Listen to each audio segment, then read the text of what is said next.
but with this one specifically, like, girl, she was coming in a week ago. I was gonna do a tour company first. You know, a good 9 hours minimum for a GPC chapter. Yes. Again, I will both have so much as well. That's why I'm like, no playing favorites over here. Hey, YouTube, can you hear me well? Let me turn up the game. Um, hello, hello, hello. But yeah, I just want to say that because I just want to let you guys know that I'm gonna be doing things my way.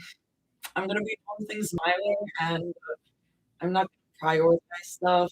And also, I'm not gonna listen to people when they're like, "Oh my god, stream this. You're not doing your job if you're not streaming this." You know, it's like I'm doing what I can. I'm doing what I can. You know what? Um, you know, that's all I'm gonna say. That is very big. That is very big. But people have been pissing me off. So, yay. Okay, I have the chapter open right here, so let me share that. What was I gonna say? Yes. Guys, I am pissed at everything going on with the world right now. I mean, like, I've been pissed for a long time. And I've just been, if you don't know me, I'm gonna get political. Oh my God. Hi. I'm gonna get political. If you don't know me, I used to attend like protests a lot, like back in 2024, especially like beginning of 2024. And I haven't been able to do much because of my visa status, I'm not a citizen of this country, and I'm pretty vulnerable in situations like that, like even if I leave before the police comes. But I've been feeling very like I'm not able to do much. So I think if I end up receiving any donations this week, like through these streams, I will be donating them to charities that support what's happening and like to support the people of Iran. Probably also like send some donations over to Palestine, because I've been very upset about that. And all that happened like while I was like at work and stuff, and everything is happening at the same time, and I like can't really think about everything, but also I don't. And yes, we're all here for polytrix, but also I don't think we should forget about that, you know. I'm staying safe. Don't worry. I will be fine. I will be fine. I'm like I said, I'm not going to protests anymore, which makes me sad. Because I want to. Like, one, I don't have time to. I am like pretty vulnerable in the case that like I end up like being detained or anything. But yeah, I wanna like do something. Because what's happening sucks, and this country sucks. And Israel sucks. And I might get like I might get restricted for saying that. I don't know. TikTok is stupid. But yeah. Just want to say that that's like the minimum, the bare minimum I can say. But before we get started today, I was just like, that's been on my mind. And I felt like I should say something. Because I live, like, my hometown is like 2,000 miles from Tehran. Like, that could have been my family. That could have been anyone's families, anyone's relatives, anyone's friends. And our only advantage is geography. And it's very upsetting what's happening. And I don't want to make the stream about that. And like, I don't know what I think. I'm just upset. So I just thought I would say something. Hi, Toss. Hi, Toss. But yeah, Toss is here if that cheers you up. Listen, I have a lot of things in my life to cheer me up. I just like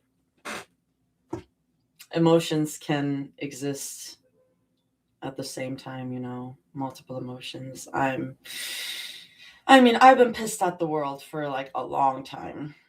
Like especially like living in this country as a non-citizen, as a quote unquote Middle Easterner, you know?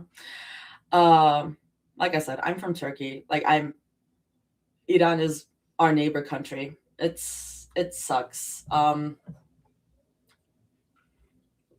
I just thought I'd say that. If you find a charity, you should put the link in your bio so we can all share it. I should. There are a lot of people who like put those in their like link tree. If I do find some that I like, I will put in my link tree. There's a lot of people on Twitter sharing it. I just need to like do the work and like find some like places to give money to. Yeah. Sorry, Toss, I was getting political. Anyways, thanks for sitting through that. I just, like I said, I was like, I do have a platform now. And like people who follow me do like support these causes, but I don't know. I just thought I would mention again. Anyways. Okay, Two's Company, chapter 41, Daddy's Girl, part 2. I'm so excited. I'm like so excited. Summary is station time. I don't know what that means. Okay. Trigger warnings, chapter 26 trauma and more. I mean, I was expecting that.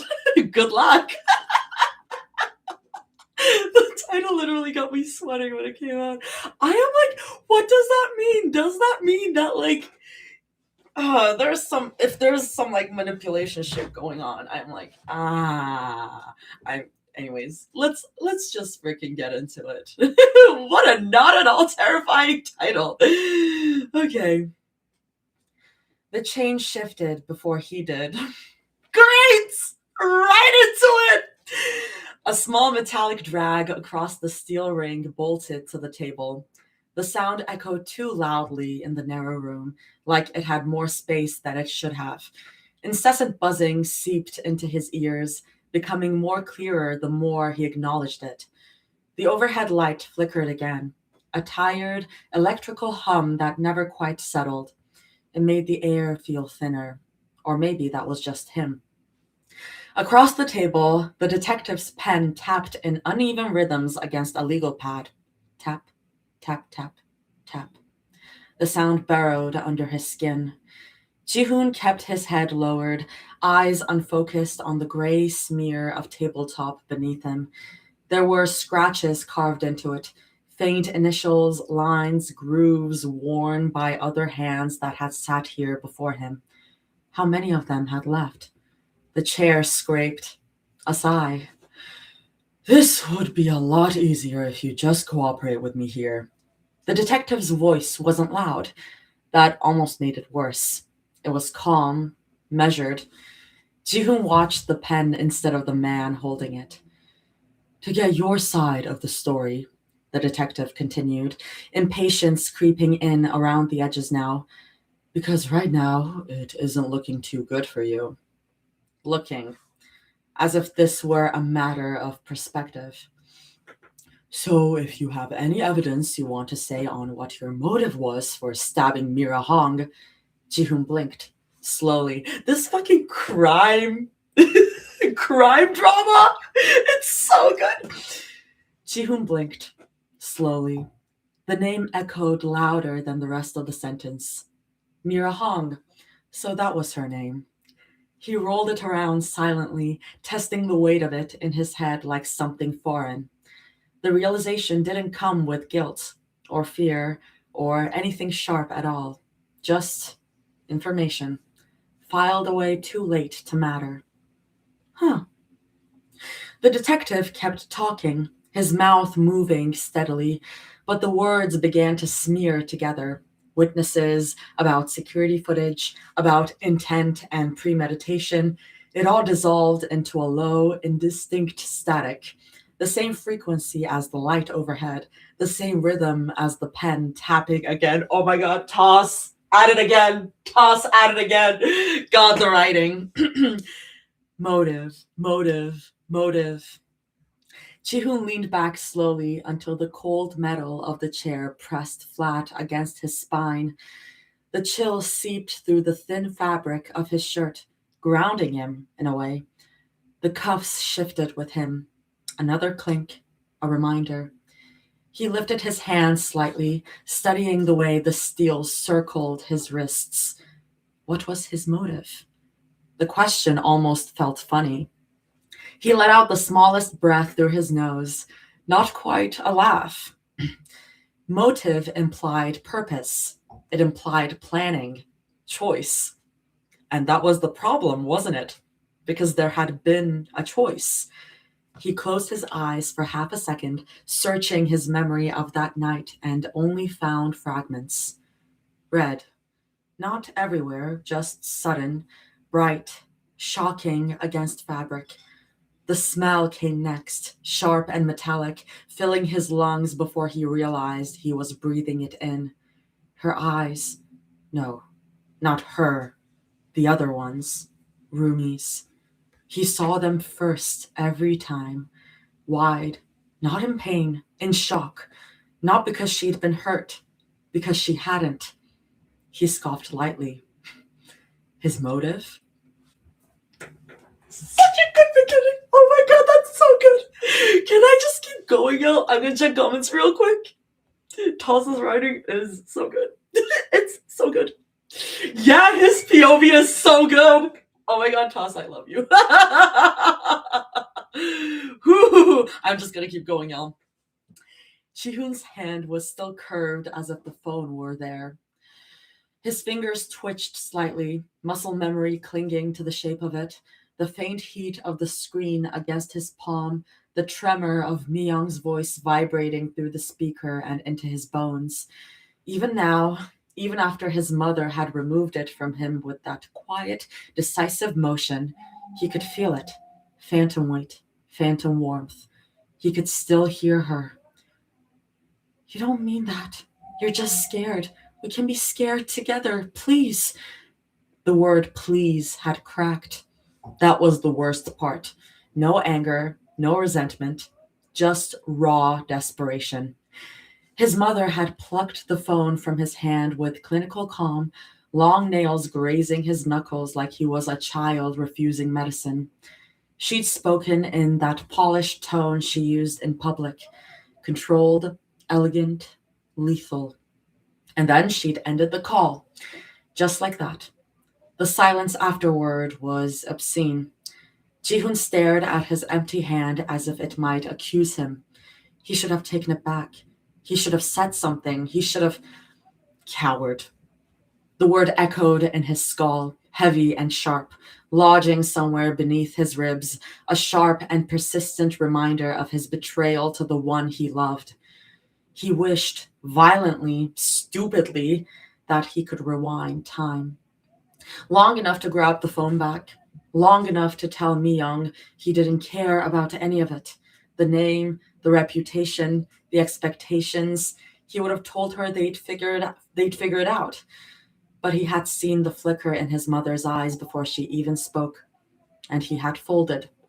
He wanted to go back even further, before the argument, before the look in Mi-young's eyes when he yelled at her, before the phone call. But now he might have lost her. Words cannot express how disappointed I am in you. Her voice was steady at first, clipped, precise, but there was something brittle under it, like porcelain stretched too thin. Jihoon flinched even though she hadn't raised it. Oh, now I'm gonna feel bad, okay? You're gonna make me feel bad for this motherfucker. You got her pregnant, Jihun? She demanded. And this time the composure slipped, just slightly. Are you out of your mind? Do you have any understanding of what you've done? He couldn't answer. His tongue felt thick. He curled his hands into fists at his sides, nails biting into his palms hard enough to sting. The pain was clean, simple, unlike the rest of this. You have jeopardized everything. Her heels struck the marble harder now as she paced, no longer measured, agitated. Our name, our standing, the alliances we have spent decades cultivating. She let out a sharp, disbelieving breath. For what? He stared at the floor. She has already created enough problems for this family, his mother snapped, turning on him fully now. The calm was splintering. The rumors, the instability, the way you behave around her, and now this? Her lip curled. She is a parasite. The word landed like a slap. Parasite. His mind rejected it instantly, conjuring images in defiance. Myung laughing with her head thrown back, rain clinging to her lashes. Myung tracing absent circles on his wrist when his thoughts spiraled too fast. Myung whispering that she wasn't afraid as long as he wasn't. Parasite. His throat tightened. She is not healthy for you, Jihun, his mother continued, and now the anger was unmistakable. Not loud, but hot. Especially with your condition. The word condition felt less like concern and more like accusation. She brings out the worst in you, she pressed. You become obsessive, reckless. You spiral. You stop thinking rationally. Her eyes flashed. Do you think I haven't noticed? He swallowed hard and forced himself to meet her gaze. Her composure cracked further there, fury sharpened by humiliation. We have invested years into managing your stability, she said tightly. Stability. The word echoed strangely in his head. He thought of the nights he couldn't sleep because his mind replayed conversations over and over, dissecting the tone, phrasing, subtext until dawn broke and he hadn't moved. He thought of the way he latched onto certainty, to routines, to people, because the alternative was drowning in variables. Myung had never felt like instability. She had felt like quiet. You have doctors, specialists, structure, discipline. Do you know what it looks like when all of that collapses because you couldn't control yourself? Her voice rose then, not shouting, but no longer restrained. It makes us look weak. That was it. Not worried, not afraid for him, embarrassed. She destabilizes you, she continued, breathing harder now. And instead of correcting it, instead of exercising even a fraction of restraint, you entangle yourself permanently? She laughed once, sharp and humorless. A child? She said, incredulous. A child ties you to her forever. It gives people something to whisper about at galas, at board meetings. It gives our enemies leverage. Her gaze cut into him. We will not be whispered about. Jihun's chest tightened, breath shortening under the weight of it. You will stay away from her, she said. And now it wasn't just instruction. It was command edged with fury. Doctor's orders. Doctor's orders? As if love were as if love were contraindicated? Contraindicated? Sorry. As if love were contraindicated? I don't know what that is. I'm guessing like I'm using context. As if attachment were a symptom. She dragged a hand through her hair, a rare tell of agitation, before straightening again, trying to reclaim composure and failing just slightly. "And you will pray," she added, voice lower now but trembling at the edges, "that she corrects this mistake before it becomes irreversible." Oh, great. This shit is about cycles, y'all. Everything is about cycles. Her eyes burned into him. "You have polluted this family's bloodline with filth," she said, each word deliberate. "Do you understand me? You should be ashamed." The shame settled over him like something suffocating. "Because if this disgrace attaches itself to our name," she continued, stepping closer, "if it follows us," her expression hardened completely, "then your inheritance will go to your brother." That hit like a physical blow. Not the money, the displacement, the erasure. "No," the word tore out of him before he could stop it. Panic surged, hot and immediate. He stepped forward. "Anything but that, please. I'll listen. I will. I'll do whatever you want." He hated how quickly the promise came. Hated how natural it felt to offer himself in exchange for approval.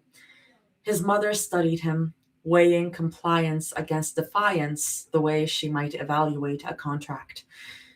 "You better, Jihoon." And in that moment, he felt it. The split. Between the version of himself that wanted to run back to Myung and the version that had been raised to kneel.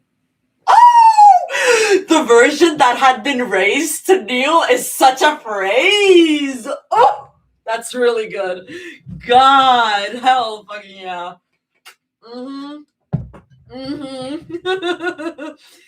We have frequent line breaks, so I'm gonna check the comments.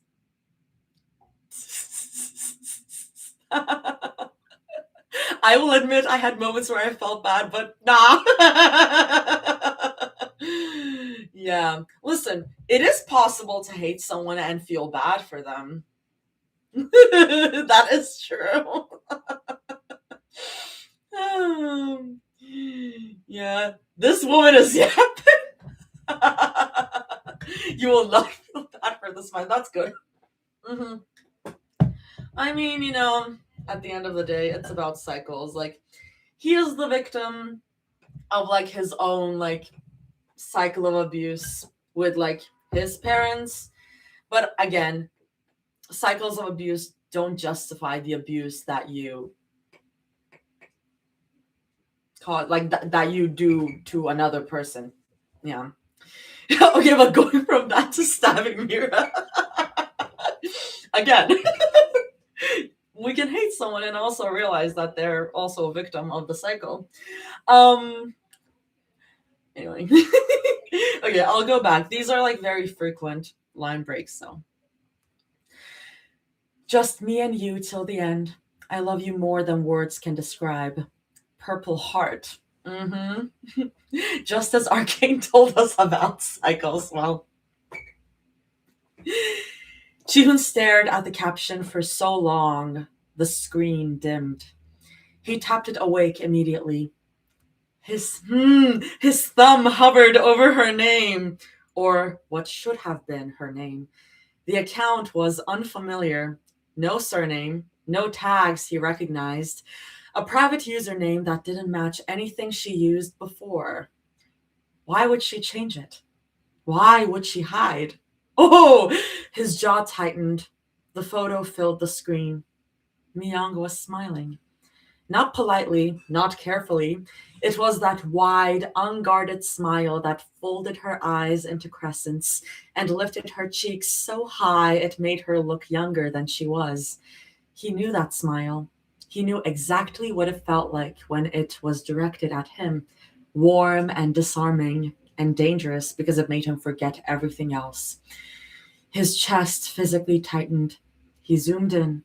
Her eyelashes, the faint dimple in her left cheek, the way her hair fell over her shoulder. God.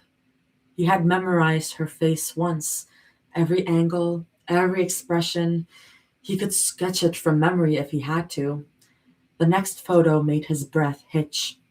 Both of her hands were clasped around something, something small, held close to her lips as she smiled softly at it. He barely registered what it was at first. His brain refused to process anything that wasn't her. Young, he breathed, the name trembling out of him like a prayer. His finger traced over the screen, over her cheek, over the curve of her mouth. Young, he whispered again, like if he said it enough times she might hear him.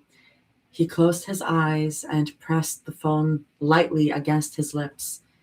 It was ridiculous. He didn't care. A shaky laugh slipped out of him, almost relieved. She was fine. She was smiling. She wasn't broken. She hadn't erased him. She's okay, he whispered to himself, as if convincing his own pulse to slow down. But it didn't. It only sped up. This is so good, because if she was okay, if she was still here, then that meant he needed her. He needed her the way he needed structure, the way he needed certainty, the way he needed something in his life that wasn't conditional. They weren't supposed to end, not like that. Not over fear, not over pressure, not because of his mother's voice cutting through his. The caption echoed in his head again. Just me and you till the end. The words felt warm, intentional. He read it again and again. His thumb hovered over the screen as if the letters might rearrange themselves as if he stared long enough. That wasn't random. Myung didn't write things randomly. She thought about words. She weighed them. She once spent 20 minutes deciding between always and forever in a text to him because she said they meant different things. So this meant something. Just me and you till the end. That wasn't vague. That was specific. Just me and you. Not someone. Not whoever stays. You. His pulse began to climb. People didn't post that unless they meant it, unless they were reminding someone, unless they were signaling, Jesus Christ, unless he let out a short, breathless laugh. She was waiting. The thought hit him so hard he had to brace a hand against the counter beside him. Of course she was. Why wouldn't she be? They hadn't ended because they stopped loving each other. They ended because he made a small mistake, because he let fears speak first, because his mother intervened. That wasn't the same as falling out of love. That wasn't the same as choosing someone else. His fingers dragged through his hair, gripping at the roots. She's waiting, he muttered, almost giddy now. She has to be. He zoomed in on the photo again, searching her expression for proof. The smile wasn't forced. It wasn't guarded. It was soft, private, like she was thinking of something, someone, him. It had to be him. Girl, look at the photo again and look at who she's holding. This motherfucker. It had to be him. Who else would Till the End be about? I wonder. Who else had she promised forever to?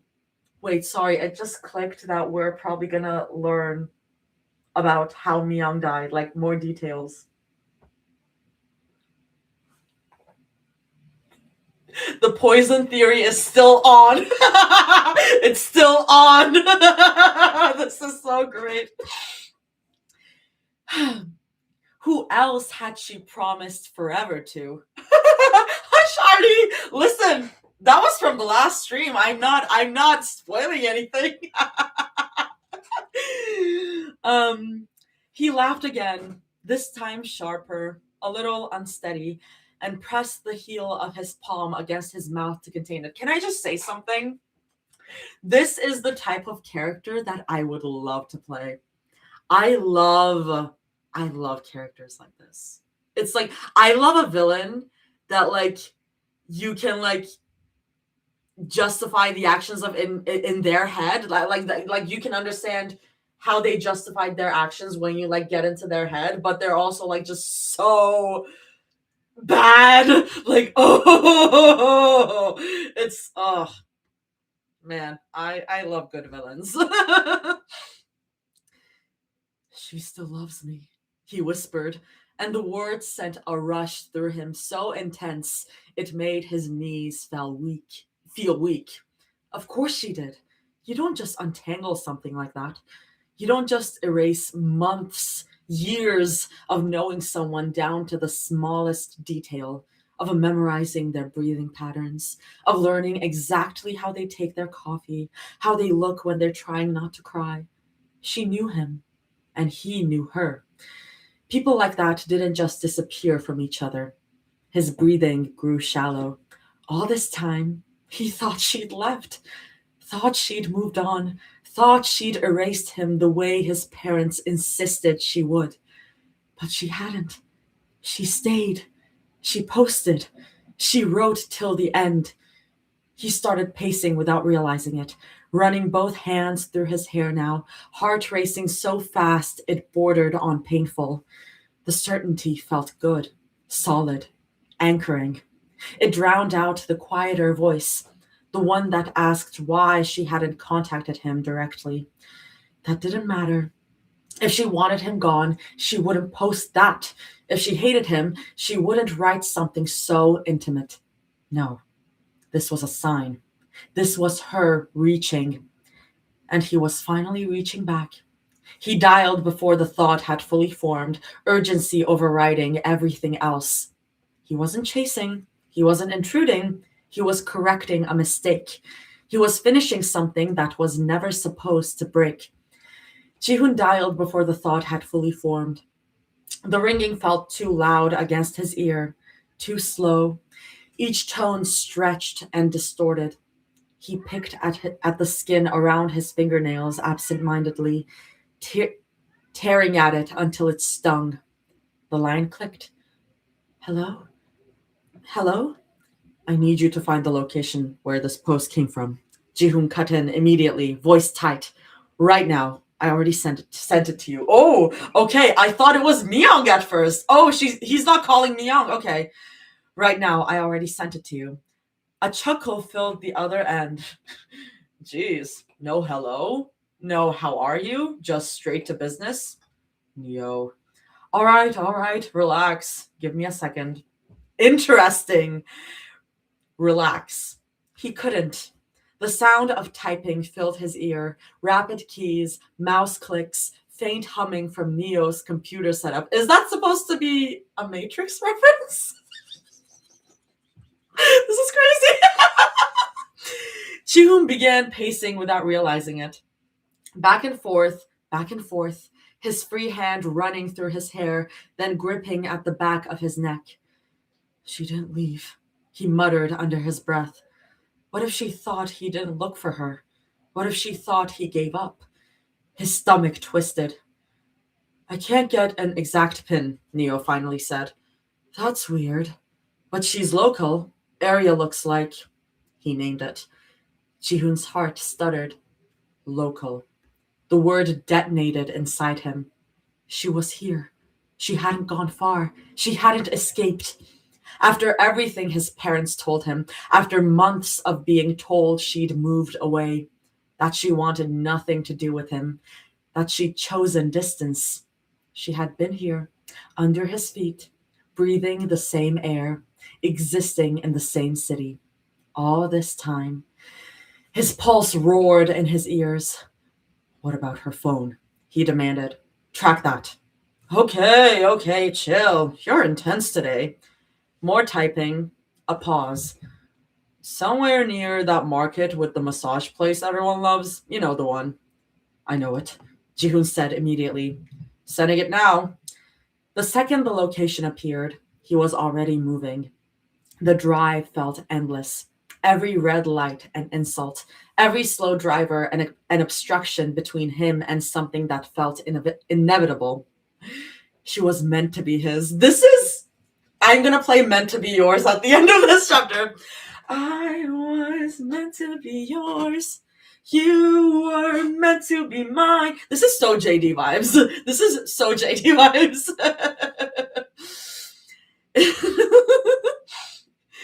She was meant to be his. Heather's mentioned, of course, she was meant to be his. Not in ownership, in alignment. They fit, even when they fought, even when he spiraled. She understood him in a way no one else did. She quieted him, anchored him, made the noise stop.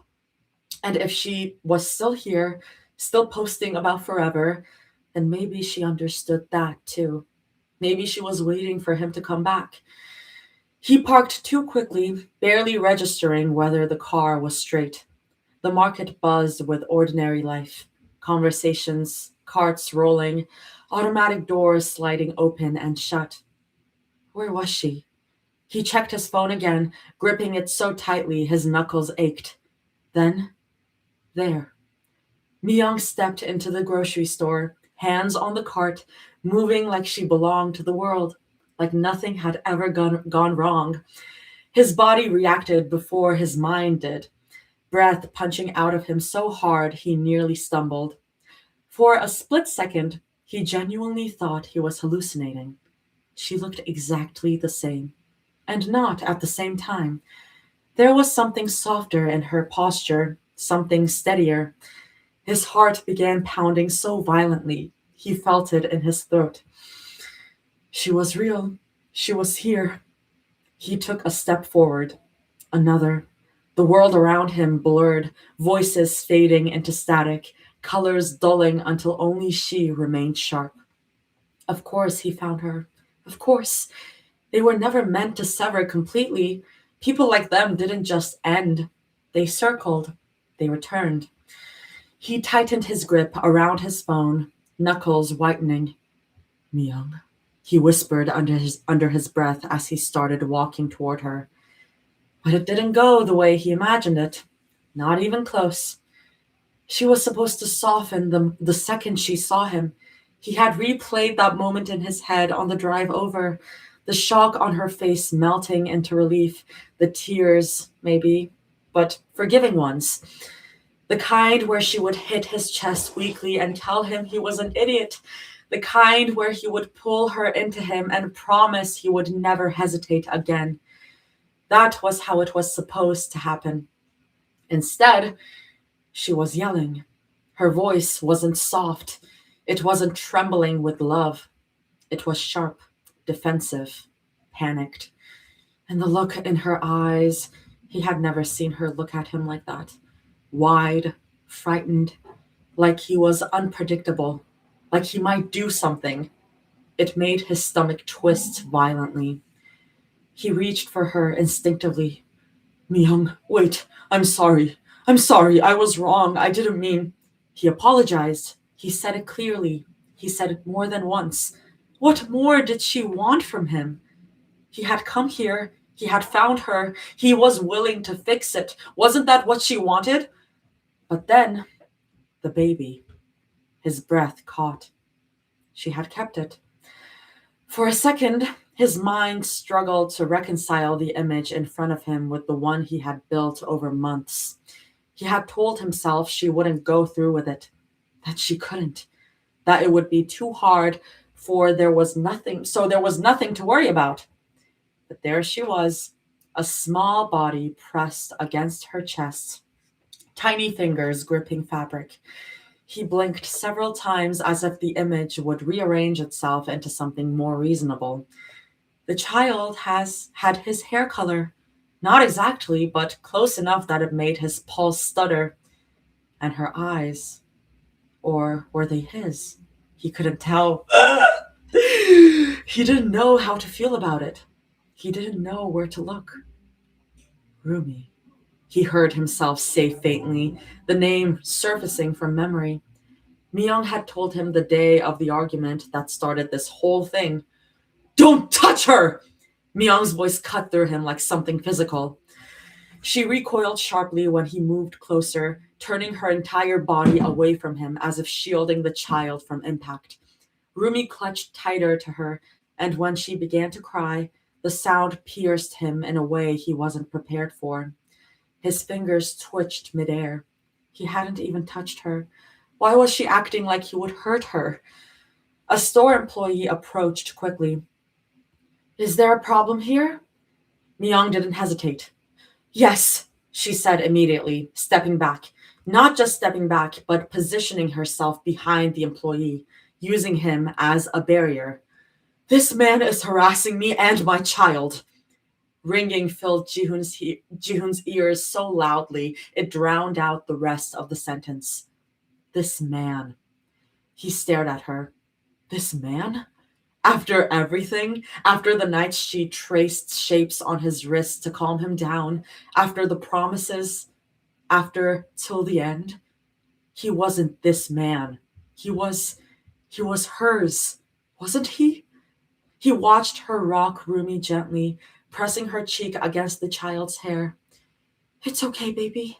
You're okay, she murmured, voice soft again, protective. Baby. His chest constricted. You can continue shopping, ma'am, the employee said firmly, stepping further between them. I'll make sure he sees his way out. Thank you, Myung breathed, bowing her head quickly before turning away. She was leaving. Just like that. No pause, no hesitation, like he was nothing more than an inconvenience. Jihoon stood frozen, watching her retreating figure disappear down the aisle. Rumi's small face peeked over Myung's shoulder, and those big, glassy eyes locked onto him. His hands felt strange as he reached for his phone again, eerily steady. He opened the post and stared at the second photo, the one he hadn't really looked at before, the one he'd brushed past because it hadn't just been her. He zoomed in. This time, he forced himself to see it properly. Her hands weren't clasped around nothing. They were wrapped around something, around something. They were wrapped around something, a hand? They were wrapped around something, a hand. A smaller hand was threaded between her fingers. He hadn't noticed that before, or maybe he had and refused to register it. Jihoon's jaw tightened slowly. The image sharpened as he magnified it further. Mi-young's smile wasn't directed at the camera. It was angled downward, soft, intimate, protective. Not romantic, maternal. His throat went dry. Roomy. Of course. Who else would it be? The caption replayed in his head, but now it sounded different. Just me and you till the end. He had assumed, had filled in the blank, had placed himself there automatically, but the you hadn't been him. It had been her, Rumi. His breathing slowed in a way that didn't feel natural. So that was it. That was why Mi-young looked at him like that. That was why she stepped back. Why she shielded the child with her body. Why she called him this man. Because she didn't need him anymore. Because she had something else. Someone else. Someone who tied her to the future in a way he couldn't compete with.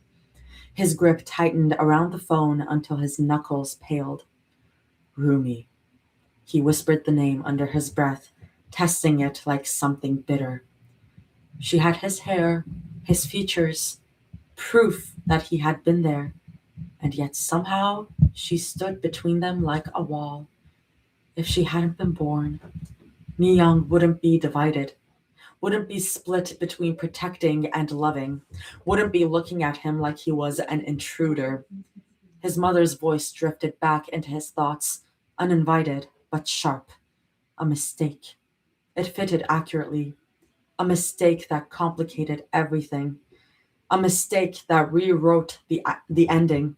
A mistake that should have been corrected when there was still time. Oh.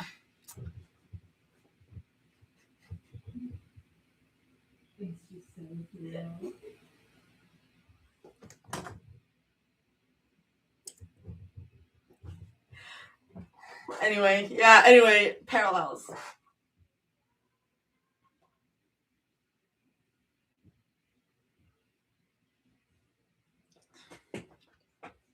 Not Toss quoting the movie. You're a demon. A mistake. Sorry. The way my mind went first to fridge tricks. Artie, don't refresh. AO3 is down? That is so funny.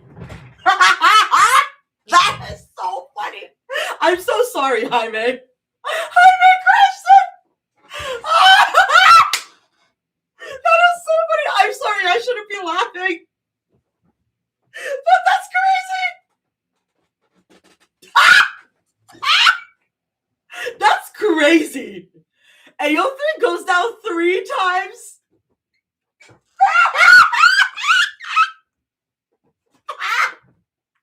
That is crazy. That is crazy. Damn. Cursed as fuck. I'm so sorry. I should not be laughing, but that is so funny to me. Doom Fury indeed. I shouldn't be laughing. I shouldn't be laughing. That's just, it's so crazy that it's funny. I repeat, the gods are afraid of Yuri. Sorry, I'm just seeing the YouTube comments. And we have the motive, the classic, if I can't have her, no one can. Yeah. Yeah. Anyway, sorry. I need to catch up to TC and they won't let me. No.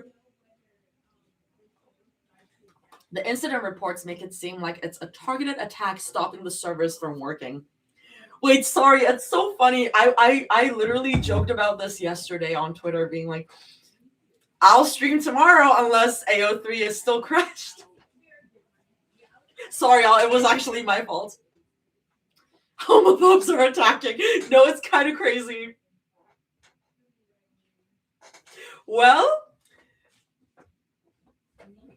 I still have it. I still have the chapter. It's Wattpad. They're targeting it. RDY. You need to let Zoe Strap see some match. Well, lucky that I started the stream before it went down. I'm so sorry. I really shouldn't be laughing. That's just ridiculous. Okay, me and Artie are not refreshing. That is, damn. Not that it wasn't. Okay, I'll just keep going since we have AO. Sorry. That tangent. That's just really, really funny. Jaime's losing their shit now. I fucking bet. Should I go to Twitter to see what's happening? Artie is our AO3 dealer right now. Damn. The way I left Twitter to avoid GTC spoilers. It's so fucking funny. Check Twitter. Okay, I'm gonna check real quick from my other account because I actually logged out of my account. Like, I wasn't joking about that. But I'll see. What's happening? This is so funny. I'm so sorry. I shouldn't be laughing. I said that so many times already, but my God. I literally just dragged the 52K chapter onto AO3 to post after I tweeted that out. What the fuck do you mean it's down again? Why is it scared of Yuri? Oh my God. This is so funny.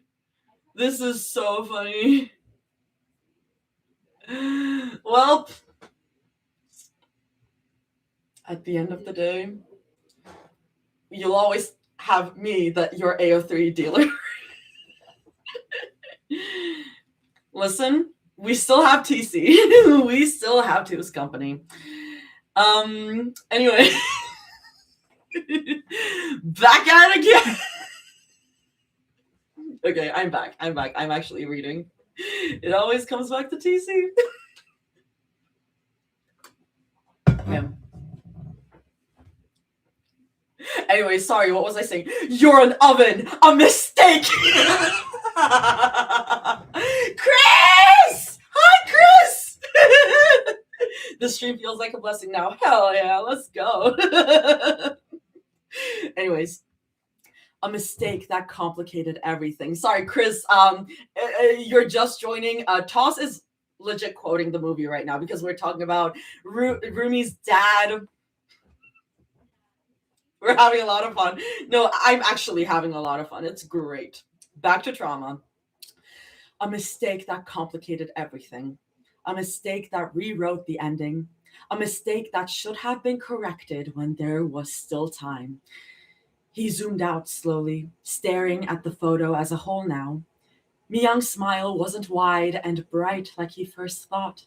It was focused, centered, devoted, but not to him. To the small hand wrapped in hers, Rumi. He swallowed, something cold settling in his chest where panic had been moments ago. If it wasn't for her, Myung would have forgiven him. If it wasn't for her, there would be space for them again. If it wasn't for her, they could still be what they were supposed to be. His jaw flexed. She took her away from me, he murmured, though he wasn't entirely sure who he meant. The child hadn't asked to exist, but she existed, and existence had consequences. This is so good. His thumb hovered over the screen, tracing the outline of that tiny hand. Rumi. A mistake. One that should have been fixed a long time ago.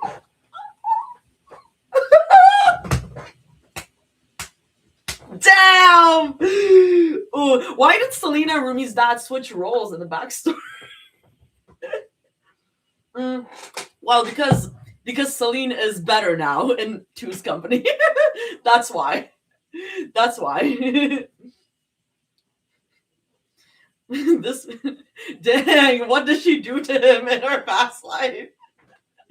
Guys, I'm eating this up. Like I said, I tweeted this yesterday as well, but I was like, damn, I miss the angst, which is so hypocritical of me to say because I was the same person going like, don't you fucking make them upset now, Toss. We'll have fluff now, Toss. But now I'm like, give me the angst, give me the angst. We went from hating TC Celine to loving her now. Rumi, if I had a nickel for each time a parent blamed me for my mom's absence, I'd have 2 nickels, which isn't a lot, but it's kind of sad that it happened twice. That's true, Early. Oh, yeah.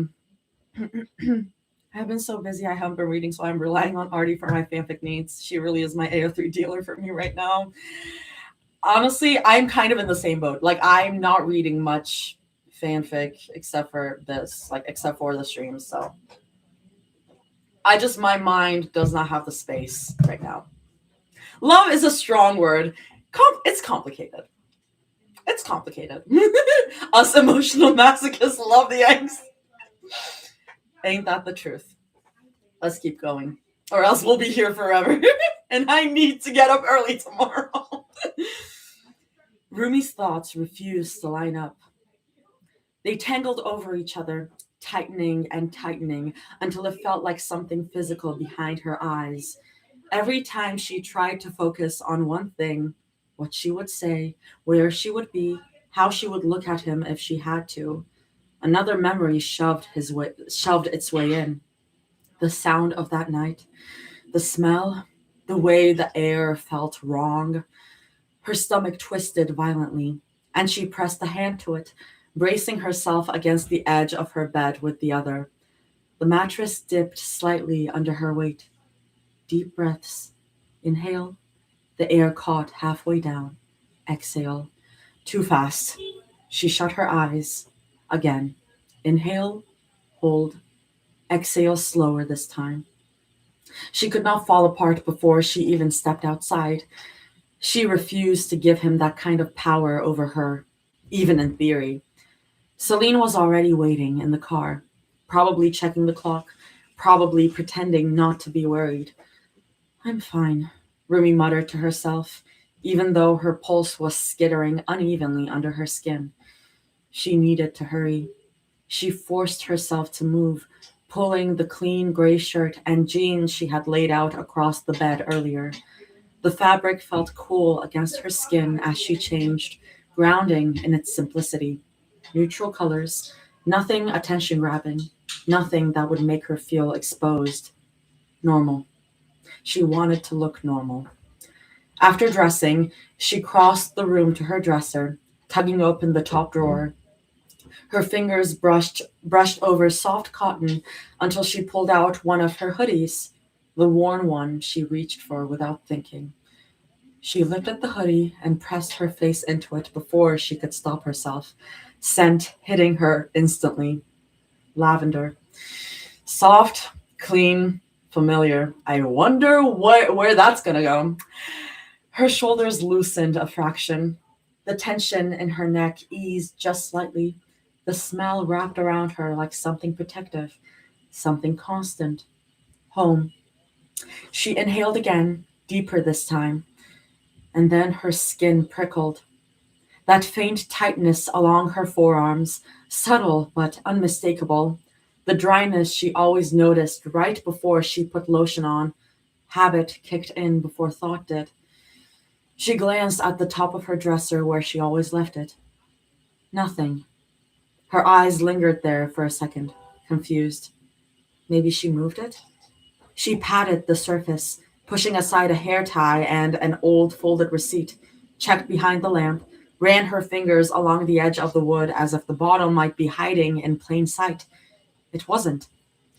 She crossed to her nightstand and pulled the drawer open, the wood scraping faintly. Chapsticks rolled slightly. A few random scraps of paper shifted under her fingers.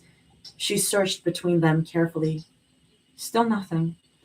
The small ceramic tray where she always set it, empty. She stood there for a second, staring at the spot like maybe it would reappear if she waited long enough. Had she run out? Celine took it. That's my guess. Her brow furrowed.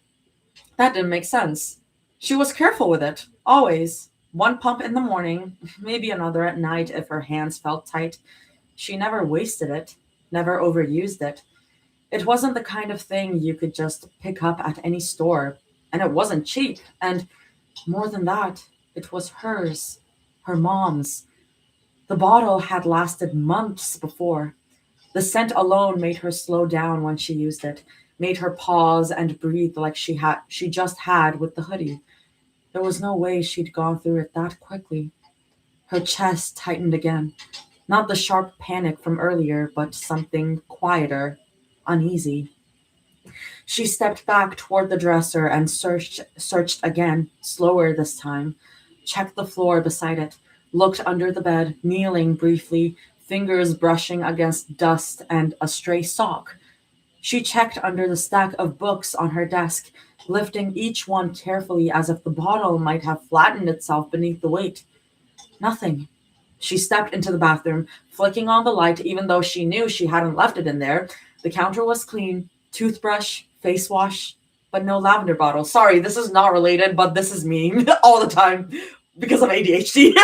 Because I'm like, where do I put anything, anytime? I do not know where my things are.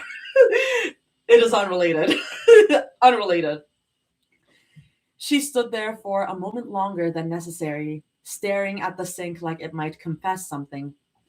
Then she walked back to her room and checked the dresser again, slower this time, as if her eyes had betrayed her the first round. Still nothing. Her chest tightened, not sharply, but enough that she noticed. It had to be somewhere. She wouldn't have just... Her thoughts trailed off. Rumi headed down the hall, her footsteps quiet against the floorboards. Mira's door was cracked open, warm light spilling into the hallway. She could hear low voices inside and the rustle of fabric shifting. She nudged the door open a little wider and peeked in. Zoe and Mira were both freshly out of the shower, hair damp and curling slightly at the ends, dressed but still in that half-ready state, room smelling faintly of soap. Rumi stepped inside, glancing around automatically. Maybe she brought it in here without thinking. She scanned the desk, the nightstand, the bathroom attached to the room. No lavender bottle.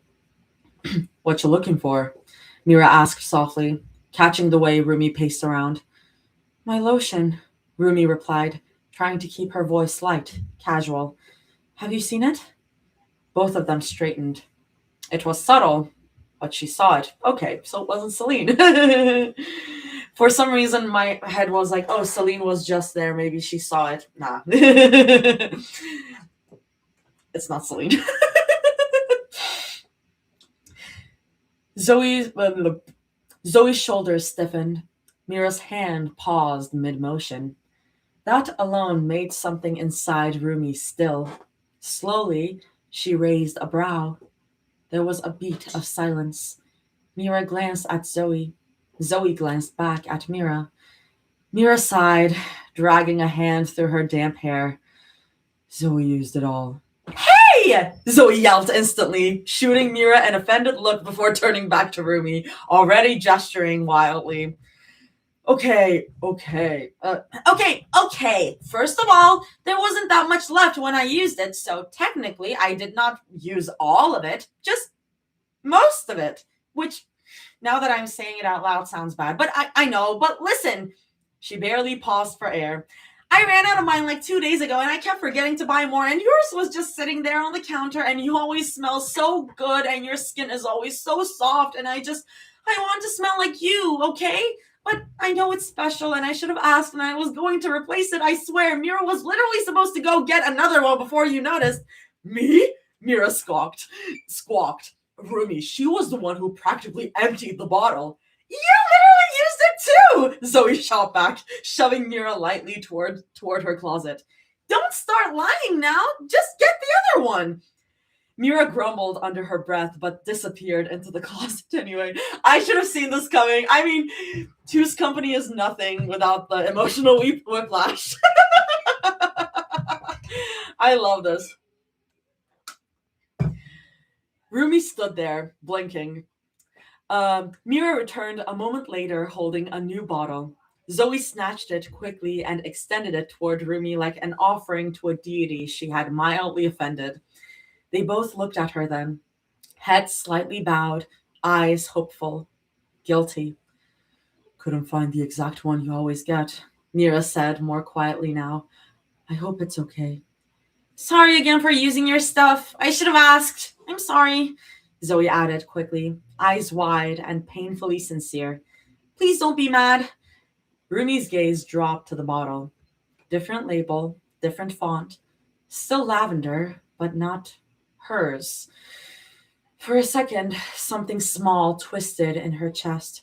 The instinctive urge to say no, that the one they used was important, that one was hers, that it wasn't just lotion. It was routine. It was memory.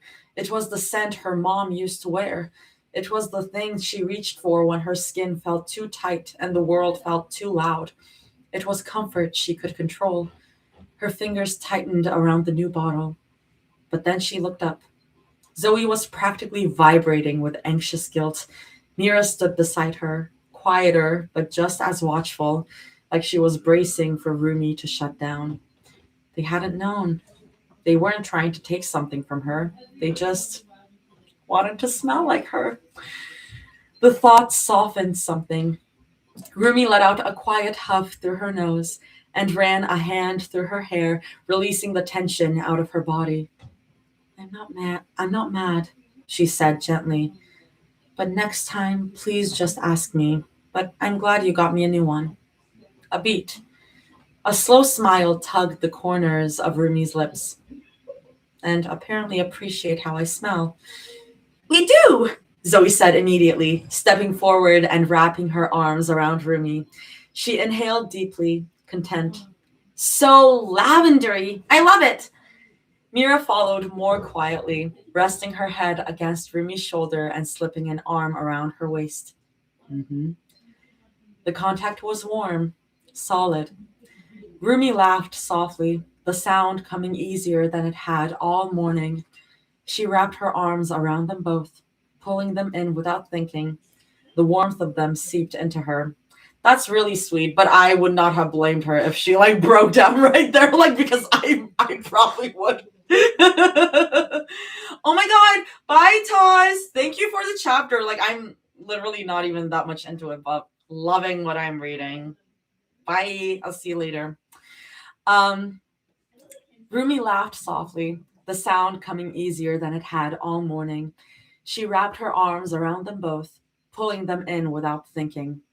The warmth of them seeped into her, the tightness that had been sitting beneath her ribs since she woke up, since the thought of the station, of fluorescent lights and metal chairs and having to recount everything, loosened just a fraction. They loved her enough to want to smell like her. It was such a small, ridiculous thing, and yet it made something tender bloom inside her chest. She wasn't alone in this, even if she had to walk into that building, even if she had to relive it. Okay, off, Rumi chuckled after a moment, gently nudging them back, though she didn't really want to.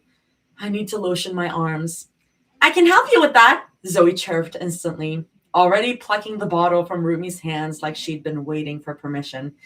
She squeezed a careful dollop into her palms, rubbing them together briskly before taking Rumi's arm and working the lotion in slow, deliberate strokes, humming to herself like it was the most natural thing in the world. Mira, refusing to be outdone, took the bottle next and squeezed some into her own hands. I can too, she murmured, voice softer but determined, focusing on Rumi's other arm. Rumi let out a soft laugh, shoulders relaxing as their hands moved over her skin. Has anyone made fan art of this moment? Because this is so cute. The lotion was cool at first, then warm as they rubbed it into her skin. The scent lifted into the air, heavier than her usual brand, but still familiar enough to calm her pulse. Their hands moved carefully, not rushed, not teasing, just attentive, grounding.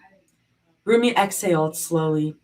For a moment, she focused only on sensation, the glide of their palms along her arms, the steady press of fingers working the lotion into skin that had felt too tight all morning, the warmth of their bodies close to hers, solid and present, brushing against her sides every time one of them shifted.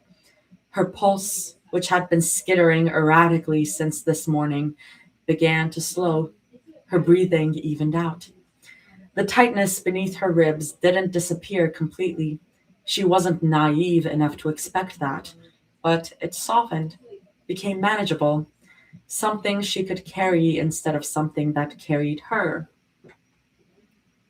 She let her head tip slightly toward them without meaning to, just to feel anchored. All done, Zoe hummed, satisfied. She leaned in and pressed a few gentle kisses along the scars lining Rumi's arm, soft and reverent. Locking it in. Rumi flushed, heat creeping up her neck. Thanks, she said, smiling despite herself. Mira leaned in too, kissing her arm more carefully, then glanced up at Rumi like she was waiting for permission. Thank you, Mira, Rumi said softly. She flexed her fingers without thinking. There was a faint tingle there, like her nerves were just waking up. Now come on, Rumi added, rolling her shoulders and grabbing her hoodie. Celine's waiting for us. As they moved toward the door, the lavender clung to her, wrapping around her like a second skin. Comforting, familiar, safe.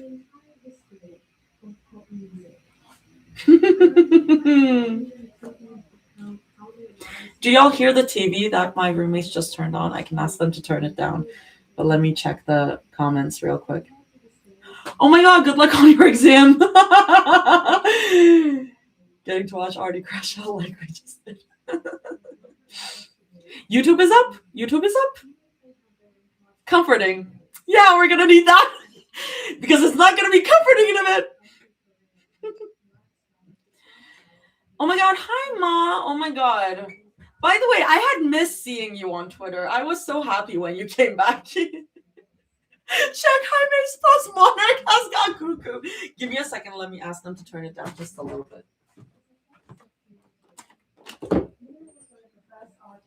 Oh my god, I watched this video. Can you guys turn it down just a little bit?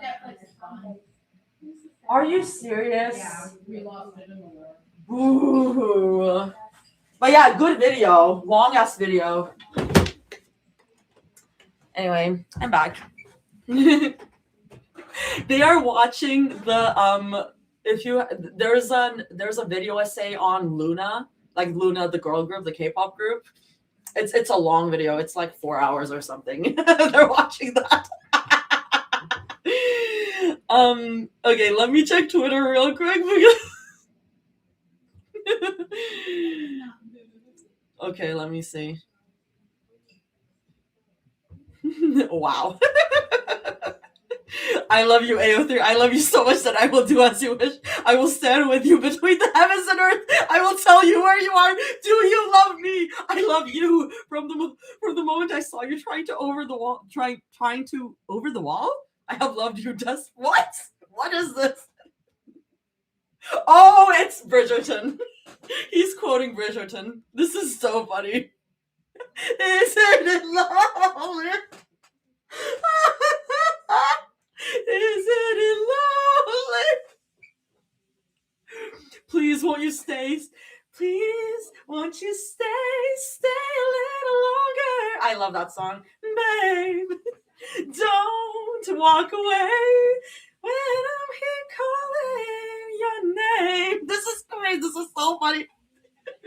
But I'm leaving for India and it's just not far enough. Do you think there's a corner on this earth that you could travel too far away enough to free me from this torment? I'm a gentleman. My father raised me to act with honor, but that honor is hanging by a thread. Yeah. Shout out Anthony Bridgerton. Shout out Bridgerton season 2, like truly peak.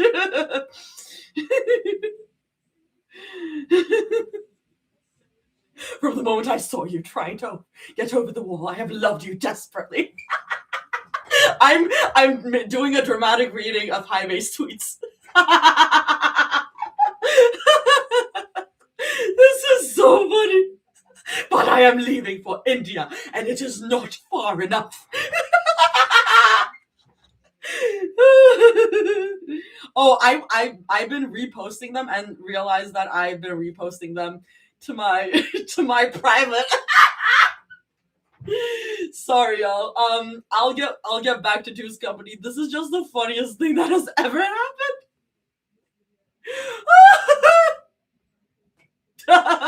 I'll make a tweet real quick being like, hey, if you want to come over, I still have AO3. Because I suck and I'm evil. Hello? The fuck? Hello? It's not letting me in. When I said I logged out of Twitter, I meant it. Do it and tag Jaime. I won't do that. I'm not that cruel. I am not that cruel. Yeah, I thought that was my password. What the hell? I'm trying to log in. I'm just a girl trying to log into Twitter after logging out because I was like, I am not getting spoiled. I'm not tagging Jaime, y'all. That's too evil.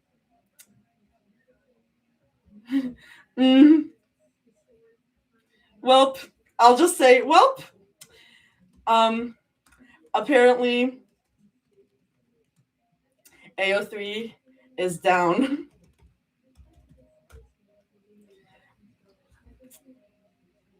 Not for me, though.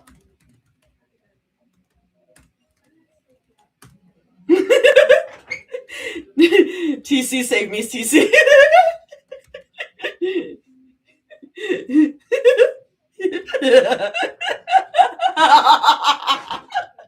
Your password isn't password. It is not. Don't you worry. This is so funny. This is the funniest thing that could ever happen, actually. Okay, I'll go back because I truly don't want to be reading until midnight. GF stole it. Okay, now we're going to hell for real. He didn't remember how long he'd been back. Days, maybe a week. Time had blurred during the trip. Meetings, Formal dinners, forced smiles, handshakes that lasted too long. His parents had called it an opportunity, a strategic relocation while the noise died down. What it really was exile. After the video went viral, the one of him on his knees in a grocery store, begging, hands outstretched, voice breaking, they had moved quickly. Public statements, damage control, and then a one-way ticket overseas. Damn! Damn! No inheritance, no second chances, just distance. He had expected the thoughts of Myung to fade while he was gone, and they had, slightly. They no longer burned, they pulsed instead. Occasional, manageable. The only context you need is that this is the backstory of Rumi's dad who stabbed Mira. Yeah, that's all you need. Rumi's face had lingered longer than he cared to admit, but even that had dulled. Or so he told himself. Now he was back to the same streets, the same air, the same suffocating normalcy.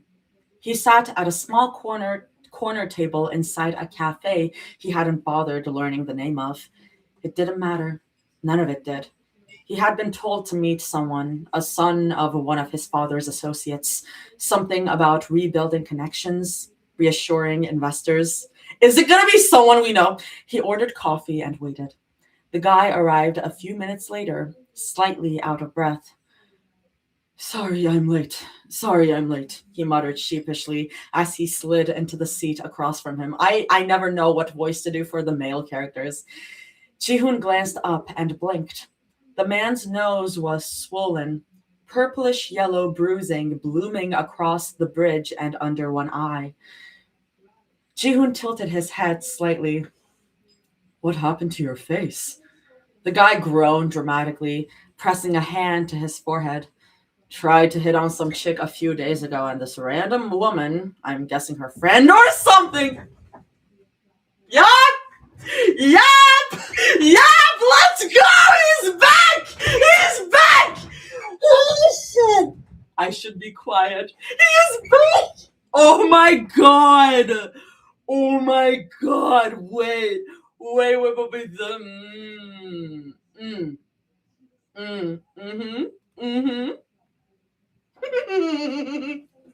I am like giddy with excitement. This is damn. It's all coming together. It's all coming together. Toss your brain. Toss. I love you.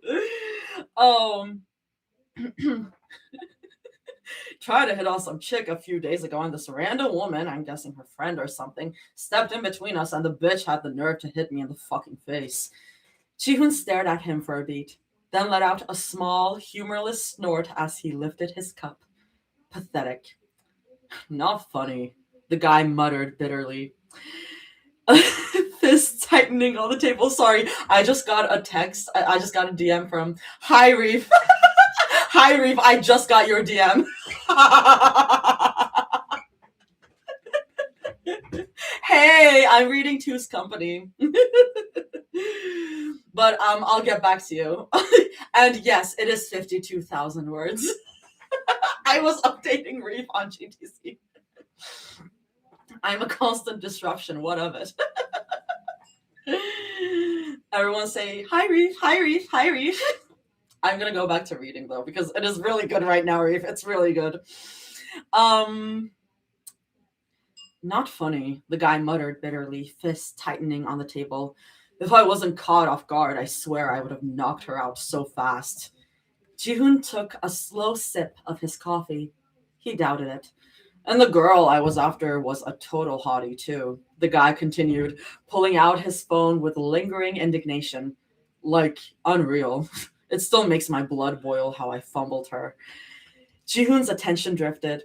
He didn't care. He was only here because he had been told to be here. The cafe door chimed behind him as a small group entered, voices overlapping in soft laughter. He barely registered it. Look, the guy said, leaning forward eagerly. but I managed to snag a picture because I had to make sure I wasn't dreaming. Oh my god, I'm gonna throw up. Jihoon sighed internally. He didn't want to see it. But if it got this idiot to move on from the topic, fine. He leaned forward slightly and glanced at the screen. Purple hair, side profile, a familiar tilt of the chin. His brain rejected it before it accepted it. He blinked. The image didn't change. Do y'all remember when we were theorizing? Was it the guy that hit on them in that one shop that Mira punched? Well, no, but close enough.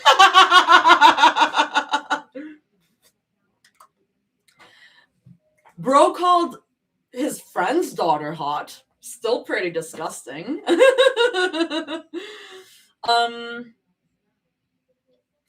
image didn't change. His chest seized. He inhaled wrong and choked on his coffee, coughing as heat burned up his throat. See? Told you she was smoking. The guy laughed, misreading his reaction completely. Jihoon barely heard him. The cafe noise dulled, like someone had lowered the volume on the world. Purple hair, he knew that shade. Not the exact tone, it looked darker now, richer, but he knew the way it fell over her shoulder, the sharpness of her jawline, the faint curve of her mouth, even in profile. It couldn't be. He leaned closer to the screen, heart beginning to pound violently against his ribs. Zoom in. He didn't ask permission. His fingers moved before thought did. The image sharpened. It was her, Rumi. Older, more solid. Her expression wasn't soft. It wasn't shy. It was steady, confident. There was something grounded in the way she stood, shoulders squared, gaze focused on something outside the frame. His pulse roared in his ears, throat suddenly dry. She is crazy, though, the guy continued obliviously. Her friend straight up punched me. Can you believe that? For just talking. Friend. Jihoon's eyes flicked back to the bruising on the guy's face. A slow, almost imperceptible shift happened in his chest. Protective. Of course she wasn't alone. Of course someone stepped in. Rumi had always... His thoughts cut themselves off. He shouldn't care. It had been years. He had humiliated himself over her once already. He had lost everything because of that spiral. And yet, his heart wouldn't slow down. It felt like something dormant had been jolted awake. She's still around here? Jihoon asked, forcing his voice to remain level. Yeah, the guy shrugged. I see her around sometimes. That whole friend group sticks together like glue. Why? And they were best friends. They were like sisters. Jihoon leaned back slowly, schooling his expression. No reason, just curiosity, just coincidence. But inside, something tightened. He hadn't seen her in years. He had convinced himself she was just a chapter. And they were roommates. They were roommates. This is even the roommate at you. You might even call this a roommate at you. Okay, he had convinced himself she was just a chapter, a mistake, a byproduct of obsession. And now she was sitting on a stranger's phone screen, existing, living in the same city. Man, I might also get together and catch up on Two's Company. It's really good. Reeve, it's so good. It's a fucking crime drama now. It's so good. Okay, his chest felt uncomfortably full. It wasn't the same burning fixation he once had. It was something quieter, more dangerous. Because this time it wasn't desperation. It was awareness. She was here, and he hadn't known. Okay, guys, I'll do it. Speak of the devil, the guy muttered, twisting in his seat. There she is, even the bitch that hit me. Jihoon's gaze followed automatically. 3 women were walking away from the counter, each holding a folded wrapper with crepes balanced carefully in their hands. For a second, His brains didn't register it. Just colors, movement, laughter. The shortest one, barely reaching the other's shoulders, was practically glowing with anticipation, staring down at her crepe like it was a sacred offering. "Oh my god," she said dramatically. "I can't wait to devour this in like zero point 0.2 seconds." The tallest one beside her, fiery pink hair catching the cafe lights, snorted. "Fatty." The shorter one made an indignant noise and shoved her lightly with her elbow, already launching into a protest that dissolved into playful bickering. Their voices overlapped, warm, alive, easy. Jihoon didn't care about either of them. His eyes locked onto the one between them. Rumi. She walked slightly slower than the other two. Her head dipped just enough that her gaze stayed on the crepe in her hands instead of the room around her. Not withdrawn, not timid, just inward. Like her thoughts were somewhere else. He'd seen that look before, that faraway softness around the eyes. Miyang used to get it sometimes. When she was thinking too much, when something heavy sat quietly behind her expression, the resemblance struck him harder than he expected. "This was like fate," the guy beside him muttered darkly. "I'll gladly teach her a lesson." He started to stand. Jiun's hand shot out instantly, pressing him back down into his seat with more force than necessary. "Don't," he said sharply. The guy blinked at him, startled. "What the hell, man?" But Jihoon didn't answer. The cafe door chimed as the three of them stepped outside. He stood slowly instead, moving toward the window without thinking. Outside, the sunlight hit her differently. It caught the purple in her hair, deepening it into something richer, almost iridescent. She was smiling now, faintly, quietly, at something the shortest one said. Her shoulders were relaxed. Her posture was steady. There was no fear in her movements, no tension, no glance over her shoulder. She looked fine. The realization landed like a bruise. She was fine after everything. After the grocery store, after taking the thing he loved most, after he had been dragged overseas and stripped of his inheritance and reduced to damage control. She was walking down the street with crepes and friends, laughing. His jaw tightened slowly. She didn't look haunted. She didn't look affected. His reflection stared back faintly in the glass beside her moving form. For a second, he saw the contrast. She had grown. He had been sent away. The bitterness came quietly at first. The man beside him muttered something under his breath about wanting revenge, but Jihun barely heard it. His focus narrowed. Rumi. She wasn't small anymore. She wasn't the child in Myung's arms from all those years ago. She looked grounded, protected. And something about that protection irritated him more than it should have. She had people now. She had a life that did not include him. His fist tightened at his side. She should not get to move on so easily. The three of them disappeared down the sidewalk, turning at the corner. For a moment, Jihoon remained still, staring at the empty stretch of street. Rumi. The name didn't feel soft anymore. It felt unfinished. His fingers curled slowly into his palm. Seeing her again reopened something he hadn't realized was still bleeding. And this time, the feeling wasn't longing. It was something colder. Hell fucking yeah.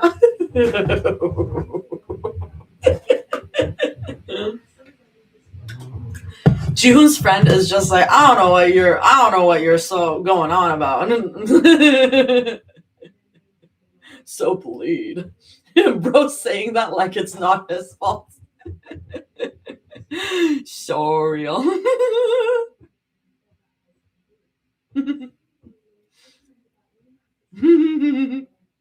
Say work. Sorry, I'm gonna respond to some tweets. Am I being too mean? I didn't mean to be mean. It's just really funny. Like when I laugh at the situation at AO3 being down, it's like I literally I'm not doing that like out of anything but like pure hilarity of the situation. Took his favorite thing away from him, the thing he loves most. We're reading Two's Company, yeah. Okay.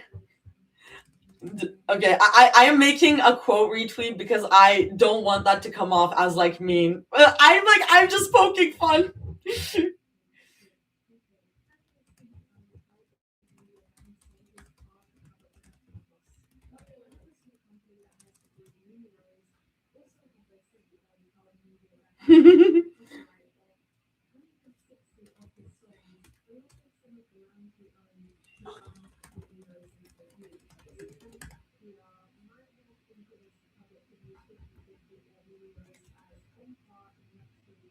Sorry, I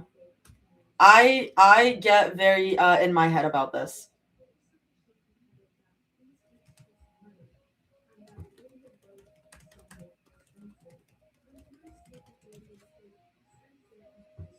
Okay. I tweeted a picture of GTC having 6666 comments in February and told Jaime I'm taking this. Yeah. I'm not gonna refresh accidentally. Don't worry. I'm on different tabs. Okay. Gonna take a sip and then go back. Let me check out YouTube again. This is why we can't have nice things.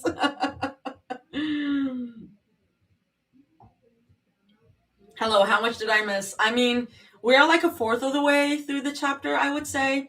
We're getting more into Rumi's dad lore. Dane asked me what hits the art of spoiling pretty girls. What hits the art of spoiling pretty girls was at the other day, and I have to say, I don't know, 83 is down. The answer is 81K though. Hell yeah. Hell yeah. Let's go. I'm excited for the art of spoiling pretty girls. First I lose Shira and now AO3 is being a butthead. Oh shit. Let's not hit myself. Chapter 13 about to hit. Chapter 13. It better. Crush me, Reef. Crush me. Okay, let's go.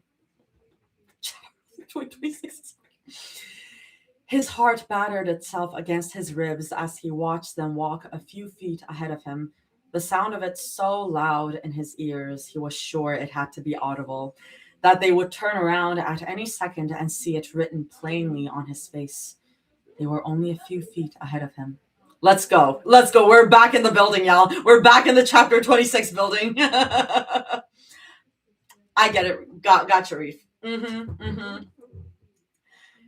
They were only a few feet ahead of him, close enough that he could see the way Rumi's hair caught the light when she turned slightly to say something to the shorter one, close enough that he could hear the faint scrape of their shoes against pavement. The knife sat heavy in his pocket, an undeniable presence, dragging at the fabric with every step like it knew it was meant to be used, like it had been waiting just as long as he had. Months. He had waited months for this. Watched her from a distance, learned her habits, memorized the cadence of her life the way he once memorized Myung's. What time she left, which streets she favored, how she slowed near the corner cafe, how she always walked with someone now, always protected. He knew the college she attended, the routes she took almost every day, the days she lingered longer, the days she rushed like she could feel eyes on her. She had taken something from him, the only thing he had ever cared about. He would make her understand. He would make her pay for taking the one thing that had ever truly mattered. Myung, Myung, Myung, Myung. The name beat through his skull in time with his pulse, blurring everything else as he drifted closer, close enough now to see the tension in their shoulders. The tallest one, the one with the sharp eyes and firmer posture, glanced back suddenly. Her gaze locked onto him. Her expression changed instantly. Alert. Her arm tightened around the other two, subtly pulling them closer as she picked up the pace, always protecting, always in the way.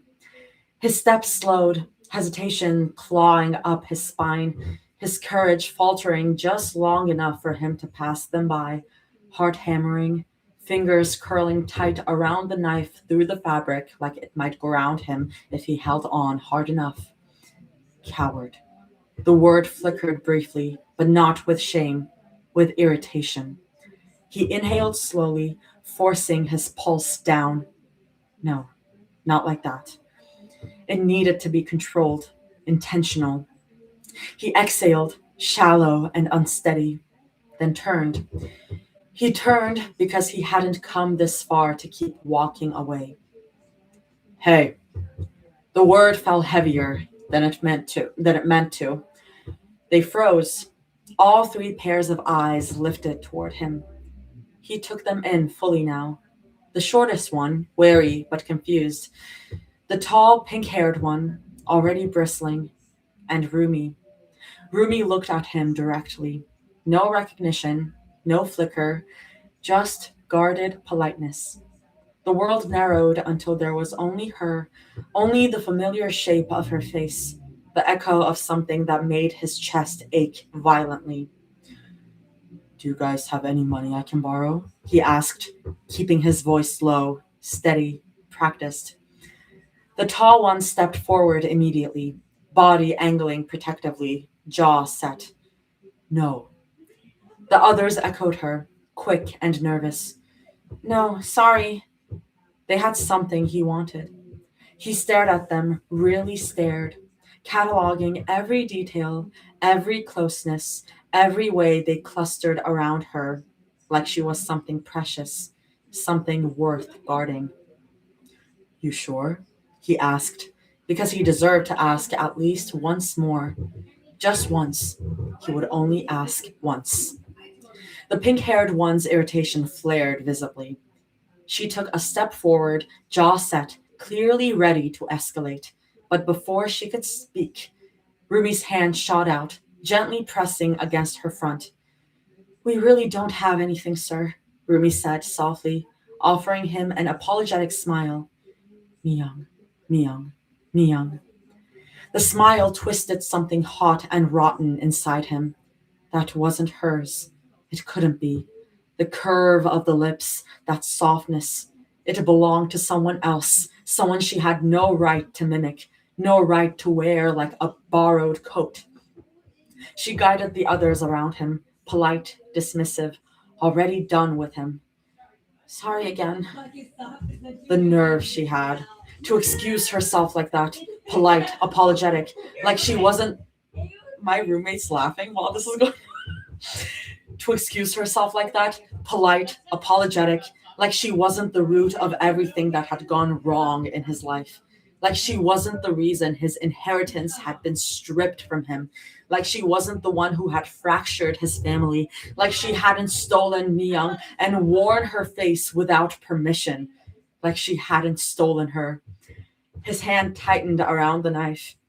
To smile at him like he was nothing more than an inconvenience. As if she hadn't stood in the middle of his life and split it open. Yeah, the Jihoon in this fic is really like Celine in the other fics. He really did take her place. Oh god. As if she hadn't been there when Myung turned away, as if she hadn't become the dividing line between what he had and what he lost. Walking away untouched, unpunished. She would pay. She was going to pay for it. Because some things didn't get to walk away. Heat surged through his veins, sharp and blinding, drowning out thought as his body moved before his mind could catch up. He broke into a run, breath tearing from his chest, the knife already in his hand before he remembered pulling it free, the world narrowing to one singular point. Her. There was no plan in that moment, no speech, no dramatic confrontation, just heat. The tall one was the first to turn at the sound of footsteps, eyes widening just as he raised his arm, and then Rumi wasn't there. She was moved, fast and instinctive, pushed backwards as someone else stepped forward. Pink hair, a body in the way. The resistance was wrong, softer than she expected. A sickening give, followed by a sound he would never forget. Slash. For a fraction of a second, there was silence. He stared down in horror, watching the blade embedded where it had never been meant to go. He had just. His hands shook violently as he yanked the knife free, the girl collapsing with a raw cry that made his stomach lurch. The sound echoed in his skull over and over until panic flooded in, suffocating and absolute. He dropped the knife. Metal clattered against concrete. He had stabbed someone. He had stabbed someone. The thoughts slammed into him all at once, too big, too real, and his lungs refused to work around it. He couldn't stay. He couldn't be here. So he ran. He ran hard and fast, feet pounding against the ground, breath ragged and tearing, not daring to look back, not daring to slow down until the sounds behind him blurred into nothing and he disappeared into the dark. Gone. He a runner, he a track star. Y'all never change. Never change. No, run away when it gets hard. Oh my god. Rumi's father is not named Jihoon canonically, like in the movie, if that's what you mean. But in Two's company, he is. But yeah. The rest of this just makes me cry. Let's see. Y'all, there still hasn't been a fanfic that has like made me cry just through writing. I did cry at one of the audios, but I still haven't cried just by reading. Listen, it's hard because like I am so focused on like streaming, so like my emotions aren't as vulnerable, I feel like. But oh, Artie, I'm coming for you. I am excited. I'll just say that. Okay. I'm coming for everybody. Hell yes. Where are you? Yeah, yes, challenge accepted. Oh, I need angst. Chapter 15 will haunt this fandom. Oh, big words from Reef Writing. Let's go. This chapter didn't make me cry, but God, did it leave me emotionally drained. That seems to be the reaction. I mean, I saw what Lauren posted, like the the text that Rose sent Lauren, being like, "Hey, I just saw your tweet about the new Two's Company chapter. Like, isn't that bad?" And then the next chapter being like, "Okay, so what the fuck?"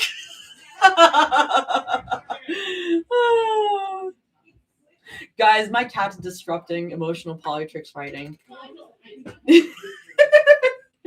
Cutie patootie. Look at Jaime's Twitter. Go look at Lauren's tweet. It's funny as fuck. Wait, okay, y'all. I love that I can just like go to Twitter without being scared. It's out. Well.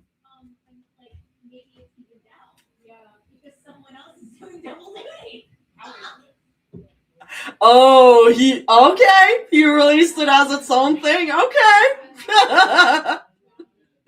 Trying to get chapters 27 onto AO3 feels like an odyssey. The laptop with the only copy of it, because it was offline, was lost at the airport for a whole night. I had intense vertigo when editing. Rumi at AO3 went down twice before I could post it. That's crazy. Cursed as fuck chapter. Cursed as fuck chapter. He posted it onto the fucking like the... Is that the early access website? Oh, that's... I see. That's funny. It's a Rickroll. It's a Rickroll. I legit thought that it's a Rickroll. Don't fall for Jaime ever. Don't fall for Jaime ever. But I should play it.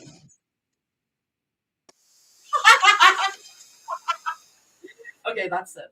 I'm gonna get copyright struck. What kind of AO3 curse is this? This is so funny. Well played. I legit thought that like he posted it onto the like other site that they use. That is very funny. Well played. This fandom.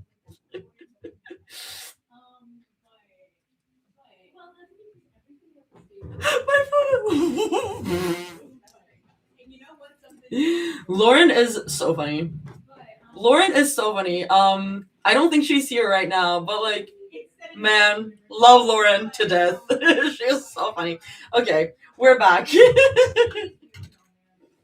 I was like, already know the copyright. It's fine. I mean, like I said, I'm not monetizing it. It's just annoying when I get a copyright strike. Okay, let's go crime drama mode. I'm so excited. Okay. Case file ZP dash 23446. Subject: assault with deadly weapon, stabbing incident. Date of interview: March 6th. It's March 2nd, so this is 4 days later. We're actually looking into the future. Time 8:14 KST. Location: Hanyang Metropolitan Police Department. Interview room 203, Seoul. Interview, holy moly, future. Interview type: recorded witness interview. Witness information: none. Witness ID: 2374635. Name: Zoe Puck. I thought it was Choi, and this one is. I thought it was Choi in Two's company as well. Unless it is fair if Toss decide to change it to not get it confused with Give Me That Candy Floss. That makes sense. Interviewer: Detective Felix Myung. Recording length: 5 minutes 34 seconds. Recording status: active. Transcript status: partial. Interview terminated at witness request. This is so good. This is so good. Yes, change up the format. This is so good. I mean, Chuen, Puck are the most common Zoe surnames. So it doesn't matter to me. I just thought it was mentioned that it was Chue. It's fine. 1 second. Felix, please state your name for the record. Zoe Puck. 5 seconds. Do you understand that this interview is being recorded? Yes. 10 seconds. Do you remember the date and the time? August 15, around 7:30ish. 18 seconds. And where were you at that time? We were walking back after finding Rumi. 24 seconds. Why did you need to find her? Because she ran out. Pause. She went to chase after her aunt and we got worried. 35 seconds. When you say we, who are you referring to? Mira. 39 seconds. Mira who? Mira Hong. 44 seconds. The individual who was stabbed? Yes. 49 seconds. So we went after Rumi and found her sitting on the curb, maybe 3 blocks down from our apartment. 57 seconds. Chair shifts sharply. I'm sorry, do you have like a stuffed animal or even a pen? I just need something to hold. I kind of wish I brought my own. Give me a fucking second. I said I would have cinema roll. And I will have cinema roll. This is so cool. I love when they like play with the format. This is so cool. 1 minute 8 seconds. I can get you a pen. Unfortunately, we don't have any stuffed animals. That's fine. I'm sorry. No need to apologize. My partner will grab you one. Please continue when you're ready. 1 minute 22 seconds. Right. Sorry. When we started walking back, we were just talking. Normal stuff about what we were gonna do once we got home. 1 minute 34 seconds. I didn't notice the footsteps at first. 1 minute 38 seconds. Mira did. 1 minute 41 seconds. She slowed down. I remember thinking she was just tired or annoyed, something like that. 1:49. The guy ran past us, like fast. Then he went around us and kept walking. 1:58. We thought it was nothing, but then he turned around and walked straight toward us. 2 minutes 9 seconds. Did he say anything? 2 minutes 12 seconds. Pen clicking. He asked if we had any money, just flat, like it was normal. Oh my god, they're so loud. Should I ask them to? I don't mean to be like rude to my freaking friends, but they're so loud, and this is very important. Give me a second, actually. Let me record something.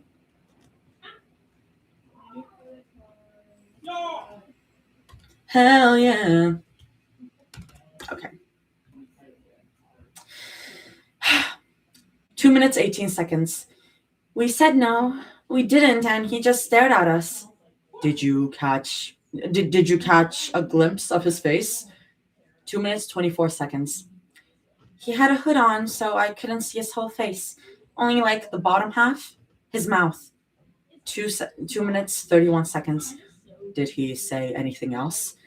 He asked if we were sure. If you were sure about what? 2 minutes 36 seconds. If we were sure about not having any money. I don't know. It was weird. Then Mira got upset. I could tell she wanted to say something. 2 minutes 44 seconds. But Rumi stepped in. She tried to be polite. She said sorry. Said we really didn't have anything. 2:56. And then he walked away. 2:59. I remember thinking it was over. 3:02. But he didn't move. He just stood there, watching us. 3:08. Pen clicks faster. And now I know who he was. 3:14. I keep thinking, if I had noticed the footsteps earlier, or if we had crossed the street, or if I'd said something different. 3:23. Maybe we wouldn't be here. 3:30. And this is what eventually led to her being stabbed, correct? 3:36. Yes. It happened really fast. 1 second we were walking, and the next Rumi was being shoved into me, knocking me over, and the Mira wasn't standing right anymore. 4:06. By the time I realized what had happened, she was holding her side, like she didn't understand why it hurt yet. 4:11. She started to fall, and I caught her. Faster pen clicking. Do you remember what the suspect did after the stabbing? No, not really. 4:20. I wasn't looking at him. I couldn't. I was just watching Mira. I didn't even realize he was gone until later, until I actually looked up and he wasn't there anymore. What happened after that? 4:31. I laid her down. There was so much blood. I didn't know there could be that much. Rumi was calling 112. She was shaking so bad I thought she might drop the phone. 4:45. The operator told me to press on the wound to stop the bleeding. I didn't have anything, so I used my shirt. 4:54. Was she talking to you, Mira? At first, no. Her eyes were open, but it was like she wasn't all the way there. 5:07. She looked scared and confused, and like she was in so much pain. I kept telling her to stay awake. I don't even remember what I was saying. You just. 5:15. I thought I was gonna lose her. I can still feel how heavy she was in my arms. I'm sorry. I don't think I can keep going. Can we stop? 5:32. Of course.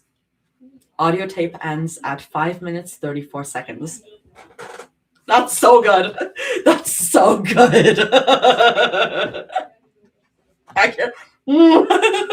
That's so good. Oh, man. You did good, Zoe. Oscars! Thank you. Listen, I love acting. I love acting. Send tweet.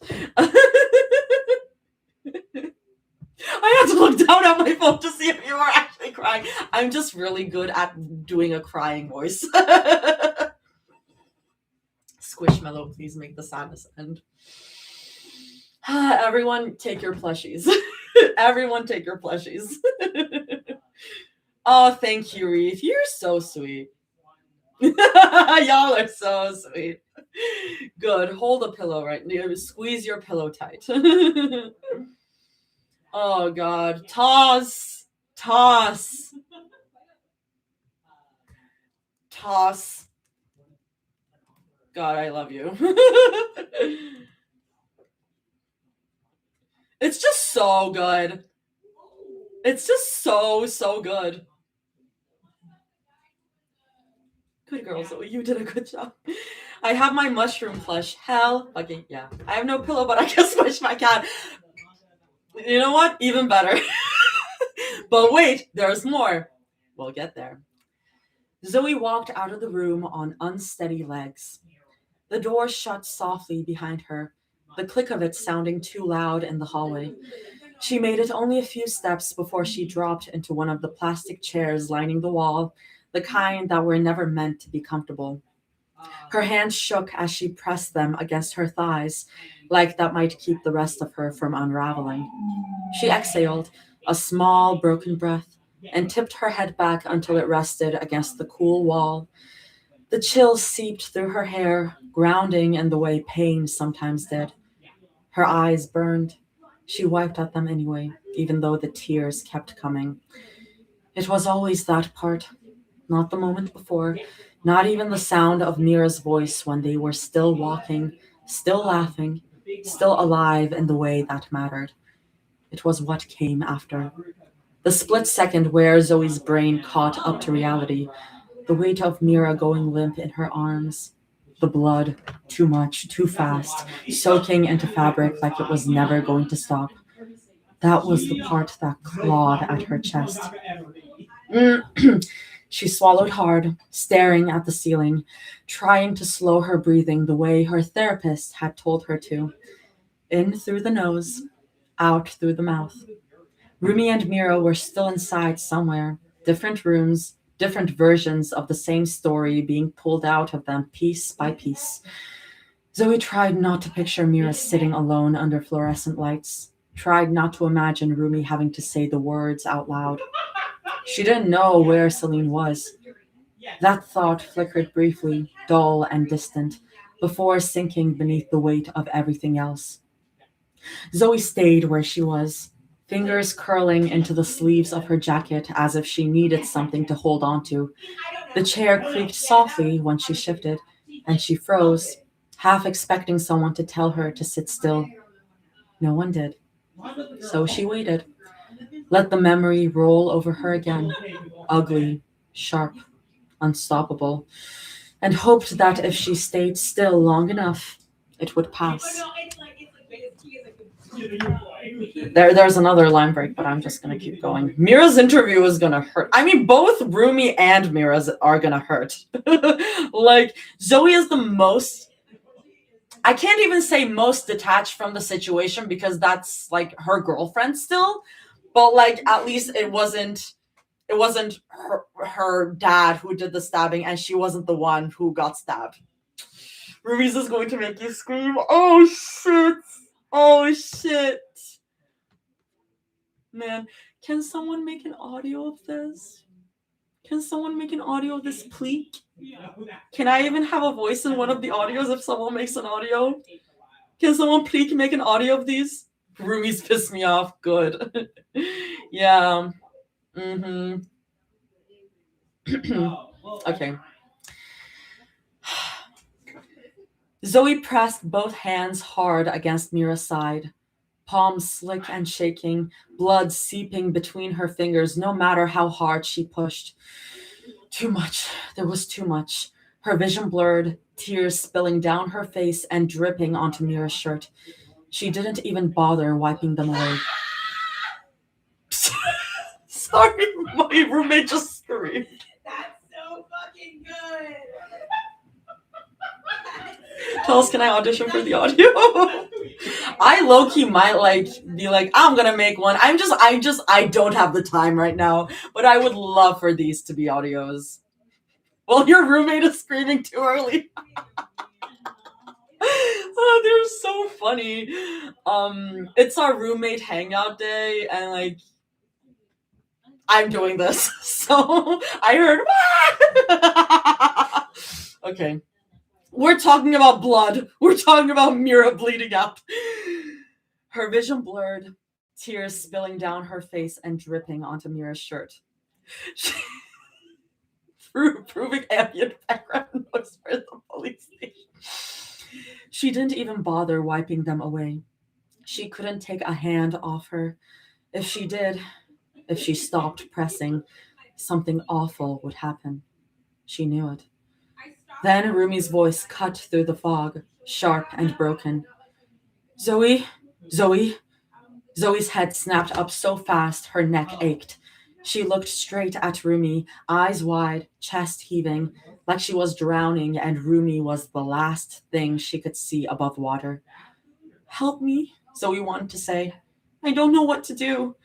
But no sound came out. Her gaze dropped back down. Mira's eyes were open, but wrong, glassy, unfocused.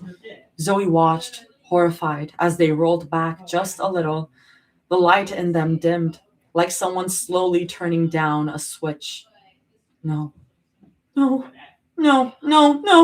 Zoe gasped. Mira, hey, stay with me. The words tumbled out of her mouth, frantic and clumsy. Look at me, baby, okay? Look at me. Rumi dropped down beside them, voice shaking. Mira, just hold on a little longer, please. Zoe pressed harder, her arms burning, hands numb. She didn't care how much it hurt. She'd break her own bones if it meant Mira stayed. Nothing happened. Mira, Zoe croaked. Her voice barely existed. She shook her gently at first, then harder when Mira didn't respond. Mira, come on, wake up, Zoe begged, like this was a bad nap, like this was something they could laugh about later. You're fine, hey, stop it. She didn't move. Her skin looked wrong, too pale, too still. Mira! Zoe screamed, the sound tearing out of her chest. Please wake up! She pressed harder into the wound, sobbing openly now, like if she could just force the blood back inside, force life back into her, everything would be okay. Rumi! Zoe choked, breath hitching violently. Why isn't she waking up? Rumi! No answer. Rumi! Zoe whipped her head to the side. Rumi was a few feet away, bent over, one hand braced against the brick wall. Her shoulders shook violently as she dry heaved, choking, strings of spit clinging to her lips as she cried. Zoe stared at her. This wasn't happening. This wasn't real. She turned back to Mira, like Rumi breaking would make this worse if she looked at it for too long. Mira, please, Zoe whispered desperately, folding forward until her forehead pressed against Mira's.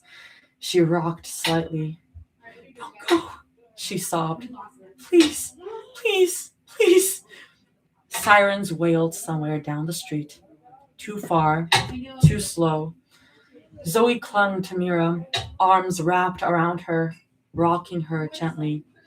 Mira felt cold. Not just the air, cold. Wrong cold. Mira, Zoe whispered again, like saying her name enough times would anchor her here. She didn't even notice the ambulance pull up, didn't notice the shouting, the footsteps. A hand touched her shoulder and she flinched violently. Zoe. Rumi's voice cracked as she tugged her back. They need to help her. Zoe sobbed as she let them pull Mira away. She watched helplessly as the paramedics worked, hands moving fast, voices urgent. Her own hands were red, completely red. She stared at them, detached, like they didn't belong to her. A paramedic approached. Are either of you hurt? Yes, everything hurt. No, Rumi answered for her, voice tight but controlled. Can you tell me what happened? Rumi opened her mouth. She meant to answer. She was.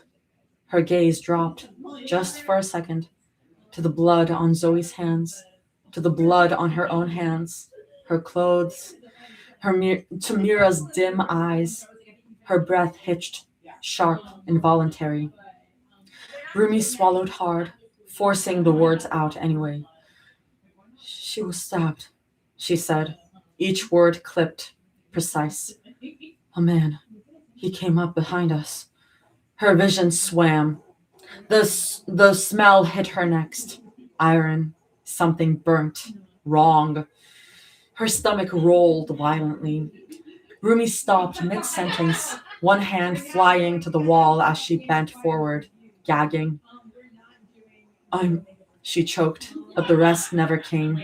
She stumbled away, barely making it 2 steps before throwing up again, body folding in on itself at the sound, as the sound tore out of her, raw and humiliating. Zoe didn't even notice. She was too busy pacing in tight, frantic circles, fingers clawing into her hair like she could rip the moment out of her hair if she pulled hard enough. She was stabbed, Zoe babbled, words spilling out uncontrolled. Some guy, he stabbed her. She was stabbed. She got stabbed. Her chest tightened. The air wouldn't go in. She sucked in breath after breath and got nothing. Her vision tunneled. She couldn't breathe. She couldn't. Hey, a voice cut in, firm and close. You're hyperventilating. I need you to slow your breathing down. Zoe shook her head violently, breath coming faster, shallower, like her lungs were locking up on her. No, no, she gasped. My girlfriend just died. I can't. She's not dead, the paramedic said quickly, stepping closer. They're working on her, okay? Zoe laughed, a sharp, broken sound that didn't belong to her. Don't fucking lie to me, she sobbed. I saw her. She wasn't. The paramedic took another step and Zoe stumbled back like she'd been burned. Don't touch me, she snapped, voice cracking immediately after. Don't come near me. Her chest seized. I can't do this, she cried, words tripping over each other. I can't. She's gone. She's. Her breath hitched hard. Nothing came in. Zoe bent forward suddenly, hands clawing at her chest and throat like she could force air back inside herself. Her vision swam, black dots bursting at the edges. Breathe. She had to breathe. Why couldn't she breathe? She choked, gagging. I can't. Oh God, I can't. Her body folded in on itself as a sob tore through her, so violent it made her dry heave. Rumi stumbled back over, pale and shaking, and wrapped her arms around Zoe before she could hit the ground. Zoe, Rumi whispered urgently, gripping her tight. Zoe, look at me. Zoe buried her face into Rumi's shoulder, sobbing so hard her whole body shook. I'm scared, she gasped. Rumi, I'm scared. I don't know what to do. I don't. Breathe, Rumi said, voice trembling but steady. Just breathe with me, okay? Zoe shook her head frantically. I can't. Yes, you can, Rumi insisted, pressing her forehead to Zoe's. You're not alone. I've got you. Zoe clutched Rumi's hoodie like it was the only solid thing left in the world. Behind them, voices sharpened, urgent, clipped. Okay, on 3. Careful, watch your side. Zoe lifted her head. They were already moving Mira. What? Wait! Zoe rasped, stumbling forward as the stretcher rolled past. I'm coming. I'm right here. She reached for Mira's hand. A paramedic stepped in automatically, not rough, but firm, catching Zoe by the forearm. Hey, hey, you can't get. Sorry. Hey, you can't get on. Zoe blinked at him, confused. What do you mean? Yes, I can. That's my girlfriend. I know, he said quickly, but we're doing rapid transport. There's only one room for her and 2 medics right now. I'll sit on the floor, Zoe said immediately. I don't care. I won't touch anything. I can't let you, he said, already backing her away as the stretcher lifted. She needs full access. We need to work. No, I won't be in the way, Zoe insisted, panic climbing fast. She needs me. She doesn't wake up right if I'm not there. Rumi grabbed Zoe from behind, arms wrapping tight around her waist as Zoe surged forward again. Zoe, Rumi whispered desperately. Zoe, please. She's just sleeping, Zoe choked, reaching anyway, fingers brushing air where Mira had been a second ago. She does that. She shuts down when she's exhausted. She'll wake up. She always wakes up. Ma'am, the paramedic said, softer now, but no less immovable. You can follow in your own vehicle. Go straight to the ER. Ask for trauma intake. My car isn't here, Zoe sobbed. I can't. Please, just let me hold her hand, please. The stretcher slid into the ambulance. The door stayed open, just long enough. She doesn't like sleeping alone, Zoe rushed on, words spilling faster, like if she said them quickly enough, they'd change their mind. She hates it, Zoe babbled desperately. She won't sleep if we're not there. She always had trouble. Zoe twisted violently in Rumi's grip, muscles locking, then straining. Let go! Zoe gasped, already fighting. Rumi, let go of me! Rumi tightened her hold instead, arms locking around Zoe's waist as Zoe lurched forward again, one hand outstretched. Mira! Zoe cried hoarsely. Hey, I'm right here, okay? I'm right here! The door shut, not slammed, just closed. A click, a latch. Final. Zoe froze mid-movement, body still pulled forward like she might tear herself loose any second. For one awful heartbeat, nothing happened. Sorry, y'all. Can y'all hear me?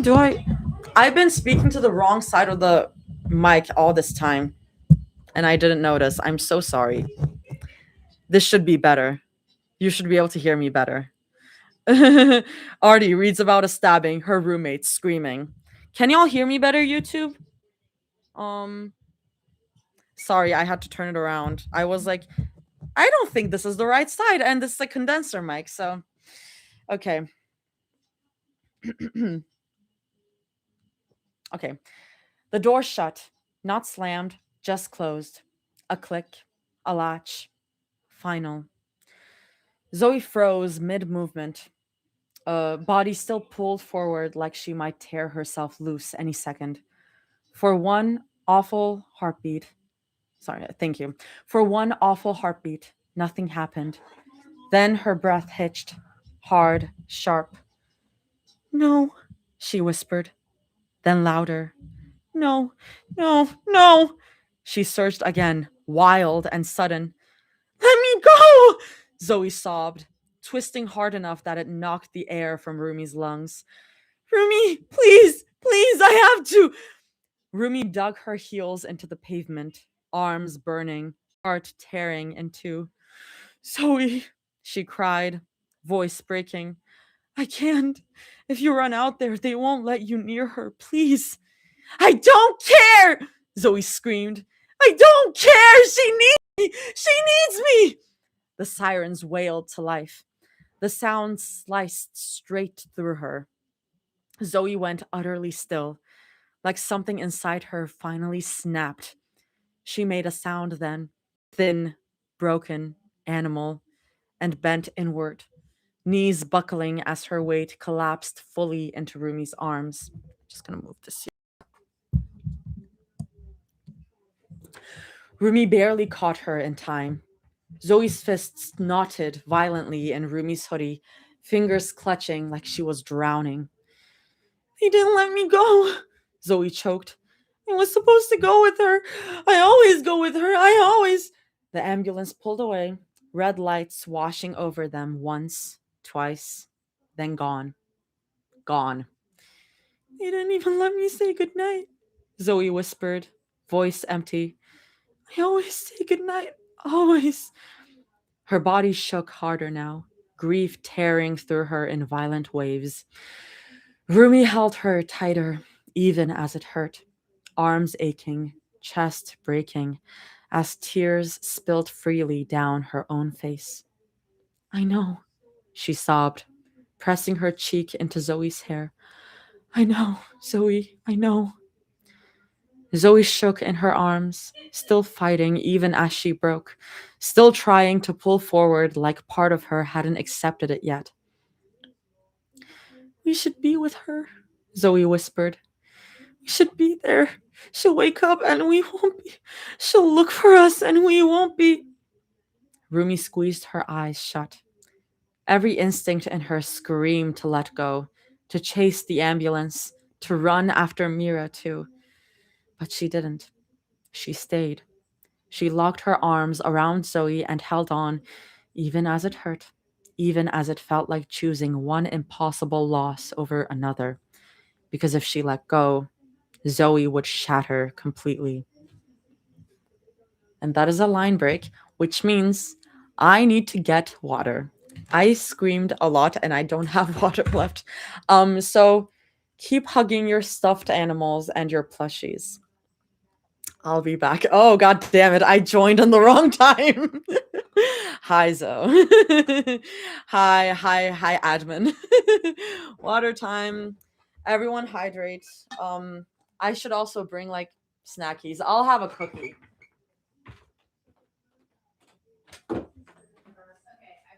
Oh my god, yeah.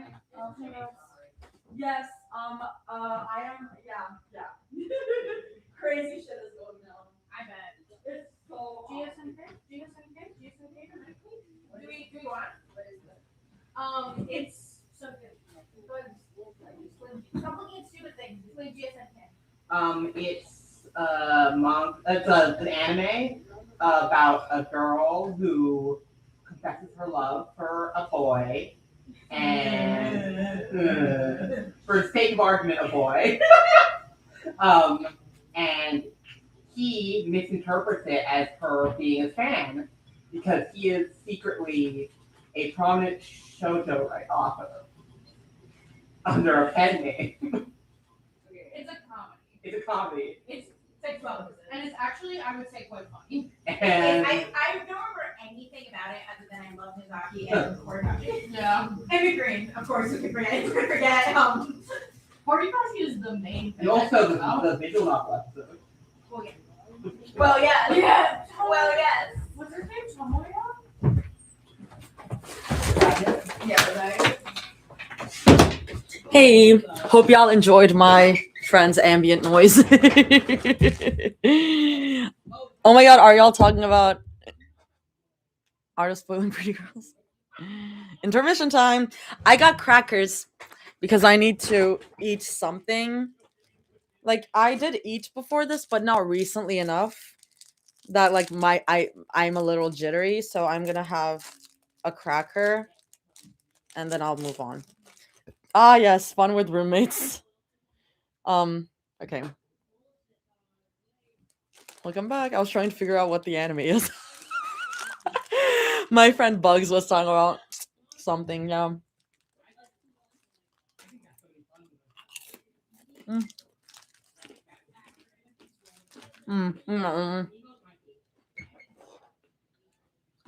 If you haven't eaten recently or hydrated, grab a snack.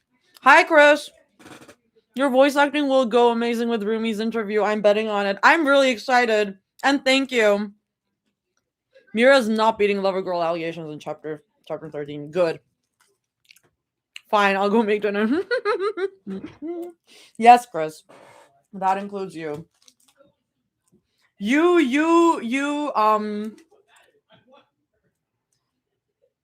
You were the mother when I got my wisdom teeth removed. Now I'm the mother. Artie, I made pot roast. Oh my god, I want to have your cooking so bad, Reeve. Like, oh my god. Mmm. Uno reverse.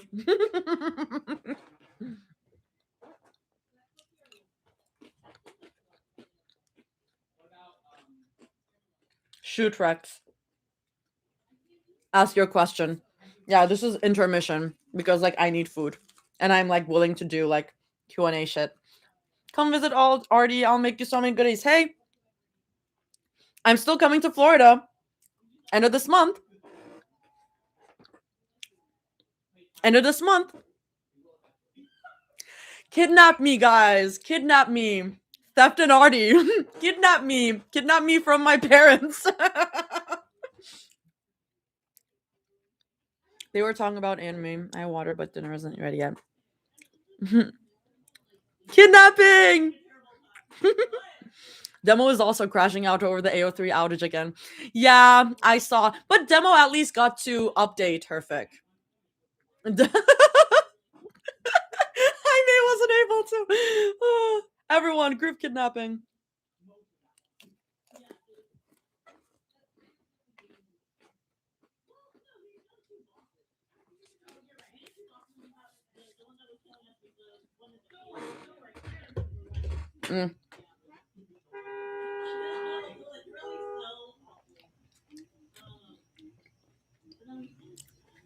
First of all, let me read you to sleep. If it's 1 a.m. over there, you should be sleeping.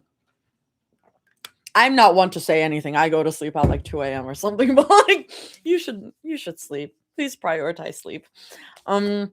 Also, Reef, it wasn't your fault. Alaska didn't get back to me. It's their fault. You did try. Oh yeah, fun bedtime story. We're talking about Mira stabbing. If I were to finish my K-pop Demon Hunters AU fic someday, would you read it? I cannot promise anything. I have had so many people recommend me their fics. So many people asking me to read their fics. I can try, but like right now, I am not able to read anything except like for the fics that I'm streaming, basically. I'm already a slow reader, and I'm already busy enough. So I can't promise anything. I'm sorry. Like literally I'm only reading one fic in my free time, and that is Rose's fic, and that is like 60k like in total, and I'm like reading the last chapter that's out, and that's been taking me forever. I've been on the same chapter for like a week. It's just I'm very slow.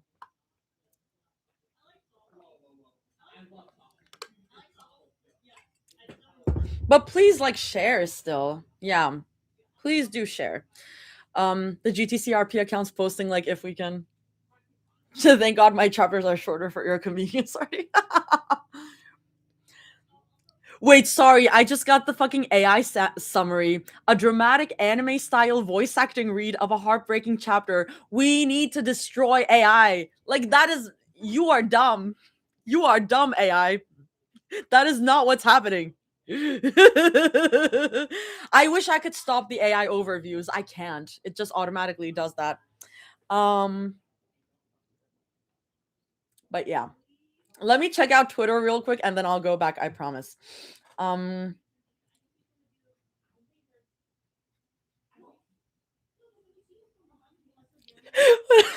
Ma is so funny. When I saw you on live on TikTok, I was wondering how the whole world is collapsing and you're calmly reading fanfic. Well, the angel smiled down at me. Oh yeah, the RP accounts are going crazy. Call AO3 Celine with the way it's trying to prevent polytrix from being accessible to the public. That's so good. That is so good. Damn, they're funny. I love them. I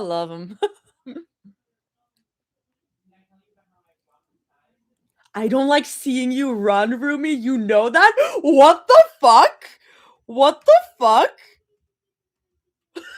What the fuck? I mean, I should expect it. I know it's gonna be one hell of a chapter, but like, God, Jesus Christ. Hey, hello, what? No, that's crazy. M? Mav.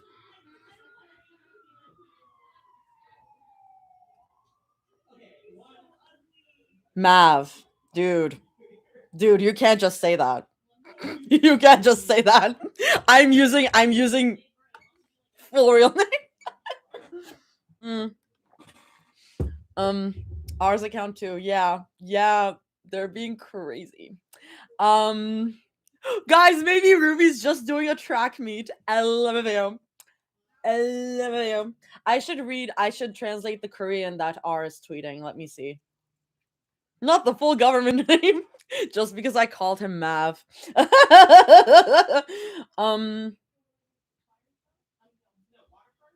Wait. Please don't hate me. I just want you to be happy. What is happening over there? I guess there's a reason why it is 52K. Anyway. I will like turn off. It's just so funny to see Jaime lose it. So sorry. So sorry, dude. Okay, I'm going off of Twitter for the rest of this. Do you read on Wattpad? I don't. I used to. And then I got scarred for life. Because Wattpad is arty lore. Arty lore. Best part is even us EA folk have no idea what they're on about. That's great. Okay, anyways, arty lore. I started reading original fiction on Wattpad when I was like in middle school. And it was like shit that I should not have been reading. I learned about sex through Wattpad. And it scarred me for life. So LMAO, same bestie. Valid, me too. Trauma bonding. The Wattpad era was educational. The thing is, I wasn't even reading fanfics. I've never read fanfics on Wattpad. I just like started reading like random romance stuff, and like of course they would get sexual, and I'll be like, what are they doing? I remember reading this one like novel, I guess, like, or it was original fiction, but like this one thing on Wattpad, and they like really built it up to like the like they of course have to get married because oh my god, also I'm reading in Turkish. I'm not reading in English. I'm reading in Turkish, and I'm reading this like thing in Turkish, and like they're really like building up to the marriage and stuff, because no sex before marriage. I mean, that is pretty common. I feel like even Turkey is a bit more, not a bit more, it is more conservative. Especially if you're like Muslim, and like no sex before marriage is like common. Anyway, this is like you're really getting into the lore. I was never a victim to Wattpad, surprisingly. Fascinating. Good for you. Good for you. I can't say anything to that. But anyways, I remember seeing it, and I'm like, why is that going in? Why are they doing that? Why is and this was like straight romance. This was straight romance. So I'm like, why does penis go there? Why does it go there? Am I supposed to be feeling something about this? Am I supposed to be feeling a certain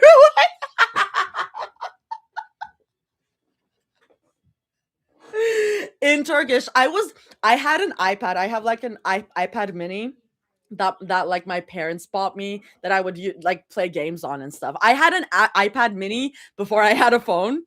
And I would like have Wattpad on my iPad mini, and I would like secretly read it under like in my bed, like under covers, away from my parents. My parents still don't know to this day.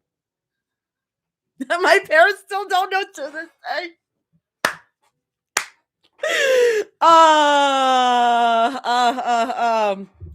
I was gonna say good times, but I'm just gonna say times. On iPad too, hello.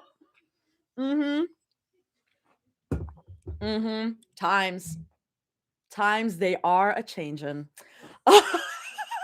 Anyways, that is enough of that. Let's go back to this. Okay. Oh, my parents will never know the things I read. I mean, yeah, at this point it doesn't matter, but I was like in middle school. Okay. Okay, let's go. Wait, where are we?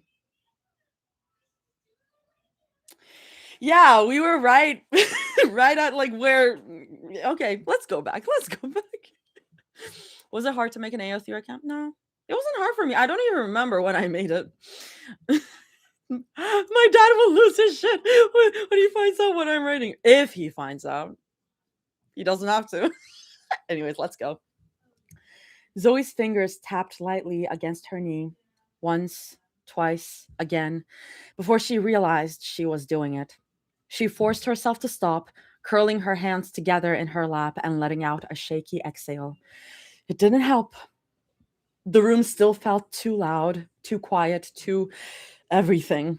Like the memory was pressed just under her skin, waiting for any excuse to surface. She knew that what she'd said in that room, what she'd seen, would be engraved into her mind for the rest of her life. She didn't think there was a version of herself that forgot something like that. Footsteps echoed down the hall. Zoe looked up automatically, muscles tensing, and then eased when she saw it was Celine. She was carrying a couple of small juice boxes, her grip careful, almost tentative. She stopped in front of Zoe and held them out without saying anything, her expression careful, almost unsure. Zoe stared at them for a second longer than necessary. Then she reached out and took the orange one. "Thank you," she said quietly, voice a little rough. Celine nodded once, like she was relieved Zoe had accepted it, and sat down in the chair beside her. She set the extra boxes between them before picking up the apple juice for herself. They sat there in silence. Zoe peeled the straw from its wrapper, punctured the foil, and leaned back as she took a few slow sips. Cold, sweet, tangible. Her shoulders loosened a fraction, surprised by how grounding something so small could be. She drank again, slower this time, leaning her head back against the wall. The chair was uncomfortable. The air was stale, but the juice gave her something to focus on besides the horrid memory plaguing her thoughts. Celine watched her from the corner of her eye. "You finished already?" she asked gently after a moment. Zoe blinked and glanced down at the box in her hands. "Oh, yeah," she muttered sheepishly. "It just got to a certain point. I want to stop." She rolled the straw between her fingers, eyes fixed on her lap. She felt suddenly self-conscious, like she'd done something wrong without realizing it. Girl, no. Celine hummed, thoughtful. "It's strong of you, doing this, talking about what happened that day." Zoe nodded, but the word strong felt wrong, heavy, misplaced. "Yeah," she said anyway. "It's just, I don't think I'll ever forget," she admitted. Holding her like that, her body was just... Zoe swallowed, limp. Saying it out loud made her stomach turn. She pressed her tongue to the roof of her mouth, willing herself not to spiral again. Celine leaned back in her chair and let out a slow breath. She nodded, eyes unfocused, like she was somewhere else for a moment. "Yeah," she said quietly. "I get it." Oh, yeah. Oh, guys, I'm still editing. I'm still editing that clip, but oh my god. Doomed Yuri, save me! Doomed Yuri, save me! Dying in each other's arms.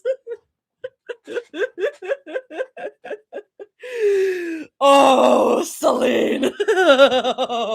They're bonding. Doomed Yuri. Oh God.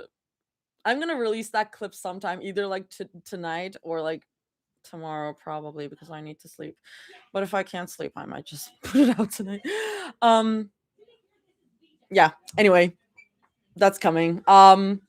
Man, sorry. That scene, Myung's death scene, was crazy. That scene was crazy. Anyways, Doomed Yuri, save me. Anyway. They sat in the quiet that followed, thick, weighted, but not sharp. Not the kind that demanded filling. Zoe glanced sideways at her, straw still between her lips, then looked back down when Celine didn't continue. She took another small sip, more out of habit than thirst. Celine's gaze stayed fixed on the floor, unfocused, like she wasn't really seeing it. I held Rumi's mom as she died in my arms. She said suddenly. What a thing to drop. Damn. Okay, let's get into it, baby. Zoe's grip tightened on the juice box without thinking. The cardboard crumpled with a wet pop, and orange juice sprayed up, splashing her chin and nose, and the mouthful she'd been swallowing went down the wrong way. She lurched forward, choking hard. She coughed violently, sharp and uncontrollable, pounding her fist against her chest as her lungs burned, eyes watering. Celine startled beside her, half rising from her seat. Zoe? Zoe shook her head quickly, coughing into her elbow, one hand coming up in a frantic wait. I'm good. I'm good. She sucked in a shaky breath, then another, chest hitching as she tried to force the air back into something normal. Juice dripped down her wrist. Her face felt hot and wet and stupidly overwhelmed. Celine froze, hovering. Are you sure? You cannot have a real near-death experience right now. Zoe nodded, though her vision was still swimming. Yeah, she rasped. Just give me a second. She bent forward, hands braced on her knees, breathing through it until the coughing finally eased, throat burning. When she straightened again, wiping her mouth with the back of her hand, she turned to look at Celine, absolutely dumbfounded. Celine had gone rigid, like she'd just realized she'd stepped off a cliff. I'm sorry, she rushed out, words tumbling over each other. I didn't mean to say it like that, or at all. That wasn't fair. I shouldn't have. I didn't mean to put that on you. Zoe shook her head faintly, throat still tight. One last cough slipped out before it settled. Her mind felt snagged on something sharp, the words replaying over and over, refusing to soften. Oh, she started, then trailed off, unsure where that sentence was supposed to go. She took another sip of juice, more careful this time, mostly just to give her hands something to do, to ground herself in something solid, something now. Celine went quiet beside her, her shoulders rounded in, posture folding in on itself like she'd realized she'd stepped too far forward and was trying to disappear back into the wall. I just, she said after a moment, voice lower now, careful. I wanted you to know you're not alone in it, that feeling. Zoe looked at her then. In the way it sticks, Celine added. The way it doesn't leave, even when something else keeps moving. Zoe felt her chest tighten. That must have been a lot, more than she'd ever let herself think about. Mira had lived. That mattered. God, it mattered so much. Celine didn't have that. The thought settled heavy in Zoe's stomach. She swallowed, throat tight, and stared down at the floor again. Does it? She asked slowly, the question slipping out before she could talk herself out of it. Does it get easier? She hated how small her voice sounded. Celine looked at her. She didn't answer right away. No, she said honestly. Not really. She offered a small, tired smile. But some days don't hurt as bad as others, and you learn how to carry it without letting it crush you. Zoe nodded. She didn't know if that comforted her. She wasn't sure she wanted to learn how to live with something like this. The silence closed in around them again, thick, heavy, but not hostile. Zoe picked at the plastic wrapper around her straw, peeling it a little, then smoothing it back down. Her legs swung lightly off the chair, an unconscious motion, like she was trying to ground herself. She still wasn't sure what this was. A conversation, a confession, a reckoning. I'm sure. Celine started, then paused, clearly searching for the least damaging way to say it. Rumi has told you about her experience growing up with me, yes? Let's get into it. Zoe's shoulders tensed before she could stop it. Her gaze dropped to the juice box in her hands. Her thumb pressed into the cardboard, denting it slightly. Yeah, she said after a beat. Her brows knit together, the word feeling too small for what she'd heard. The next sentence slipped out before she could catch it. It was a pretty fucked up experience from what I was told. Zoe said quietly. Get her ass. As soon as the words left her mouth, she stilled. She glanced at Celine, a flicker of worry cutting through her chest. She hadn't meant to say it like that. So blunt, so sharp. But it was the truth as she felt it, raw and unfiltered. She's not lying. Celine didn't react the way Zoe expected. She didn't bristle, didn't defend herself. She just nodded. I know, Celine said. It's not something I'm proud of. Any of it. Her eyes fixed somewhere ahead of them, unfocused, like she couldn't quite bring herself to look at Zoe while she said it. I punished her, she admitted quietly, for things she couldn't control. Zoe's jaw tightened. For existing, Celine added, her voice rougher now. For looking like her, for sounding like her, for being... She faltered, swallowing hard. Proof. The word landed hard. A reminder of what I lost. We love it when characters are foils to each other, eh? Silence stretched again. Zoe's chest felt strange, tight, uneasy, like something was pressing in from the inside.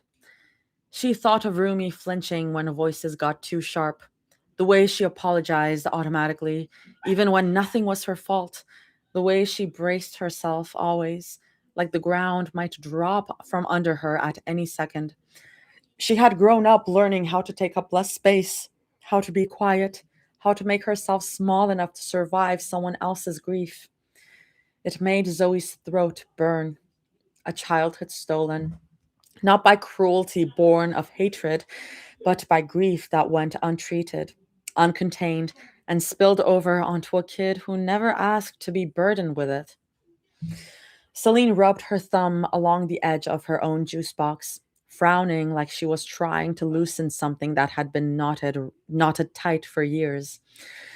Zoe didn't know whether to feel angry at her or unbearably sad for both of them. Maybe both. It's sad, Celine said quietly, that it took me years to realize how wrong I had it.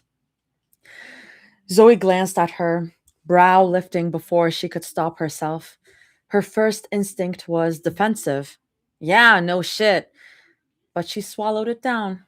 This wasn't about being right. It was about whether this woman actually understood what she'd done. How Rumi reminding me of her, Celine continued, wasn't something to punish. that it meant I didn't lose her completely. Zoe's fingers stilled around the straw of her juice box.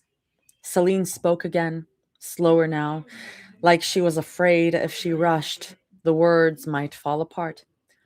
From the way she wrinkles her nose when she's annoyed, the way she hums when she's nervous, like she doesn't even realize she's doing it, the way she tries to be polite even when she's terrified. Her mouth twitched, not a smile, something smaller, fragile. Sometimes it's just a look, she said, or a tone, and it hits me out of nowhere. Zoe felt that strange tightness again in her chest, like something pressing from the inside. She'd seen those things. And instead of hurting, Celine went on, voice dropping, sometimes it comforts me because it means Myung didn't really disappear. Even on bad nights, Celine admitted, when I wake up thinking about how I lost her, how I failed her, I remind myself that I didn't lose all of her. Her grip tightened around the juice box, cardboard creasing beneath her fingers. She's still here, Celine murmured. Just not physically. Zoe swallowed. She wanted to hate her for this. Part of her still did. For every flinch, every apology Rumi never should have learned by heart. For a childhood that couldn't be rewound or repaired, no matter how sincere the regret was.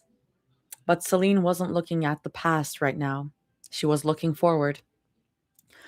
I used to think being around Rumi meant drowning in it, Celine said quietly, in the grief, in everything I'd lost. Her jaw tightened. Every laugh, every look. It felt like being reminded of a wound that never closed. She shook her head once, but that isn't what it feels like anymore. Zoe's gaze flicked back to her. Now, Celine continued, when I see her, I don't just see Myung. A pause. I see who Rumi is, the choices she makes, the strength she has that isn't inherited, the softness that survived despite me. Her voice wavered, but didn't break. She's not a reminder anymore, Celine said. She's proof. Proof of what? Zoe wondered. Love? Survival? Forgiveness? Of what Myung gave the world, Celine finished, and of what Rumi built for herself. She exhaled, shoulders sagging like she'd finally set something down. It makes me happy knowing that Myung didn't just leave something behind, she said. She raised someone extraordinary, someone who exists beyond my grief. Her fingers loosened around the juice box. Being near Rumi doesn't hurt the way it used to, Celine murmured. It steadies me, because loving her now doesn't feel like losing Myung all over again. She hesitated. It feels like honoring her. Wow. Zoe blinked, chest tight, like the words had knocked the air clean out of her. She scrubbed at her eyes quickly, embarrassed by how close she was to crying again.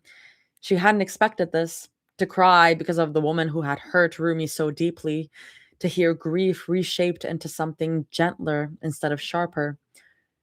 Make sure you tell Rumi that, voice said. Zoe said, voice rough but steady. Okay? Celine nodded without hesitation. I will. Zoe sniffed once, then turned fully toward her, forcing herself not to look away this time.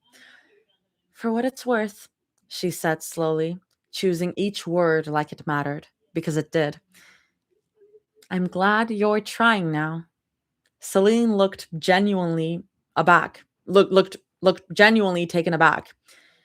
Even if it is late, Zoe continued, and even if some of the damage can't be undone. Her jaw tightened. Rumi will carry this forever. The truth didn't vanish just because Celine was changing. You could have ignored it, pretended it wasn't that bad. A lot of people do. She met Celine's eyes, but you didn't. Zoe nodded once, firm. You're taking accountability. You're trying to do better For her. A small pause. I can get behind that. She lifted her fist, the gesture half awkward, half offer, something between a truce and a promise. You're sorta, Zoe added, mouth twitching, but not quite cool in my book. Yeah, I agree. Celine blinked. Then a quiet huff slipped out of her, surprised and almost fond. She raised her own fist, hesitant, like she wasn't sure she deserved to meet Zoe halfway, and bumped it gently against hers. Thank you, she said, uncertain. Zoe snorted softly, the tension easing just a fraction. Trust me, she said, a crooked grin tugging at her lips. You're gonna want to stay on your future daughter in law's good side while you can. Celine's brows lifted. Oh? They're gonna end up getting married at the end of this. Zoe froze. Heat rushed to her face all at once. Joking, she blurted. I mean, not joking, but also totally joking. Like, I'm not dead set on wiping up Rumi or anything. We're young. Who knows what happens in 10 years? She stopped herself, clamping her mouth shut, mortified. I'm shutting up now. For a moment, Celine just looked at her. Not amused, not disapproving, thoughtful. Then, very gently, she smiled. When Rumi does choose you, Celine said quietly, I think I'd be honored to have a daughter-in-law who loves her the way you do. Zoe's breath caught. And for the record, Celine added, softer still, that's not something I say lightly. Somehow, that felt heavier than any accusation ever could. Zoe didn't know what to say to that. Cats. So she did the only thing she could think of, tilted the empty juice box and sucked at the straw like there might be something left. There wasn't. Not even a drop. Just air and the faint taste of sugar. Hell fucking yeah. We got the blessings. Yeah, wedding at chapter 47.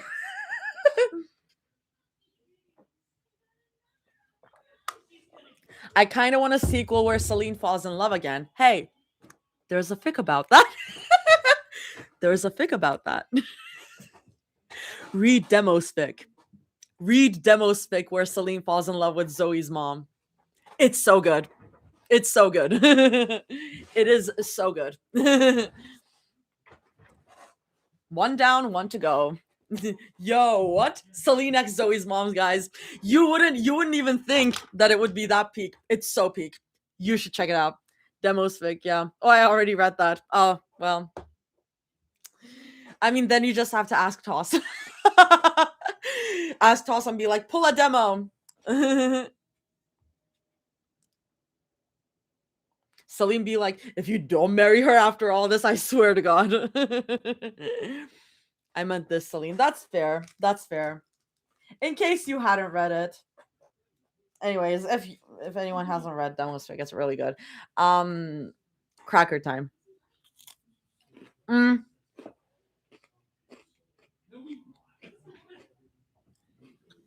Celine and Cora. Oh, Celine and Cindy? I feel like we don't have enough built-in. I don't think we have enough interactions with Cindy, but that doesn't mean it can't happen. Who knows? Cindy is Cindy used to be like Mira's family's cook and like really looked after Mira, and now like she is all like she's much older. She like runs a pottery like pottery making studio. We love Cindy.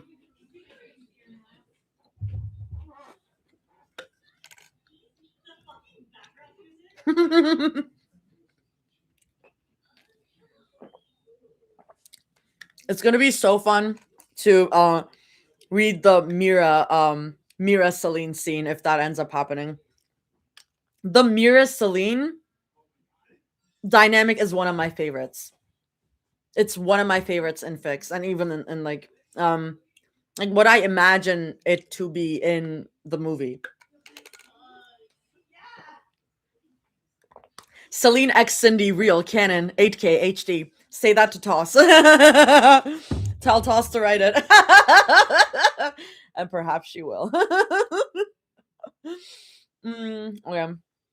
The mother figures are being shipped together, not. When are they not? I love old woman Yuri. Hi, Toss. I'm guessing you heard all that. I can't wait for you to see the ending. It's crazy. I'm so excited. I'm so excited. Toss, did you hear all that?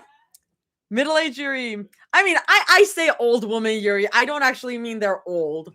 It's just fun to say old woman Yuri. Like it's fun to say old man Yaoi. Even when they're not that old. Mommy, sorry. Mommy, sorry.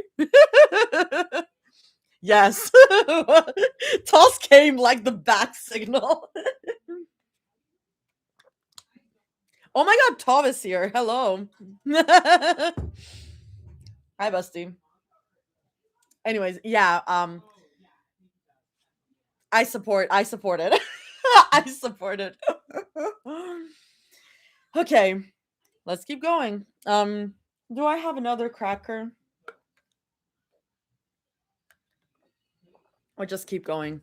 I'm gonna look up if AO3 is back on my other tab. I won't. I'm just curious. First time catching your live, kind of nervous. Hi, bestie. I'm doing Two's Company, just so you know. Well, obviously because GTC isn't out. It's still down. It's still down. That's crazy. I think both Cindy and Celine might be in their 40s, maybe a little bit older. Yeah, like after their 40s, I think it's fair to say old woman Yuri. Even though I don't think 40 is old, it doesn't mean that I think 40 is old. It's just fun to say old woman Yuri. Welcome to the chaos, Tom. Hell yeah. Okay. She got her blessing? The idea sat strangely in her chest. Too big, too sudden.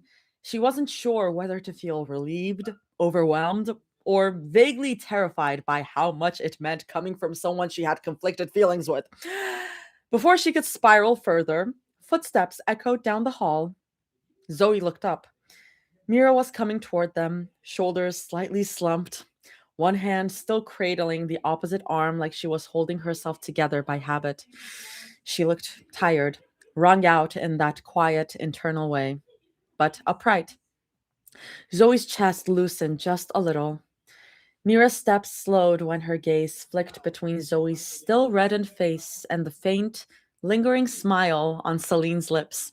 Her brows knit together for just a second, like she was trying to read a conversation she hadn't been part of. She dropped into the chair beside Zoe with a soft, tired huff and leaned in automatically, resting her head against Zoe's shoulder like it was muscle memory. Zoe felt it everywhere. "How'd it go?" she asked quietly, voice still a little rough. She glanced at Celine, then motioned vaguely toward the small stack of juice boxes. Celine nodded once and reached for them, holding them out toward Mira. I grabbed them. Mira blinked, surprised, then took the grape one. She leaned forward slightly. Thanks, she murmured, almost shyly. Celine only dipped her head in acknowledgement. Mira pierced the box with the straw and took a slow sip before answering.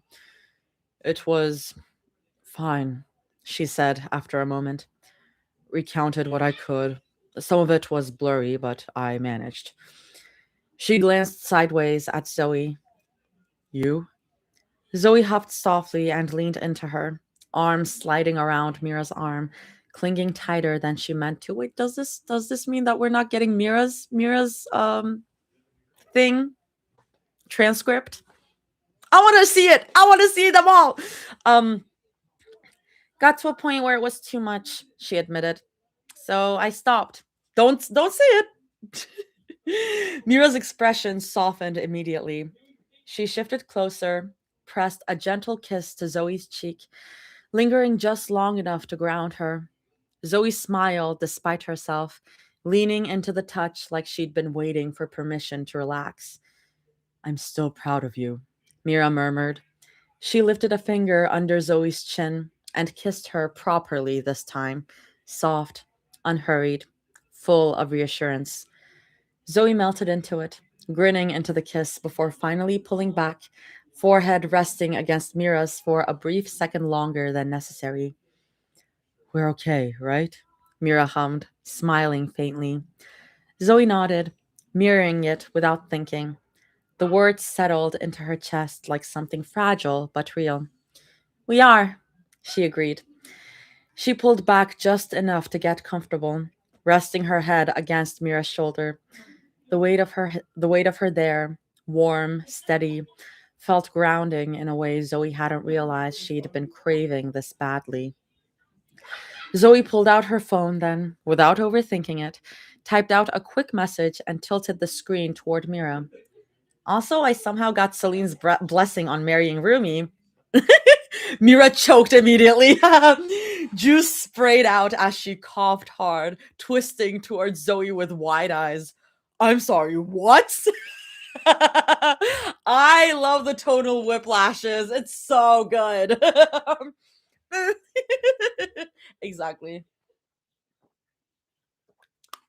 See, Celine and Cindy belong together. They keep third, fourth wheeling. That's true. That is very true. I'm gonna put on my little thing. So much emotional whiplash. I love it though. Like especially with Two's Company, like the angst to pure comedy, emotional whiplash is so funny. It's like funky music at the end of a traumatic episode. Yeah, it is. It is. It's like boing boing boing boing. I keep slowing down. I'll get back, don't worry. I just have to put on like some well, this is actually like collagen lip balm, but it helps with my chapped lips and like they get really chapped when I'm doing these streams. The Amazing Digital Circus score. I actually have not seen The Amazing Digital Circus. I literally don't have time to say anything recently, but okay, what are they laughing at? That was really cute. That was really cute, y'all. That was so cute. I'm gonna check the comments real quick. Just downed a pack of Pop Rocks. Have them pull a Violet Bridgerton. Be the tea. I am the tea that you're having. I am so excited to go back to Bridgerton, like the second part of the season. Like I said, I just haven't had the time. But trust, I'll do it. I'll do it sometime when I have the time. Yeah, I am the tea that you're having. That icon, I love her so much. Anyways, I'm gonna check. Listen, I have too much power now that like I said I would log out of Twitter. I keep checking Twitter. It's just so funny. It's just so funny. Okay. We're getting into the real chaos now. Let's fucking go. Rumi didn't think. She just ran. She took off without a second glance back, adrenaline detonating in her chest the second the words stabbed and bleeding lodged in her wait. The words stabbed and bleeding lodged in her brain. Oh, someone she loved like air, was lying on the pavement somewhere behind her, and it was suddenly a matter of life and death whether she could find anything. So she ran, hard, fast. Her sneakers slapped against the pavement. I was gonna say something about Rumi running. Her sneakers slapped against the pavement. The sound too loud in her ears. Her breath already tearing out of her chest in sharp, painful bursts. Her lungs burned almost immediately. Her legs screamed at her to slow down. No, not now. Pain was irrelevant. Exhaustion was irrelevant. None of it mattered compared to Mira, compared to Zoe's voice broken and shaking, begging her to please find something. She sprinted past dark storefronts, her head snapping side to side as she scanned windows. Closed, closed, closed. Why wasn't anything open? Her vision blurred at the edges. Tears burned hot, threatening to spill, and she shook her head hard as if she could physically knock them away. No, don't think like that. She can't lose another person she loved. She won't. There's still time. There has to be. Zoe was counting on her. Mira was counting on her. If she stopped, if she let herself panic, then that was it. She bit down hard on her lip, tasting blood, grounding herself in it. Somebody, anybody, please. Her chest felt too tight, like her heart was trying to claw its way out. Then, light. A single glowing square in the distance. An old convenience store, the sign flickering like it might give up at any second. Relief slammed into her so hard her knees nearly buckled mid-stride. There. She pushed harder, legs moving on instinct alone.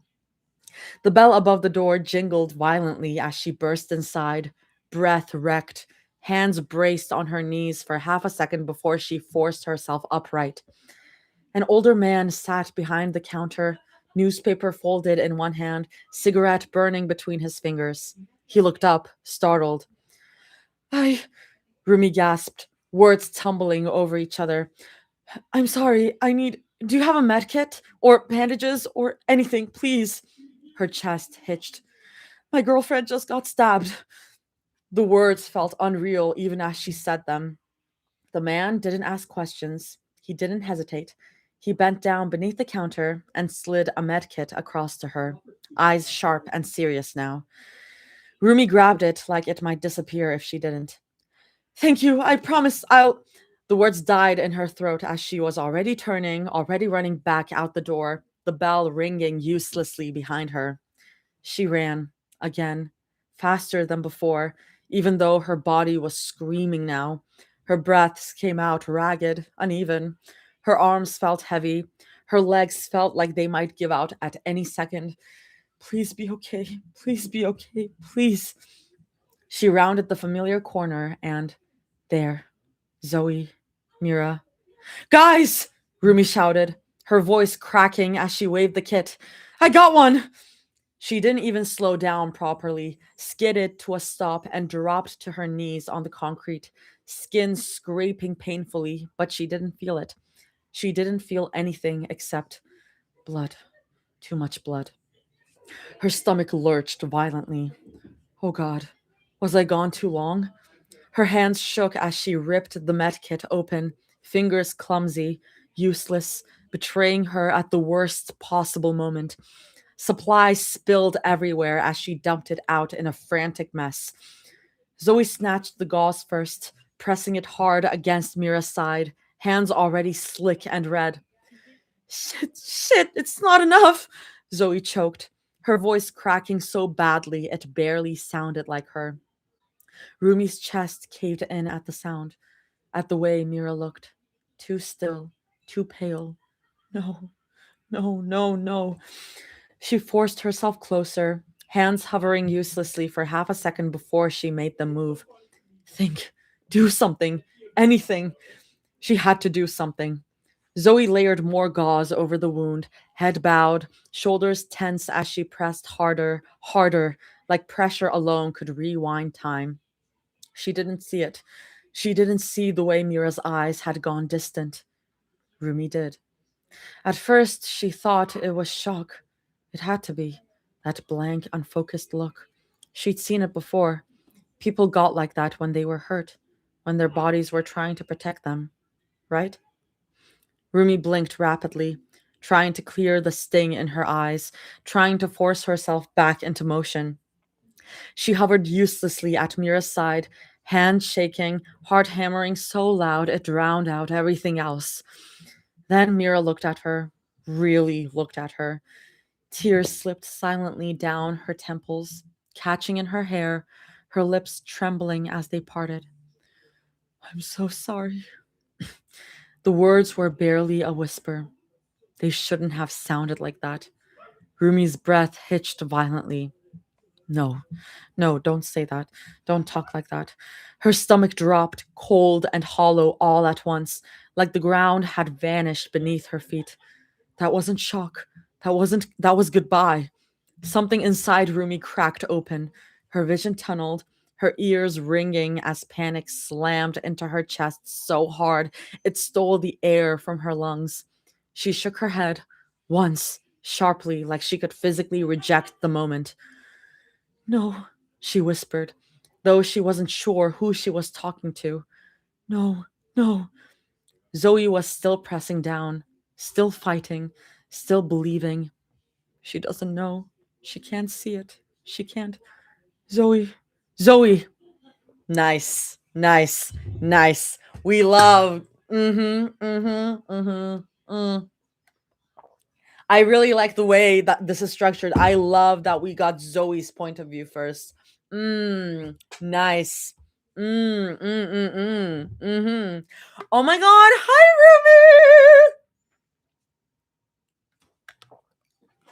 Hi. Hi, Rumi admin. all pics, all POVs, all POVs. I got you. I got you. We have two very different definitions of the word nice. Listen, I'm just commenting. I'm commenting on the writing here. I just like how it's written. I love the POV. So heartbreaking, so good. I love that you're saying that as if you didn't write them. That's so get ready to be pissed off. I am ready. I am ready. Glazing yourself, LOL. I mean, yeah. Toss can do anything. Toss deserves to do that. Toss deserves to do anything. Okay. So good. Thank you, chef. I'm so sorry. You've been trying to spell that out. I got you. I got you. Okay. I'm just gonna keep going, man. I'm just gonna keep going. Not anything, Artie. You haven't read the rest. Be prepared. Damn. Artie, my lovely oomph. Listen, I've gotten tweet replies from all the TC RP accounts being like, "Oh, I died reading this." Can y'all tell it's 2 a.m.? Real. Realized I loved angst too much when I was smiling while writing Zoe's fine. Listen, I low-key understand. I understand. Oh, please, insane. No, Toss. I see you. I see you. Mercy. I see you. Listen, the fluff is beautiful because of the angst. And I have believed that. I do believe that. Like, yeah. Oh, really? We couldn't tell. LOL. Listen, there's something so delicious about putting your characters through the worst things.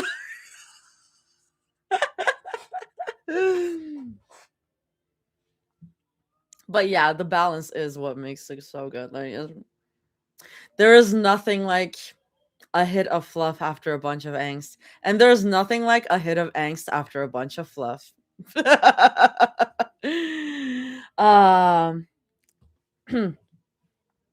Rumi wiped at her eyes, even though they were already dry, the motion more habit than necessity. Her hands trembled faintly as she folded them together in her lap, forcing herself to take a breath as she retold what she knew, what she remembered. It felt thinner each time she said it out loud, like the story lost substance the more it left her mouth. The detective sitting across from her, an older man, salt and pepper hair, sharp eyes that didn't blink enough, leaned back in his chair before straightening, fingers interlocking on the table. His gaze stayed fixed on her face, unwavering. and it made something churn in her stomach. "Can I ask you a few questions?" he said evenly, "to clarify a few things." Rumi hesitated for half a beat before nodding. "Yes." Out of the corner of her eye, she saw the other detective shift, pen clicking once before hovering over his notebook. She swallowed. "To start," he said, "you're aware, or have since been made aware, that your biological father is the individual who stabbed Mira Hong, correct?" The words landed heavy. Her father. Rumi nodded once, stiffly. "Yes." The pen scratched across paper. She tried not to look at it, tried not to imagine what words were being written down. "And when he approached you," the detective continued, tone still even, almost conversational, "asking for money, you did see his face." "Some of it," Rumi said automatically. Her shoulders tensed. "He was wearing a hood." "Right," he said, nodding. "But enough to register features." Are they gonna fucking blame her? Bitch! Bitch! Shut the fuck. Okay. She frowned slightly. "It was dark, so I didn't get a good look." "Of course," he agreed. "And you'd never met him before?" "No." "So even if you'd gotten a clearer look," he said, "you wouldn't have known who he was." "No," Rumi repeated, firmer this time, like if she said it clearly enough, it would finally settle. The detective hummed and made a note himself. The sound of pen on paper felt louder than it should have. "So nothing about the encounter struck you as familiar?" Rumi hesitated. Familiar wasn't right. Unsettling, yes, wrong, like something in her stomach had dropped before she knew why. But that feeling hadn't meant anything then. Feelings weren't facts. "No," she said at last. "Just strange." "Understood," he replied smoothly. "Thank you for clarifying." Relief loosened her shoulders. Just a fraction. Then he leaned forward. "After Mira was stabbed," he said, "you told us you left the scene to look for a medkit." "Yes," Rumi answered quickly now. "I thought it would help." "Hmm," he murmured. "How far did you get?" She blinked. "What?" "How far away from the scene?" he clarified. "Did you get before you found one? Did you get before you found one?" I don't know," she said. Her brow furrowed. 3 or 4 blocks, maybe farther. I wasn't really. The pen scratched again. "Oh, I am gonna get mad." "And during that time," he continued, "Zoe Puck was alone with the victim." Rumi swallowed. "Yes, alone." Zoe hadn't been alone. Mira had still been breathing. Rumi had been coming back. "You didn't consider," he went on, voice still calm, still infuriatingly even, "that staying to assist Zoe in applying pressure to the wound might have been more effective." "I didn't think," Rumi started, "that it could have slowed the bleeding," he continued, sliding right over her words. Her fingers curled tighter in her lap, nails biting into her skin like she deserved the sting. "I thought finding supplies would be better than doing nothing," she said, too fast, too rehearsed, like she'd already said it to herself 100 times. "Nothing as in," he said, brow lifting slightly, "staying with them and helping stop the bleeding would be nothing?" Her head shook immediately, too immediately. "No, that's not what I meant. I didn't know what else to do. Zoe was already pressing on the wound and I..." "Standing there?" he cut in. The words hit wrong, twisted. Rumi leaned back a fraction, brows knitting as she stared at him. She caught the name on his badge again. Yes, here we fucking go. Here we fucking go. Yes. I mean, yeah. This is really good. That's smart. That's smart. That's good. um She caught the name on his badge again. Krima, and something bitter curled in her chest. Of course it fits. Incredible.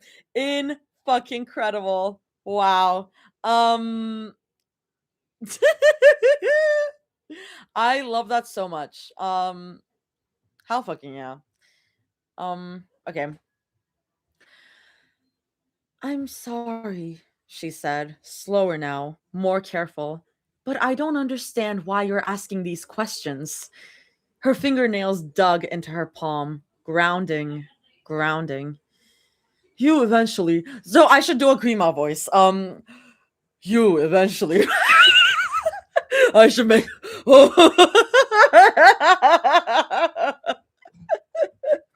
You eventually found it. Okay, yeah. No, I actually will, though. I actually will. You eventually found a medkit, he continued, not even acknowledging her confusion, from a convenience store. Rumi bit her lip and nodded. She wouldn't give him anything extra. And when you got there, he asked, did you stop at all to catch your breath? Her knee bounced once, then again.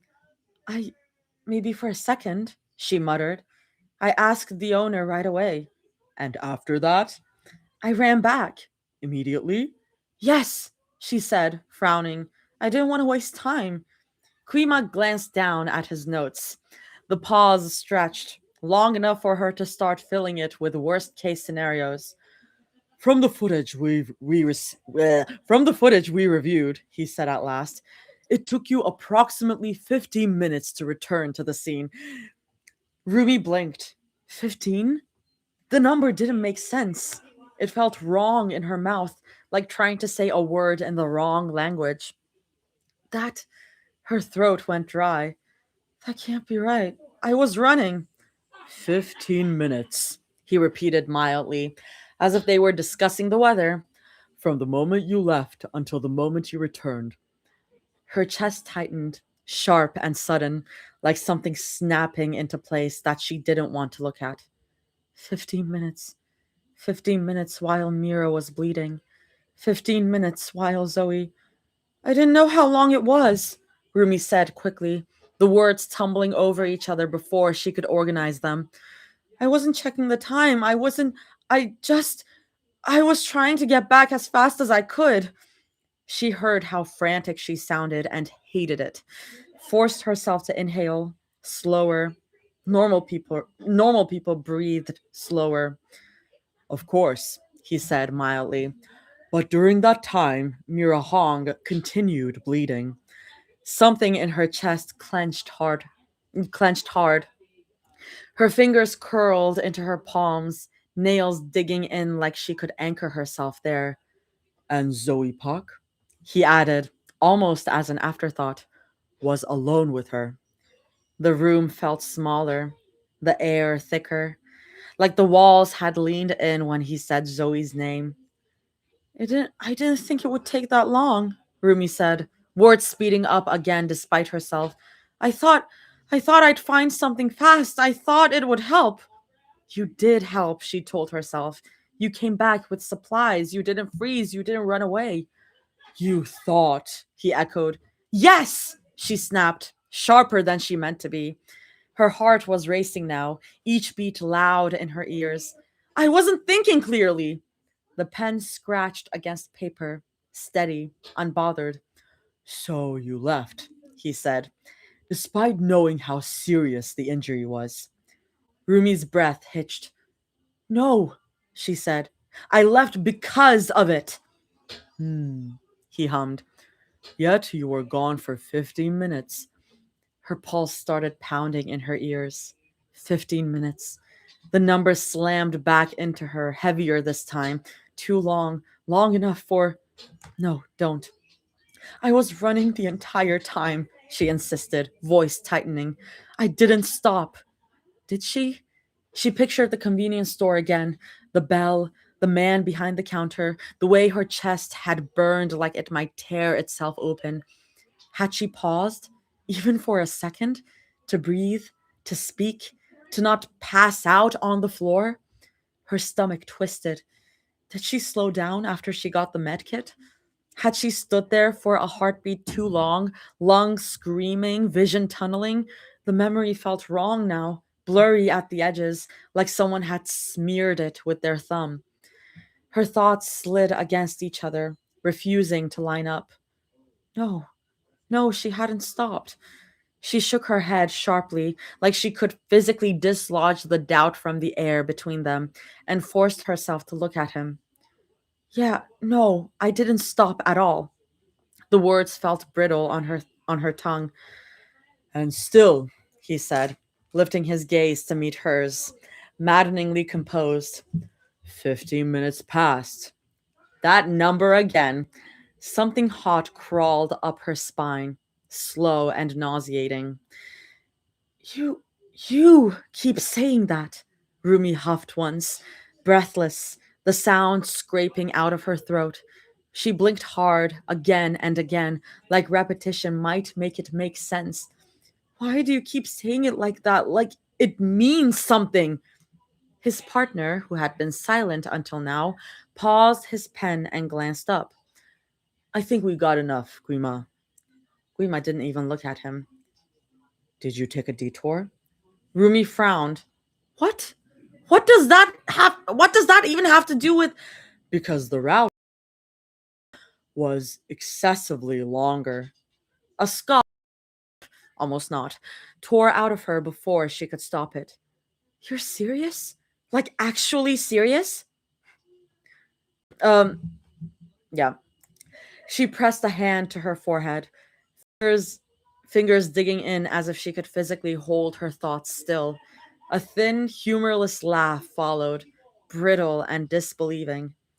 I didn't take a detour, she said, forcing the words out slower, clearer. The area was unfamiliar to me. I didn't know where anything was. You're making it sound like I wandered around for fun. Well, you did take 15. I swear to God, Rumi cut in, her voice splintering. If you say that number one more time. Kuima leaned forward slightly, just enough to feel intentional. It's a pretty strange coincidence, he said, lips curling faintly, that you and your father both disappeared from the scene after she'd already been stabbed. What? The word came out hollow. Wrong. Her brain stalled like it had skipped a track. Her father? Had he really just... Krima flipped through his notes, eyes lifting back to her like this was all very reasonable. The title makes sense now. I mean... The evidence, he added, shaking his head as if this were something tedious to explain, suggests that after he left, you also removed yourself from the scene. You went looking for a medkit late at night, obviously knowing there likely wouldn't be one at the time, instead of staying and applying pressure with Zoe to benefit Mira like any sensible person in that situation would. And then there's the 15 minutes it took you to return. Sorry, the way they keep repeating the 15 minutes, like reminds me of the like 17 minutes in BoJack Horseman. If you know, you know. Not the same situation. It just reminds me of that. Not the same situation at all. It's just that's what I keep thinking of. Rumi shot to her feet so fast the chair toppled backward, skidding across the floor with a violent screech. Her hand slammed down on the table, the impact rattling through the room and up her arms. You think? She had to stop herself, drag in a breath with her teeth clenched, keep her hands from flipping the whole table. You think I was in on my girlfriend getting stabbed? Grima raised his hands, palms up, a picture of calm. I'm simply trying to account for all perspectives, given that the circumstances are suspicious, she shouted, the word splitting as it left her mouth. Don't you fucking do that! Her hands were shaking now, badly. She could feel it. Feel her body tipping towards something ugly and uncontrollable. You don't get to line me up next to him, she said, voice rising despite herself. You don't get to use my father like a fucking footnote and expect me to just sit here and take it. Her heart was hammering. Her skin felt too tight. I ran because I was terrified she was going to die, not because I wanted her to, Rumi snapped. Not because I wanted to disappear, not because I wanted anything to happen to her. She leaned forward over the table, eyes locked on his. So don't you dare build some neat little theory about me and call it perspective. Her chest burned, breaths coming too fast, too shallow. It felt like she couldn't get enough air no matter how hard she tried. I would never, never hurt her, she continued, the words spilling out, tripping over each other. I watched her bleed out in front of me, and you're sitting there acting like I just walked away? Her vision blurred. Tears burned hot behind her eyes, threatening to spill, but she refused to wipe them away.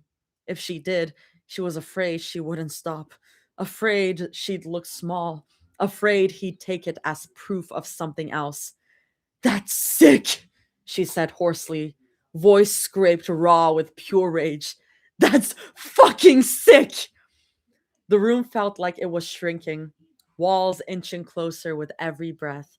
The air felt thinner, like it was rationed and she was already using too much of it. I did everything I could, Rumi went on, voice shaking now, not breaking, shaking, vibrating with fury. Everything.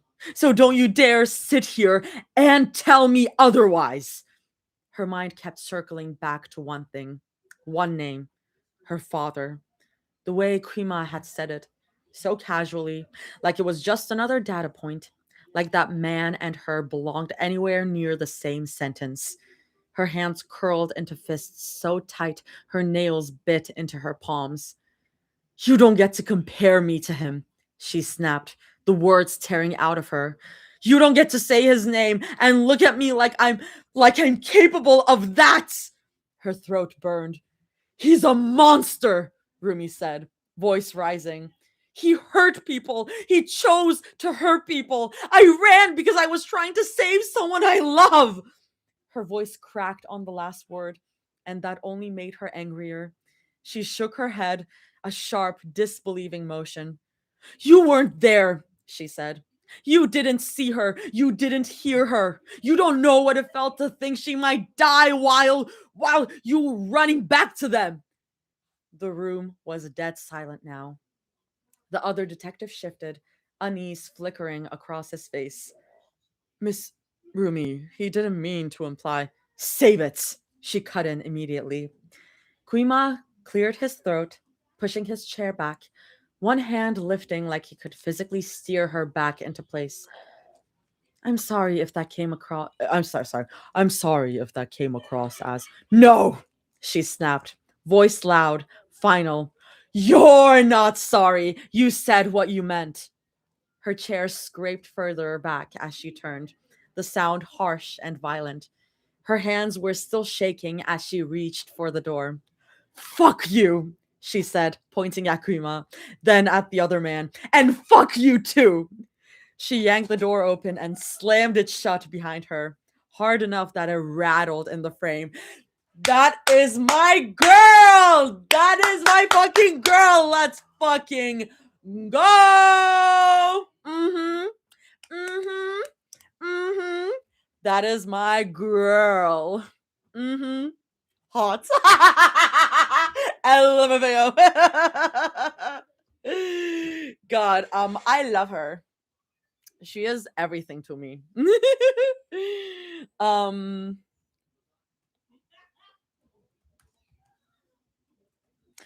We hot.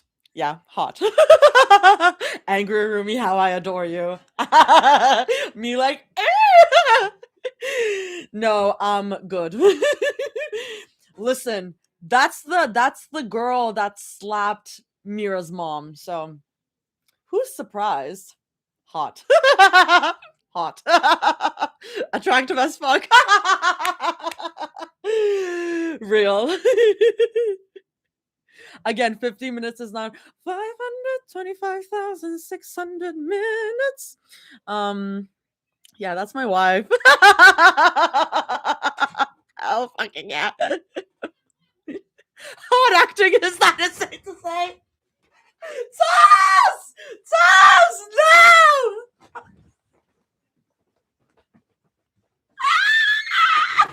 Kicking my feet and giggling. Oh my god! Guys, Toss said I'm hot. We all down bad.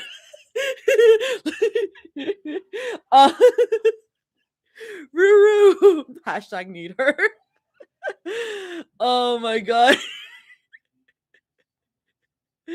Oh my god. Whoa, guys, don't get too distracted fantasizing about Buff Rumi. Oh my god. Okay. That was a lot. That was a lot.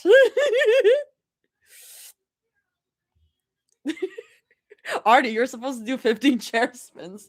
I did one. Y'all think that a chair spin is very easy. It's not that. I mean, that made it look easy, but I really have to push it. I really have to push it. Like, it is a commitment. TC Rumi, so true. Artie's hot. Yup, confirmed. Thank you, thank you. She did say I'm everyone's type. That's what chair spin. Well, I did 3 now. Because y'all wanted more. Anyway. That was so awesome. And I love that a lot. Listen, I love screaming. And she is justified.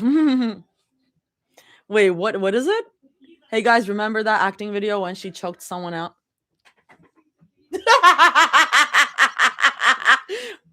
Well.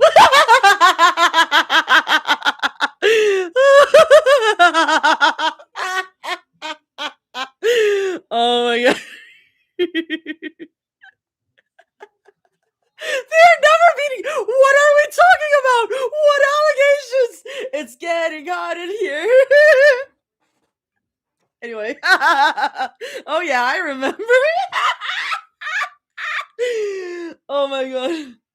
It is so hot in here, legitimately, because my radiator is right here and it's like blowing hot air in my face. Choking someone. It's almost 3 a.m. and I'm laughing my ass off. Already saw having a revival in the big 2026. Please. Please. Oh my god. No, it's just Rumi Artie. This is so fucking funny.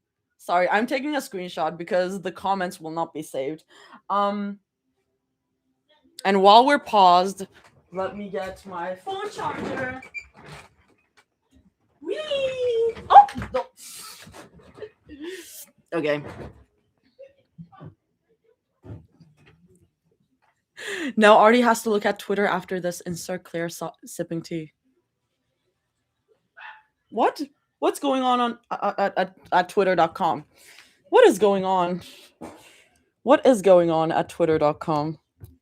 Is something, should I look right now? I mean, that was a lot, so I like a longer break. Yeah, don't pull an Artie. I'm not, don't worry. I'm just gonna put the... Okay. Put this behind here. Yes, let's fucking go. There will be a point where there's gonna be fan arts. Wait,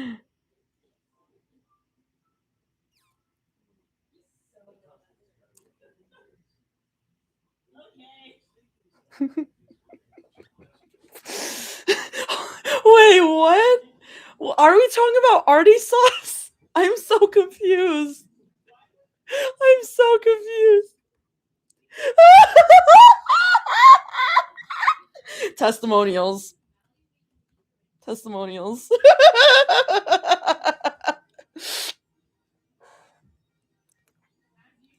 The resurgence of Artie sauce did not happen the way I expected.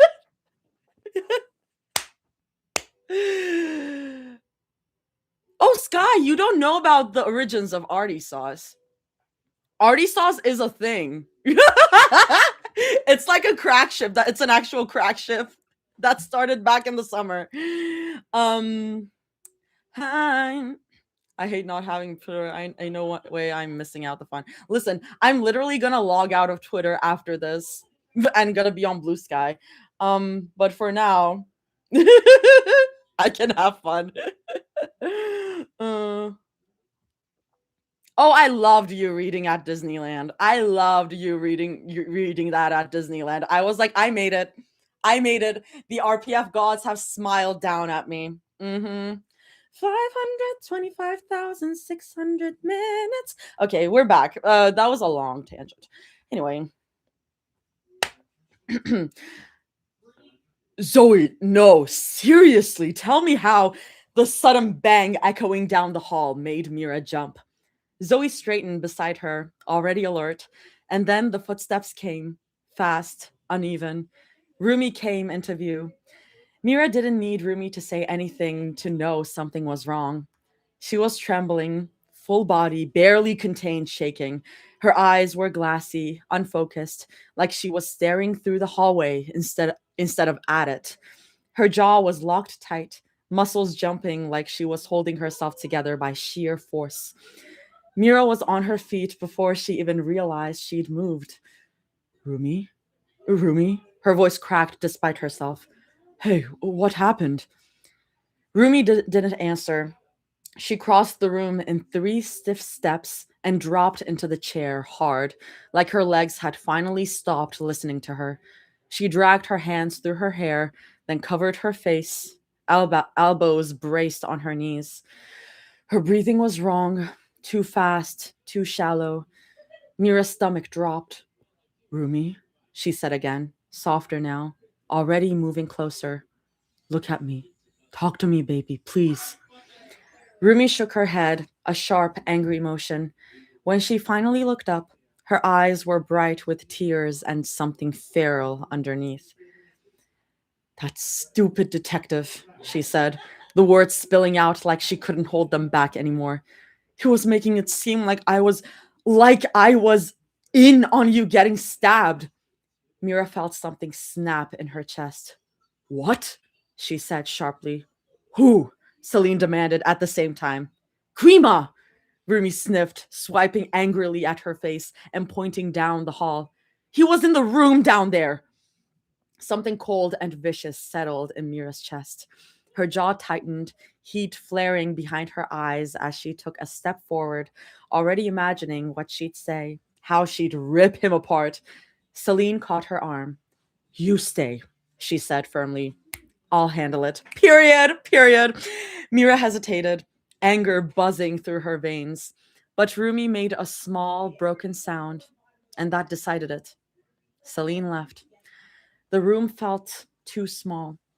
Zoe was already beside Rumi, one hand on her back, grounding, steady. Rumi leaned into her like she was the only solid thing left.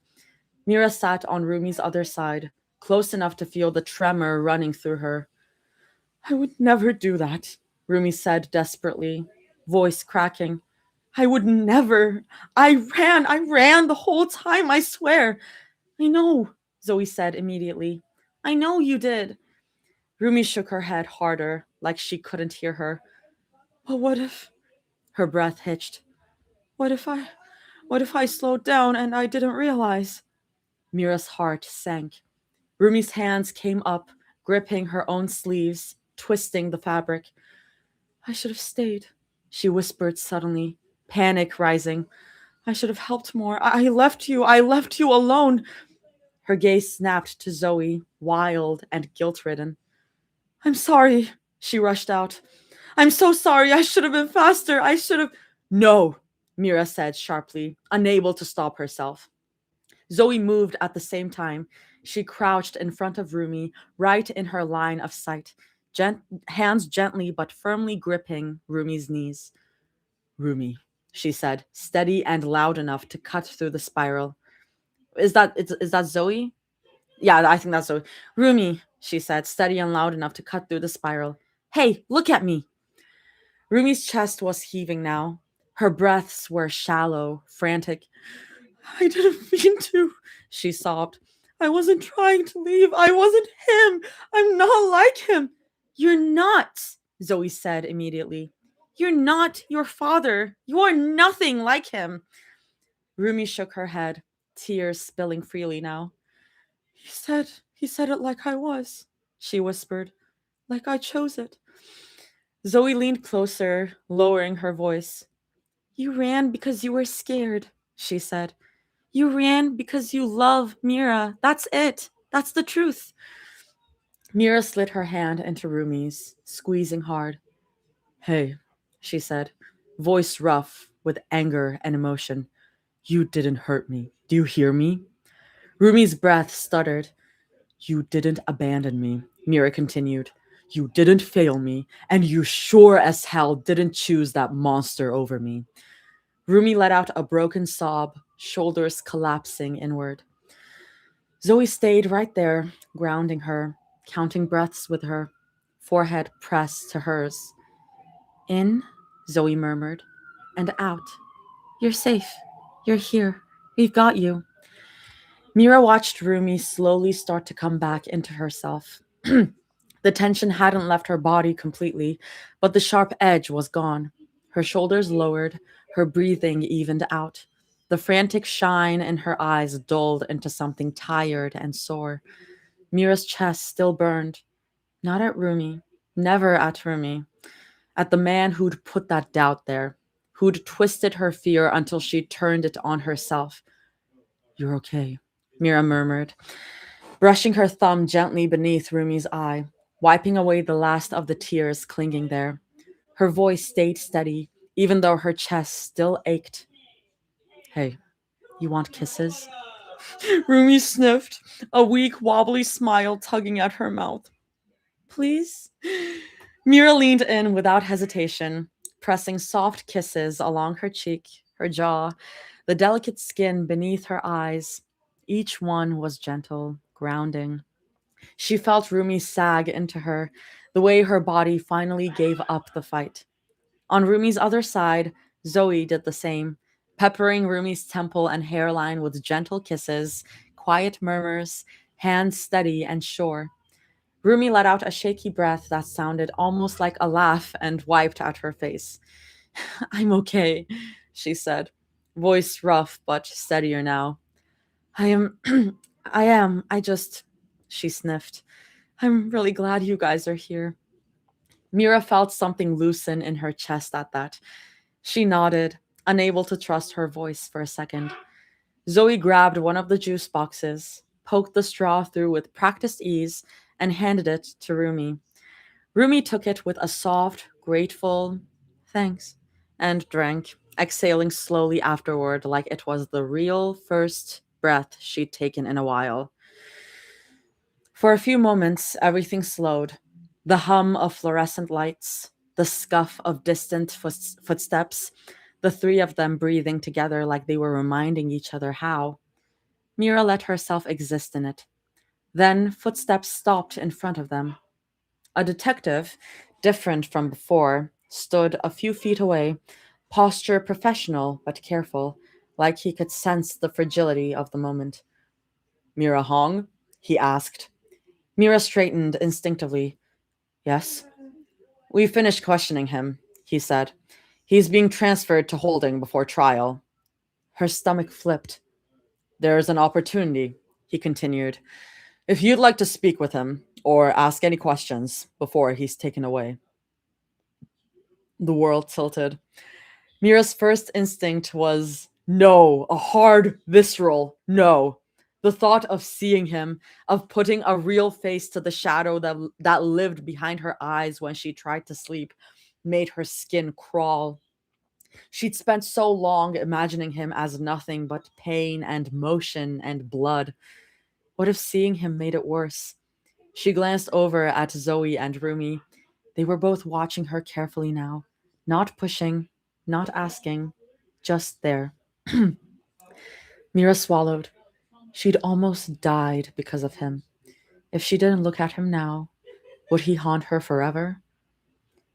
Okay, she said finally, the word barely more than a breath. Okay. Is it? Rumi started, then stopped herself, voice hoarse.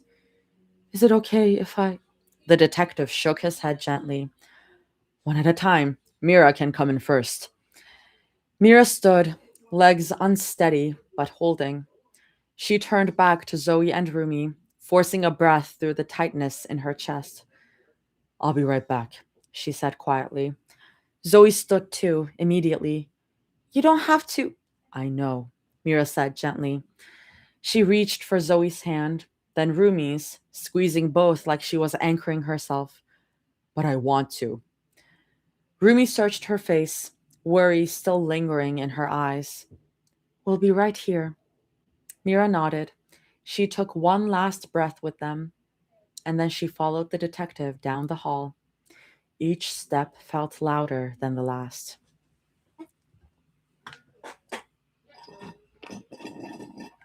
Okay, I got a flaming scythe. Are we all killing the detective? Are we all killing Grima and Jihoon? Everybody stay calm. Everybody stay calm. Oh, y'all are funny.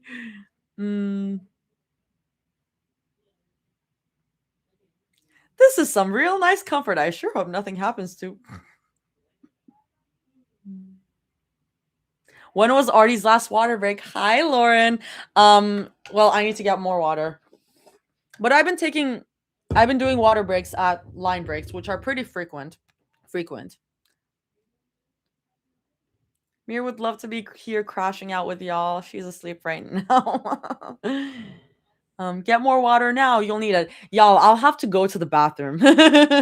Stay hydrated or else. I'll have to go to the bathroom and also get water. So we all having a meeting. Hi, C. Yep. Protective cleaning for Mombear Celine. Cute. Anyway, yes, hydrate or die straight. I'll be right back. I do need to use the restroom too. So, see y'all. What are y'all watching? Oh, I see.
Is there is one character who I need to talk about pretty objectively, who I don't know.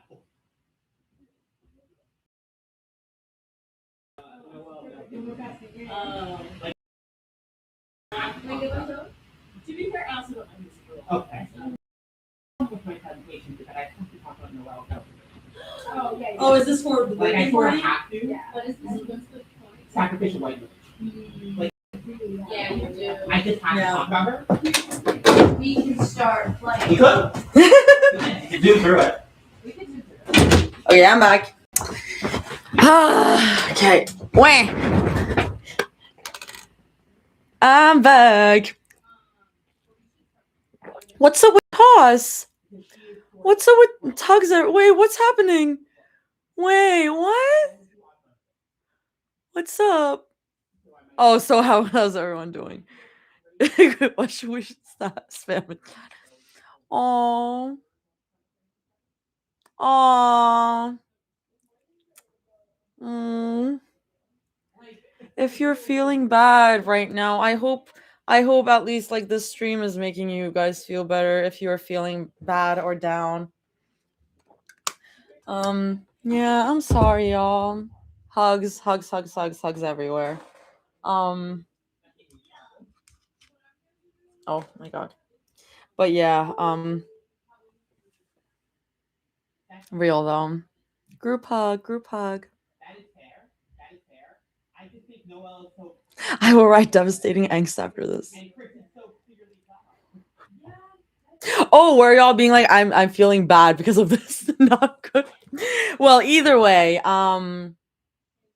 if you're feeling bad due to like life stuff or this fic, hugs everywhere. Hugs all around. Wow, just like Zoe. Wait, what? I didn't read the Valentine's Day one. Toss, if you listen, I have to do that sometime. I know that that has another part coming on, so I might do both parts at the same time, depending on how long the second part is. But I just have not had the time. And I do want to stream that. I just haven't had the time. Because like I said, I was in tech and like doing shows every week. The whole week, not every week, the whole week. But yeah. I believe that it's good. I mean, it's fucking toss. Of course it's good. Yeah. The Valentine's Day, there's a Valentine's Day side story for Two's Company. That's one. Wingman Chino. I love Wingman Chino. Oh, yeah. Yeah, I do wanna check it out.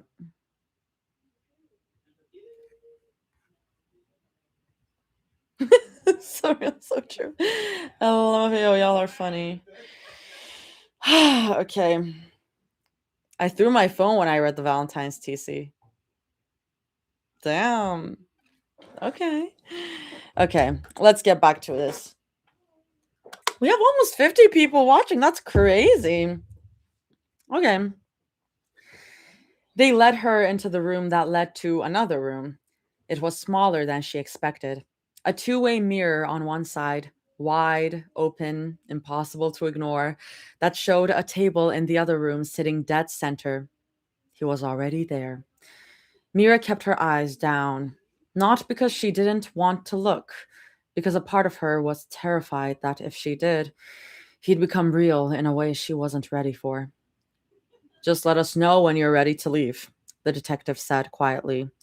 Well, that wasn't quiet, whatever. Unlocking the door and stepping aside. Mira nodded, though she wasn't sure he saw it. The door shut behind her with a soft click that sounded far too loud in the silence. She exhaled slowly and walked forward. Each step felt deliberate, heavy, like she was walking into something she couldn't undo. The first thing she noticed was his hands, cuffed, chained to the table, metal biting into skin. Her throat tightened. Good. A small, ugly part of her thought. Good. She took the chair opposite him and sat. Her gaze lifted inch by inch, unwilling but compelled, like pulling a curtain back on something she already knew she wouldn't like. He wore a plain white t-shirt, wrinkled and stretched slightly across his frame. He was heavier than she'd imagined, his body sagging in on itself. Not strong, not imposing, just worn. Old in a way that felt wrong, like rot instead of age. His beard was patchy, unkempt, gray threaded through it carelessly, like time had started to claim him early. Deep bags hung under his eyes, purple and swollen, eyes bloodshot as if sleep avoided him, or he avoided it. His hair was short, frayed at the ends, purple, a dark, duller shade than Rumi's. A darker, duller shade than Rumi's. Mira felt bile rise in her throat. When he lifted his head, his dark brown eyes locked onto hers. Didn't flinch, didn't soften, just stared. So this is him, she thought distantly. This is the man who almost killed me. Her stomach rolled, but she didn't look away. She wouldn't give him that. When he shifted, the chains rattled softly, and for a split second, just a flicker, she caught something familiar in his expression. The shape of his mouth, the way his eyes narrowed. Rumi. Mira's skin crawled. The comparison made her sick. The idea that any part of Rumi came from someone like this made something twist violently in her chest. She'd come in here thinking she'd say something, that she'd throw it in his face, that his little plan hadn't worked, that Rumi was safe, that Mira herself was still breathing, still standing, still here in one piece, despite everything he tried to take from them. But the longer she stared at him, the more the words curdled in her throat, heavy, useless, like they'd rot if she forced them out. The chain around his cuffs clinked softly as he adjusted his hands, the sound metallic and faintly pathetic in the quiet room. This was him. This was the man who thought he was owed something. What exactly was she supposed to say to that? She had nothing he deserved to hear. For a moment, Mira considered leaving, just turning around and walking out, letting him stew in whatever hollow mess of himself he was. But then he spoke. "Why'd you do it?" he asked, voice low and rough from disuse. Mira blinked slowly. "Do what?" "Get in the way," he clarified, as if the answer should be obvious. His gaze sharpened, something ugly flaring there. "Why'd you get in the way? For someone like her?" There it was. The entitlement, the contempt, the need to reduce Rumi into something lesser so he could justify himself.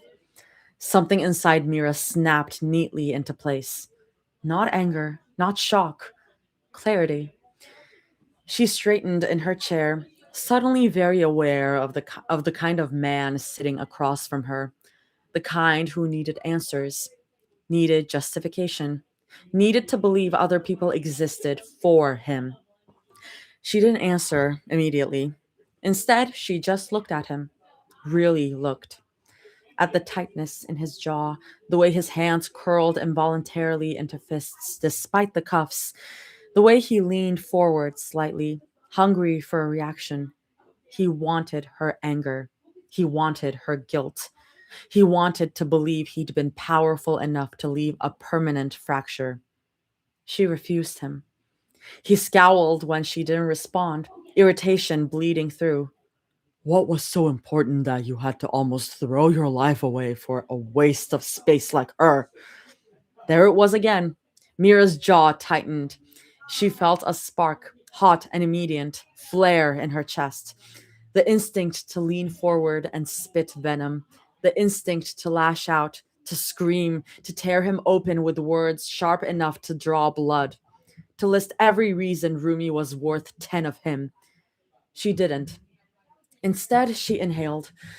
Slow, measured, letting the air settle into her lungs, letting her pulse drop a fraction. Then she leaned back in her chair, rolling her shoulders slightly, crossing one leg over the other, almost relaxed. "Is that it?" she asked calmly. His brow twitched. "That's all you got?" she continued, folding her arms loosely over her chest. Her heart was still racing, but her voice was steady, almost bored. "Because I was worried you might have said something that actually mattered." She saw it land, the flicker, the irritation sharpening into something more brittle. "You call her a waste of space," Mira went on, tilting her head slightly. "But you're the one who tried to erase someone because you couldn't handle not being chosen." She let that hang. "You didn't stab me because I was important," she said quietly. "You stabbed me because I was in your way." The truth of it was simple, ugly. "And if we're talking about waste," she added, her tone cooling further. I'd say the bigger disappointment is the man who had everything handed to him and still decided to throw it away because his ego couldn't survive rejection. His jaw clenched hard enough that she saw the muscle jump. Good. She's safe, Mira continued. She's surrounded by people who would step in front of her without thinking twice. She held his gaze deliberately, and I did. A beat. You failed. No flourish, no smile, just fact. And here we are, she added, pushing her chair back slowly as she stood. The scrape against the floor was controlled this time, intentional. I'm still here. Rumi's still here. Her eyes flicked briefly to the cuffs around his wrists. And you're exactly where you belong. Silence stretched between them. She didn't feel triumphant. She felt clear. I came here wondering if I needed closure, she said at last, adjusting the sleeves of her jacket. If I needed to understand you. She looked at him one final time. I don't. She walked toward the door, pulse still humming under her skin. It should have ended there. She'd said enough, more than enough. But her hand hovered over the handle, fingers brushing the cold metal, and something petty, something sharp tugged at her. One more thing. She turned back slowly. He was watching her like a cornered animal, jaw tight, eyes burning, desperate for something to claw back before she disappeared for good. You're going to rot in a cell, she said evenly, her voice steady as a flat line, replaying the same mistakes for the rest of your life. His expression flickered. And she's going to keep living, Mira went on, laughing, loving, growing into someone you'll never get to touch again. Her hand closed around the door handle, already halfway gone when his voice snapped through the room. She'll still think about me, he snapped suddenly, the composure cracking at the edges. You don't erase someone like that. I'm her father. You can't just replace me. There it was, the last card, the only one he had left. Mira almost laughed, not because it was funny, but because it was pathetic. Father, she echoed, turning just enough to look at him again, her mouth curved, sharp. Father, my ass. She shook her head slowly, like she was disappointed she'd even entertained the word. He needed to matter. He didn't want Rumi. He wanted permanence. She doesn't need you, Mira said, scoffing softly. You weren't some pillar in her life, she continued, stepping fully into the doorway now, the light from the other room outlining her. You weren't a foundation. You were a fracture. His brow furrowed, anger scrambling to keep up. She had a mother who stayed, Mira went on calmly, who didn't run when things got hard, who didn't blame other people for her own choices. That was the stability she needed.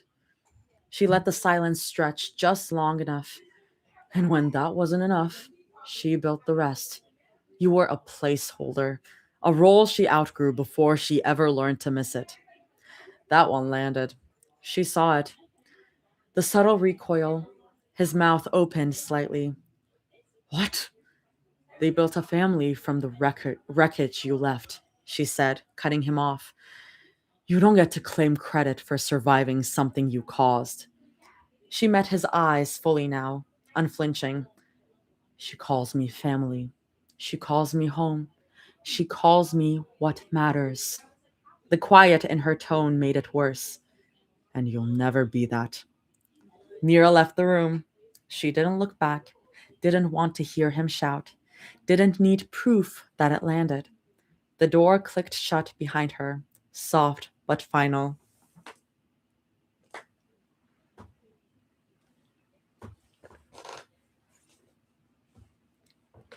I love this so much.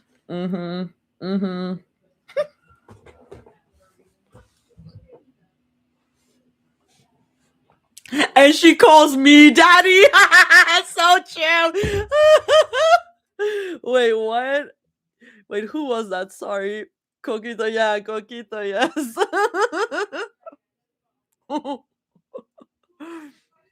Strap me next, holy. What? That's my wife. Yeah.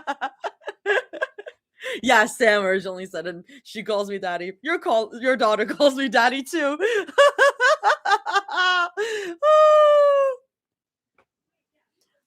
That's really good. Yeah. Yeah. Celine's more of a father than you'll ever be. Hey!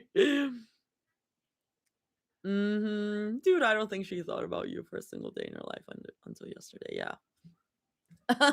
A. I just know that's what she wanted to say. I mean, who lied? No one lied. Ain't that the truth? Your daughter calls me daddy too. Yeah. Brilliant. I'm way too gay for this. No, literally, she's so hot. She is so hot. Wait, what? Who said that? The wind is crazy today. What? Need. Raw. I mean, and who'd blame you for saying that? Oh, incredible. I am still going. It's long, and I'm taking breaks. Hi, Christina. Hello. Welcome. Scissoring. Sorry, the TikTok comments are going crazy about me, which as they should. As they fucking should. Hell yeah. Okay. I'll just keep going. God, we still have like a fifth of the chapter left. This is like 29,000 words, right? Like low key, yeah. They clearly do arts and crafts together. Oh yeah, sure. I'm gonna look up the word count just in case. I'm curious. Where are you? Yeah, 29K. So yeah, it's probably gonna be like 5.5 hours of stream. It's a long chapter. Scissor. Yay. I'm pretty sure I still have the scissor emoji and the orange emoji in my bio. The scissor orange. Scissor. Who was there for that? Any OGs around here? Okay, I'll keep going. Rumi rested her head against Zoe's shoulder, the familiar weight of her grounding her more than she wanted to admit. Her fingers moved on autopilot, absently tracing circles against Zoe's knuckles, counting freckles, pressure, warmth, real things. Ah, the good old days. Oh, artyzara shiver. Is it time for the lavender? Mayhaps. Zoe's thumb brushed back over her knuckles every few seconds, slow and steady, as if to say, "You're here. You're okay."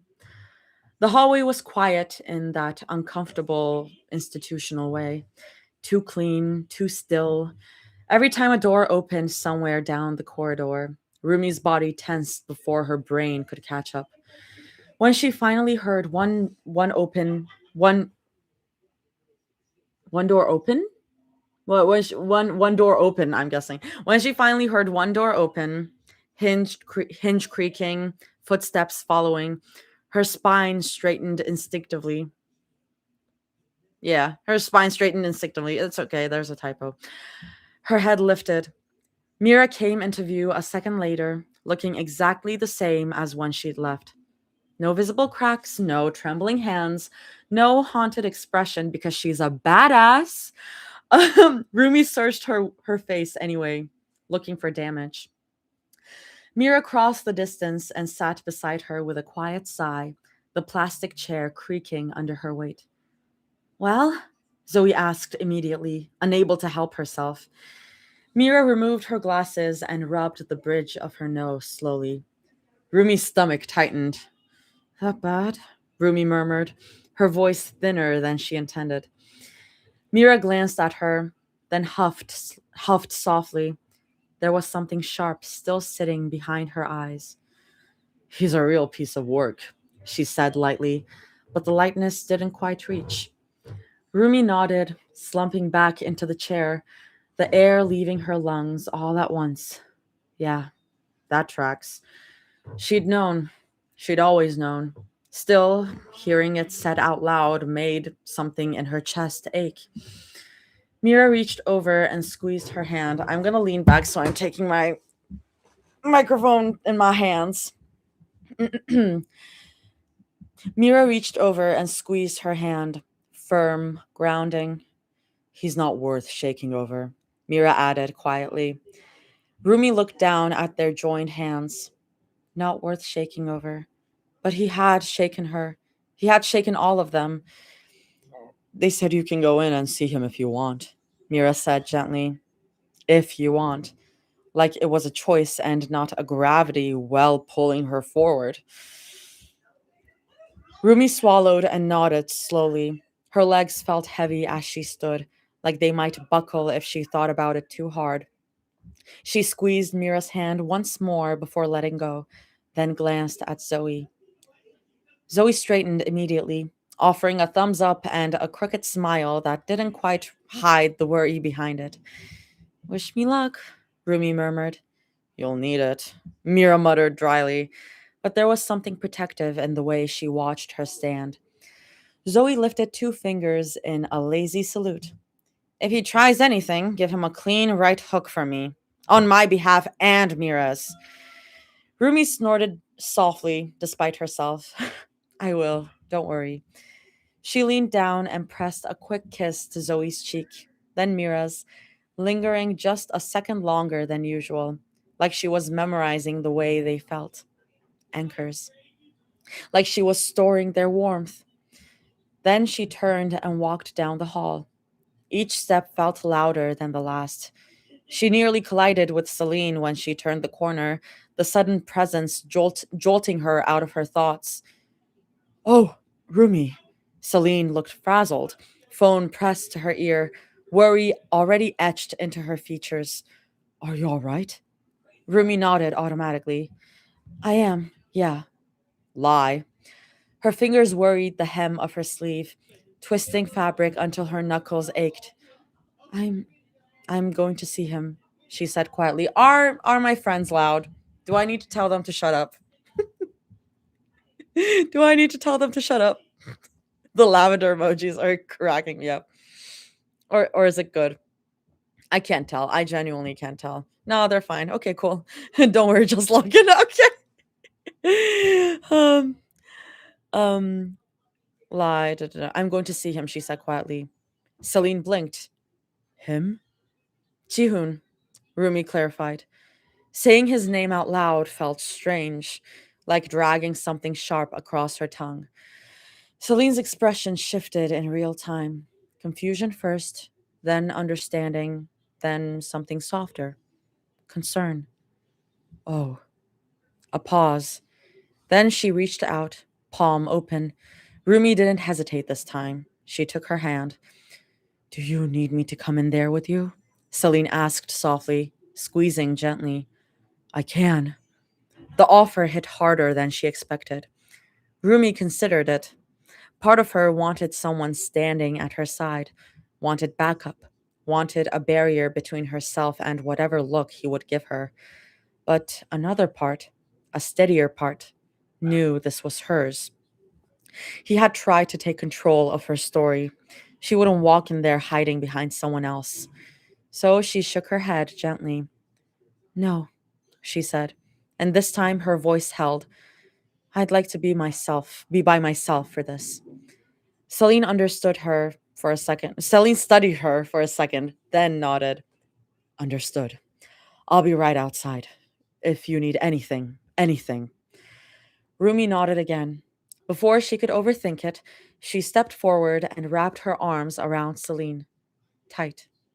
For a moment, Celine stiffened in surprise. Then she melted into it, arms circling back. Thank you, Rumi whispered against her shoulder, for being here. Of course. Guys, I think they're loud. They're loud. I also don't want to. It's okay. I promise it's okay. Cool. I'm gonna hear this in the like recording of it and be like, God damn, they're so loud. Anyways, Rumi hugs Celine. For a moment, Celine stiffened in surprise. It's kind of entertaining. Then she melted into it, arms circling back. Thank you, Rumi whispered against her shoulder, for being here. Of course, Celine murmured. When Rumi pulled back, the hallway felt different. Still sterile, still humming, but she felt steadier. Her heart was still racing. Her palms were damp, but she wasn't shaking. Not like before. She reached for the door at the end of the hall, paused, inhaled. Then she turned the handle and stepped inside. Rumi pulled away, inhaled once, deeply, and then she stepped forward. The door closed behind her.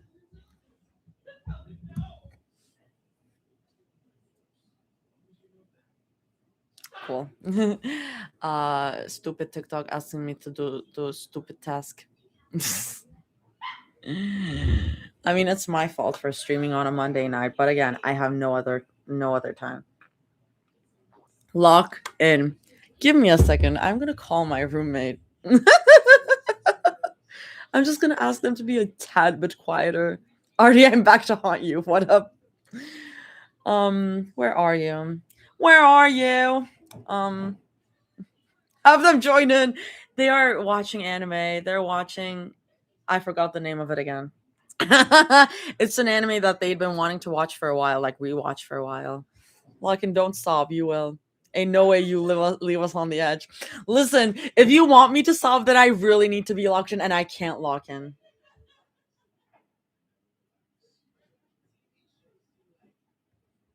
Okay.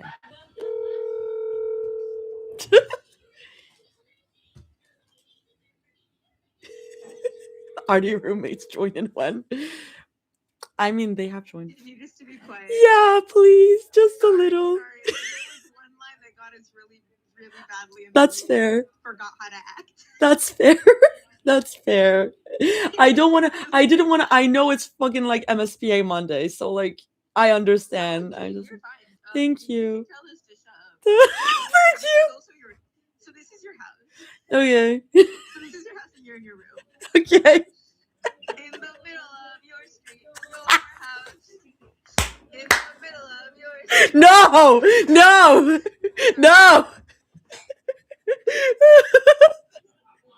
Okay. Thank you. Love you. Bye.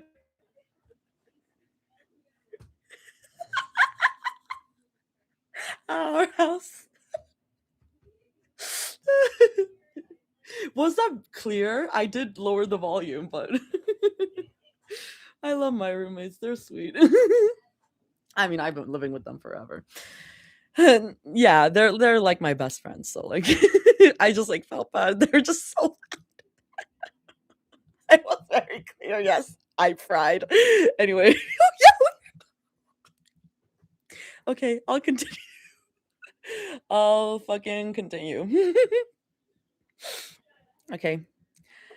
Rumi swallowed and followed as the detective held the door open for her, the sound of it clicking shut behind her far louder than it should have been. The door closing caught his attention. He looked up. Their eyes met, and something ugly flickered across his face. Surprise, calculation, something like recognition. It made her stomach drop. She really looked at him then. The ghost she'd carried in her head for years, blurred, unfinished, safely unreal, was sitting right there. The man who was supposed to be her father, the man her mother had once loved, The man who'd stabbed Mira, who had meant to stab her. A shudder crawled up her spine as she took the seat. They're still going on.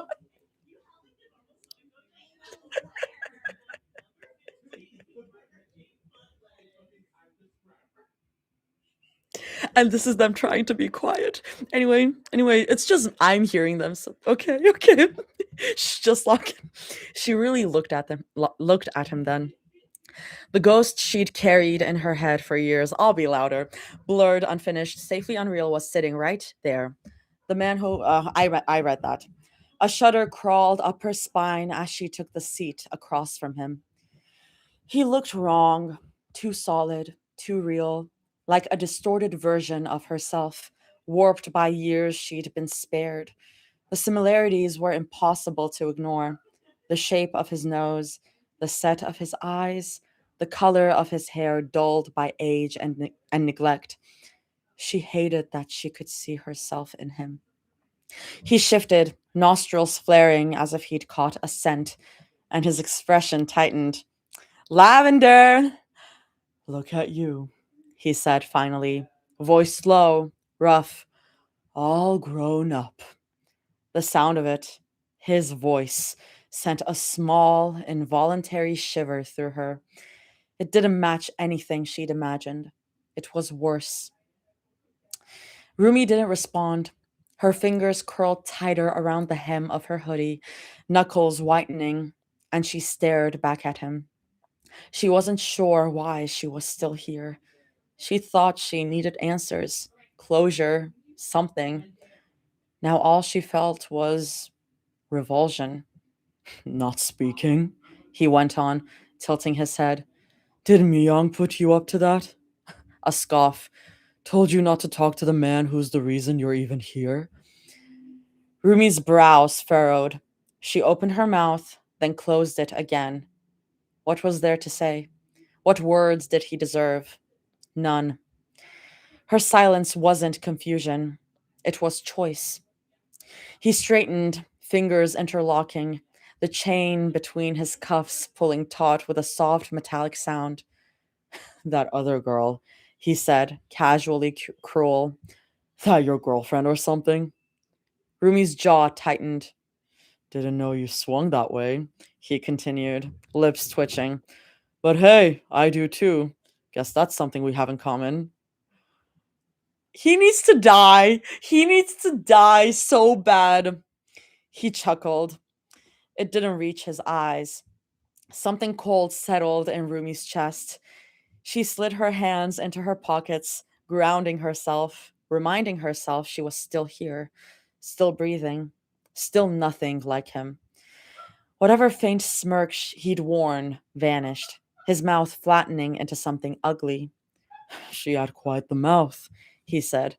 Had a lot to say about you, about how perfect your little life is now, how you didn't need me.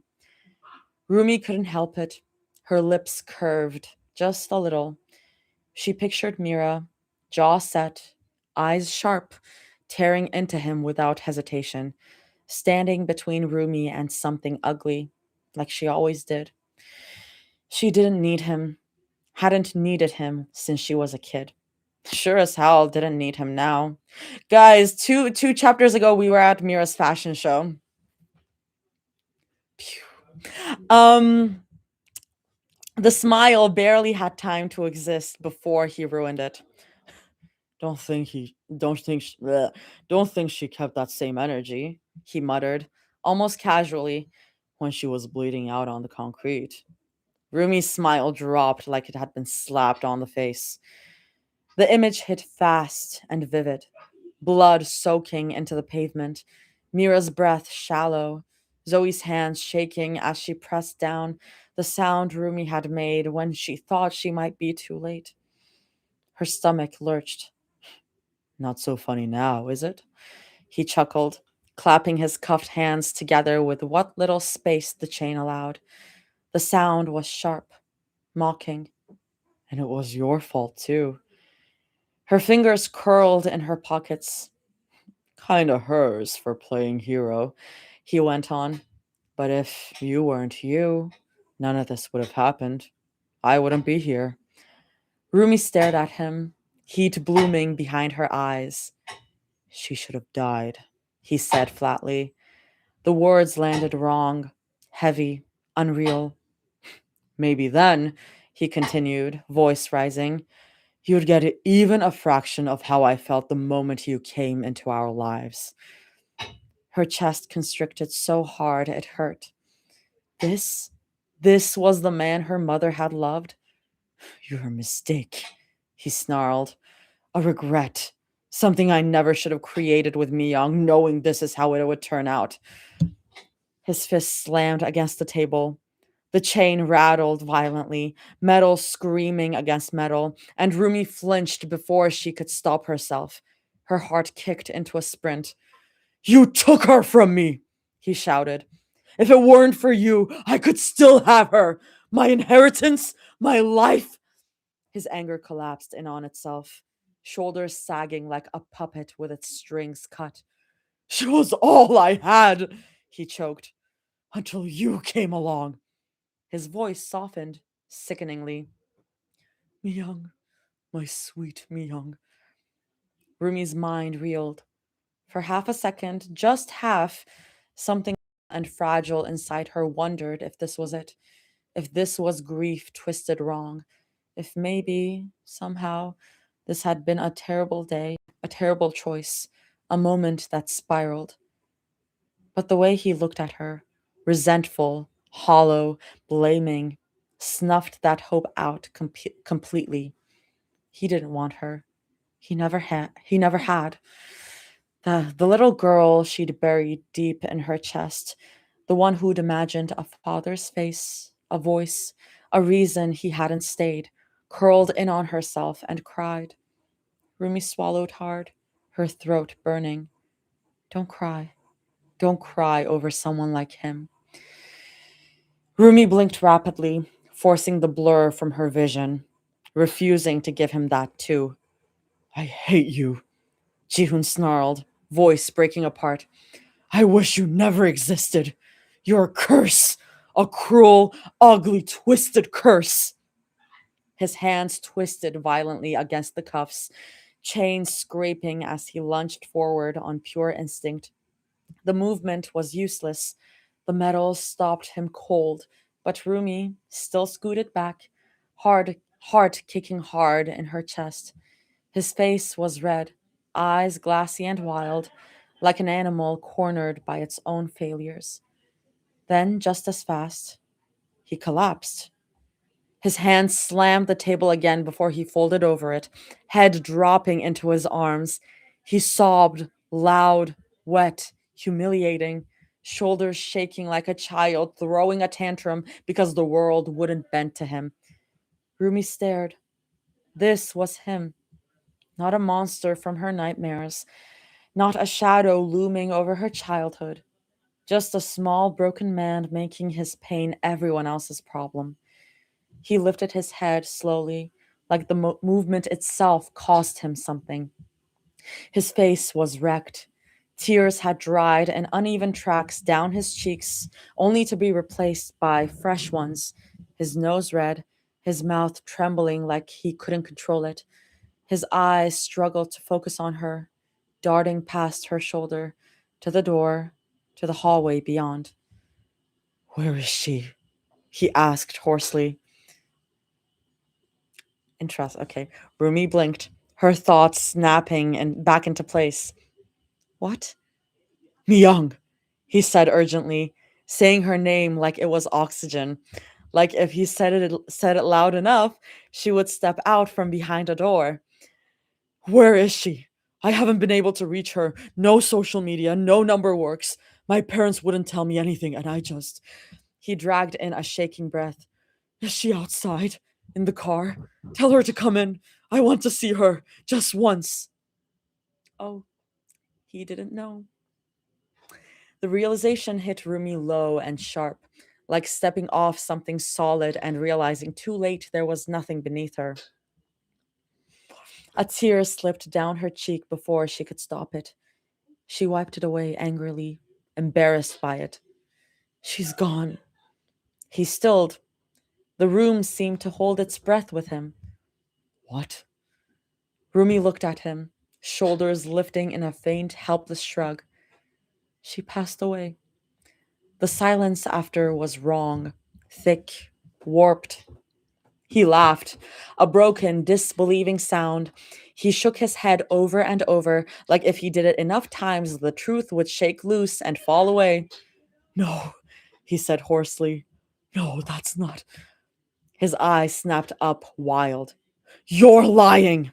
Her jaw clenched. The idea that he thought she'd joke about this, about that, sent something sharp and furious through her. She slammed her hand on the table. Why would I lie?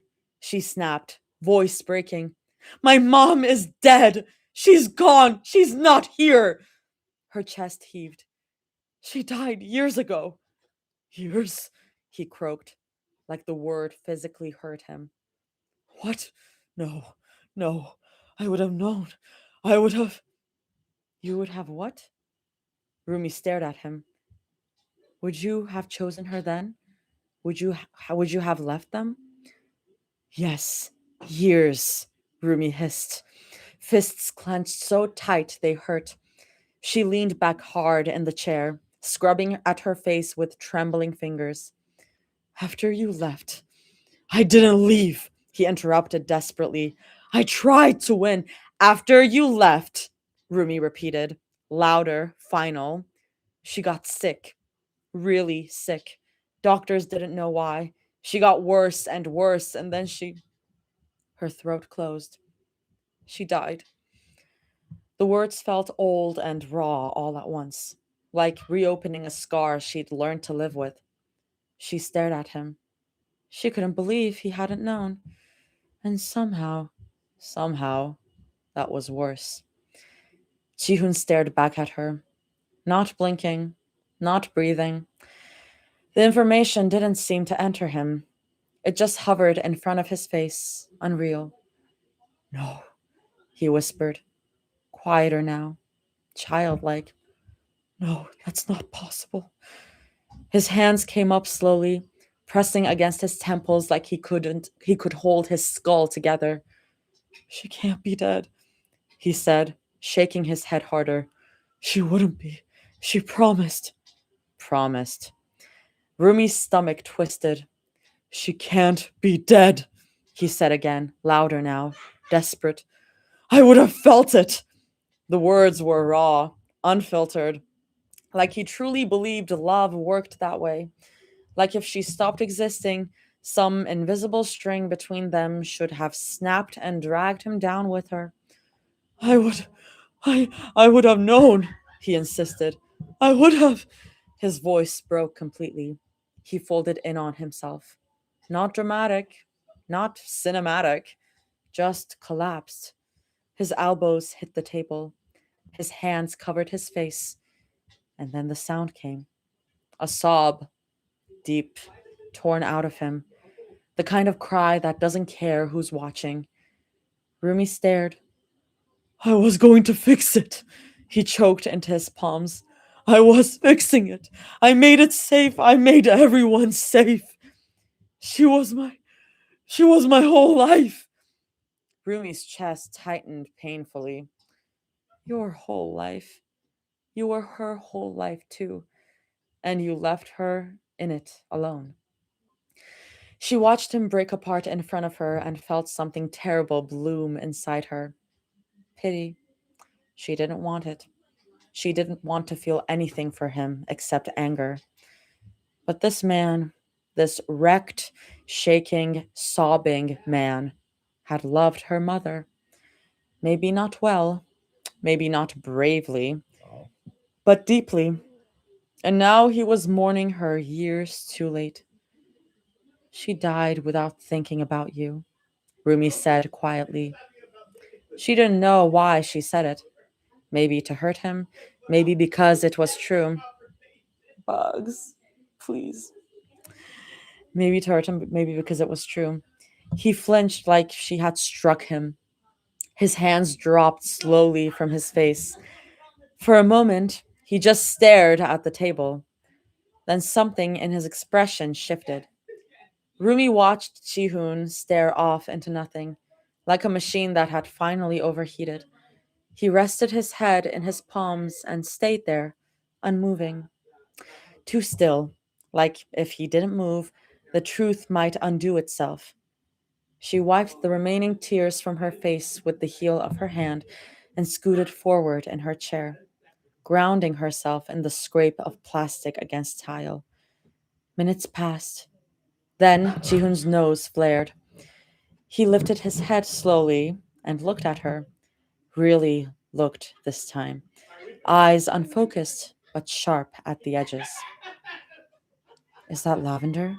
He asked suddenly. Are you wearing that? The question landed wrong. Too small, too specific. Rumi paused, then nodded slowly. Yeah. Why? Why? She stared down at her lap, fingers twisting together so tightly her knuckles paled. Because I want to smell like her, she said quietly. It reminds me of her, helps me remember. The words felt vulnerable once they were out, too soft for this room. She waited for a reaction. Nothing. When she glanced up again, he was just staring at her. Why are you wearing that? He asked again, flat. Rumi frowned. I just told you. She's allergic. The word landed wrong. Not sharp. Off. Like a note played out of... We were close. Like a note played out of key.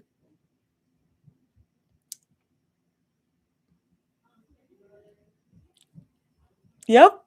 I mean, yeah. I'm gonna count that as like we were close. Very close. Hmm.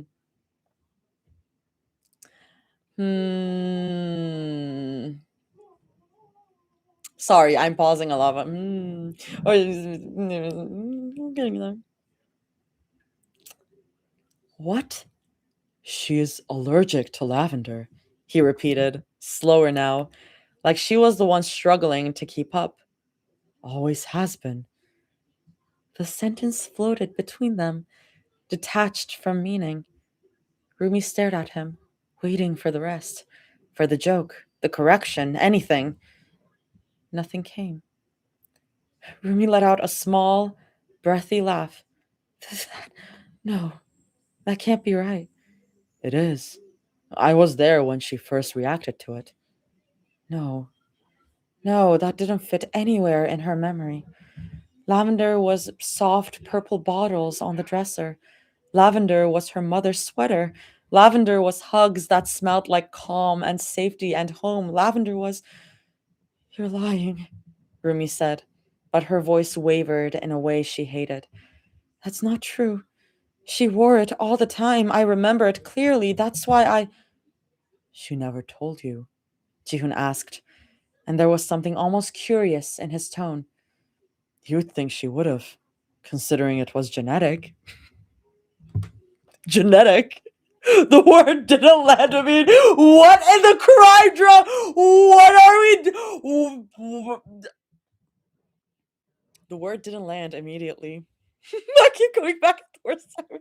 It hovered, then dropped. Hard. Rumi blinked. Genetic? Which meant... No. Fuck. Okay, we're back. Fuck. Her breath caught awkwardly in her throat. She coughed, sharp and involuntary, like her body had interrupted her. The sound startled her. Too quiet room. She froze. Another cough ripped out of her, harsher this time. Her throat felt strange. What is happening? Not painful, as if something invisible had pressed a thumb gently at the base of her neck and was slowly increasing the pressure. No, that was psychological. That had to be psychological. He said the word, and now her brain was... She swallowed. It didn't go down right. Her pulse began to pound in her ears. Stop. Calm down. You're panicking. You're making it real. Another cough. This one burned. She lifted her hand to her mouth, instinctive, and when she pulled it back, there was a faint smear of pink across her skin. Jesus Christ. For a second, she didn't understand what she was seeing. Pink? Her skin prickled. Not everywhere, just under, like ants marching beneath the surface. She looked down and her heart stopped. A rash, raised, spreading up her hand. Her skin looked angry, unfamiliar, like it belonged to someone else. Her stomach dropped. This wasn't happening. She dragged her sleeve up with shaking fingers. The rash had already begun creeping up her arm. Her breath shortened. Too fast, too shallow. This isn't real. This is stress. This is panic. Bodies don't just. She yanked up the other sleeve. More red, more swelling, symmetrical, mirrored, genetic. The word came back, heavier this time. Not loud, not sharp. Just there, sinking in. What the fuck, what the fuck, what the fuck, what the fuck? Her thoughts tripped over themselves, piling up too fast to separate. How? No, it didn't make sense. It couldn't make sense. She searched his face for something, anything that would tell her she'd misunderstood, that this was another one of his twisted half-truths, another attempt to crawl under her skin. But he wasn't looking at her. I sat with her at the doctor's office that day, he said, voice distant. His eyes weren't here, weren't on the walls or the table between them. They were fixed somewhere far away, like he was watching it unfold all over again. Well, well, well. Well, well, well.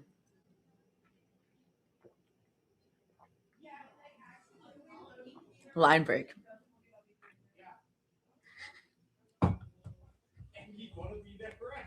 Hmm. Hmm. Hmm. Hmm. Hmm. Hmm. Hmm. Blender was powered by the Honmun.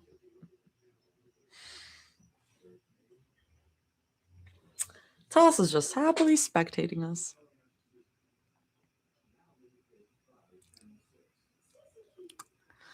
And it's on her scars too. Ooh, I don't like that. That sucks. Ew, ew, I don't like that. Oh no.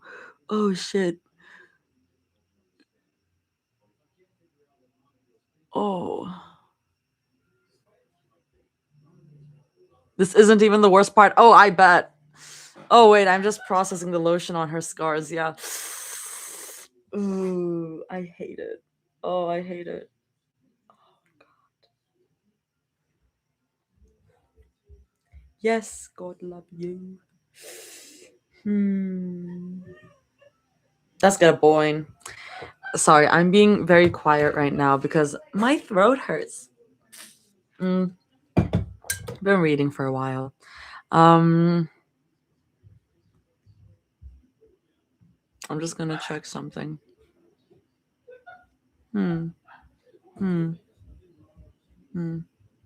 Okay. Wait, sorry, is AO3 still down? Sorry, just curious. I just got curious randomly. Wait. That's crazy. That's crazy. Wow. My AO3 is not down. Oh. Well, don't refresh it.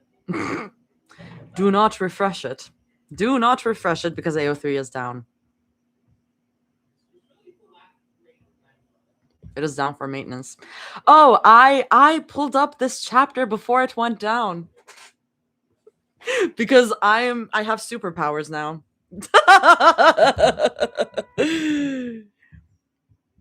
Hi, Guilty. Golden rule, do not refresh. Hi, Guilty. Yeah,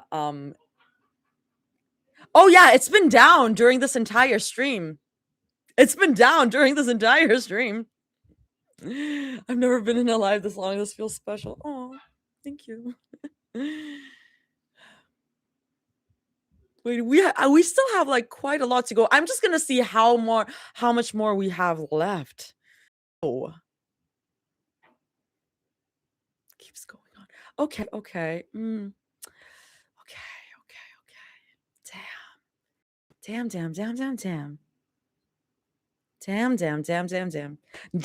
Damn. Wow.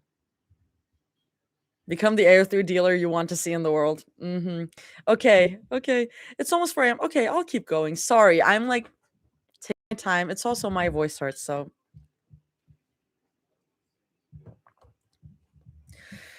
The first time he found out, he'd been sitting in a lecture hall that smelled faintly of dry erase markers and burnt coffee.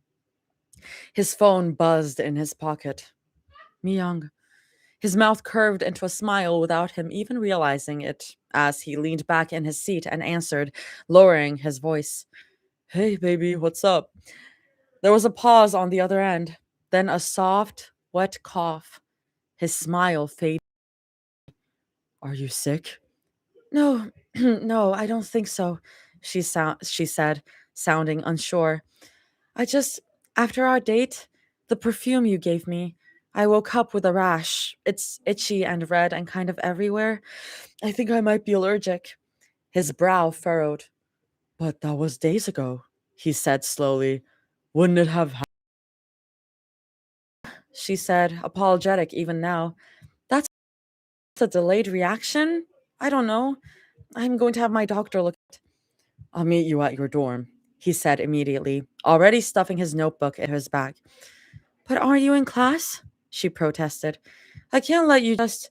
I want to, he cut in, sharper than he meant to, then softened. And I already understand this unit anyway. There was a quiet sigh on the other end. Okay, fine. He left the lecture without looking back. They drove to the clinic in silence. Mia at her wrist without realizing she was doing it. Red blotches peeked out from beneath her sleeve, climbing toward her forearm. Every sour twisted in his stomach. When she smelled it, it feels like summer, she'd said. It looked like summer was trying to crawl out of her skin. In the paper-covered table, legs swinging faintly bright. I'm fine, she kept saying. He stood between her knees, holding her hands. Her skin felt warmer than usual, raised in uneven patches. When he brushed his thumb across one of the hives, she flinched. Hives, not just sensitive skin.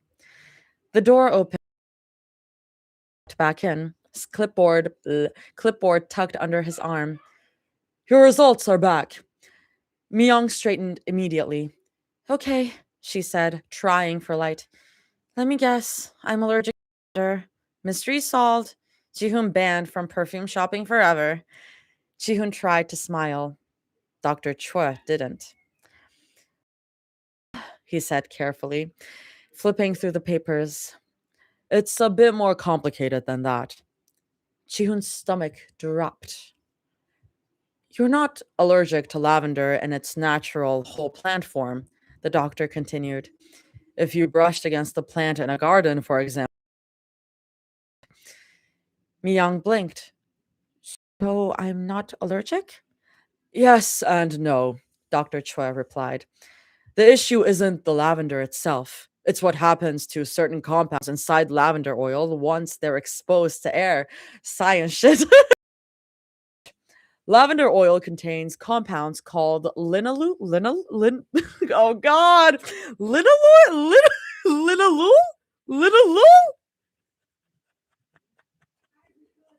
Tosses Jaime Slate. Linalool. That is first time seeing that word. Called linalool and linaloyl acetate. They're perfectly harmless in their fresh state for most people, but once they oxidize, meaning they react with oxygen over time, they chemically change. He looked at her arms. In rare individuals, those oxidized forms trigger a contact immune response. Your body essentially flags them as invaders. Myung frowned. Because they changed? Because they changed, he confirmed. Your immune system doesn't recognize the altered structure and responds aggressively. Jihoon's fingers tightened around hers. The perfume, he said quietly. I bought it a few weeks ago. Dr. Chuen nodded once. That tracks. Oxidation increases over time, especially once a bottle has been opened and exposed to air. Higher the concentration of the oxidized compounds, the products are worse, Jihoon pressed. Often, yes, especially unrefined or natural formulations. They're less stabilized. Myung's expression shifted slowly. Wait, so it's not just perfume? No, the doctor said gently. Lavender oil is used in many personal care products. He began listing them almost clinically: perfumes, body sprays, lotions, soaps, shampoos, hair oils, essential oil diffusers, bath products, some laundry detergents, and fabric softeners.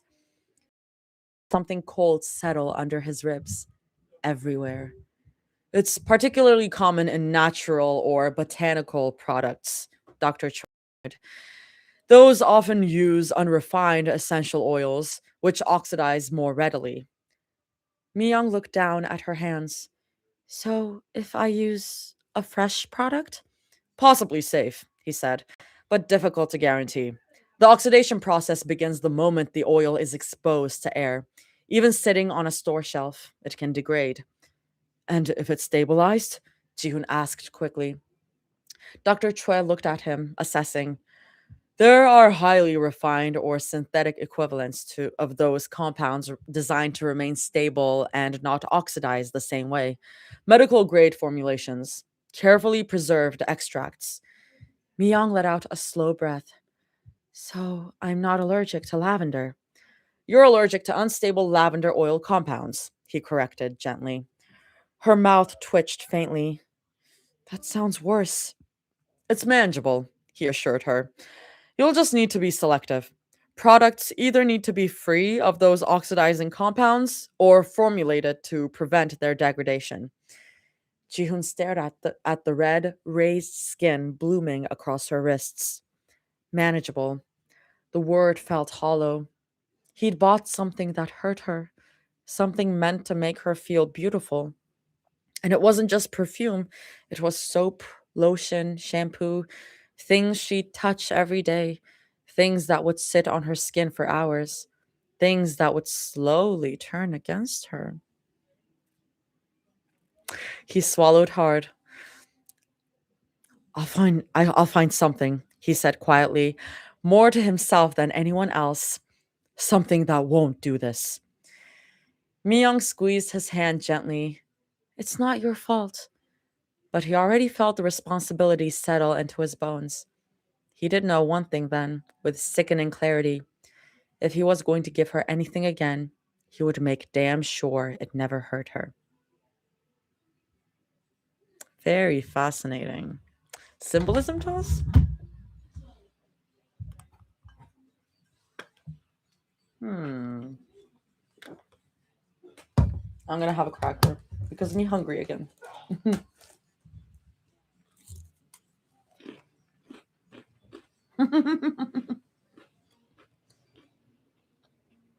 This was such a big for me.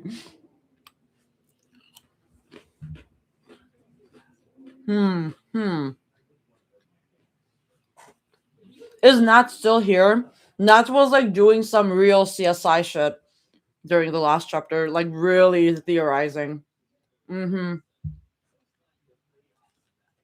They might have left.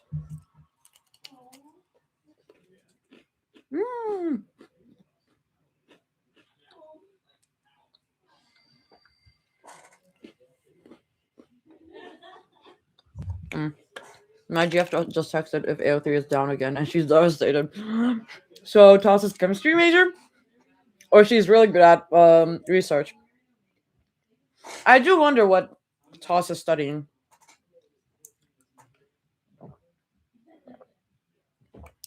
I don't think she's ever said it. We basically got everything other than the exact substance right. I mean, We were thinking belladonna. That's true. Belladonna. Taz is studying Yuri.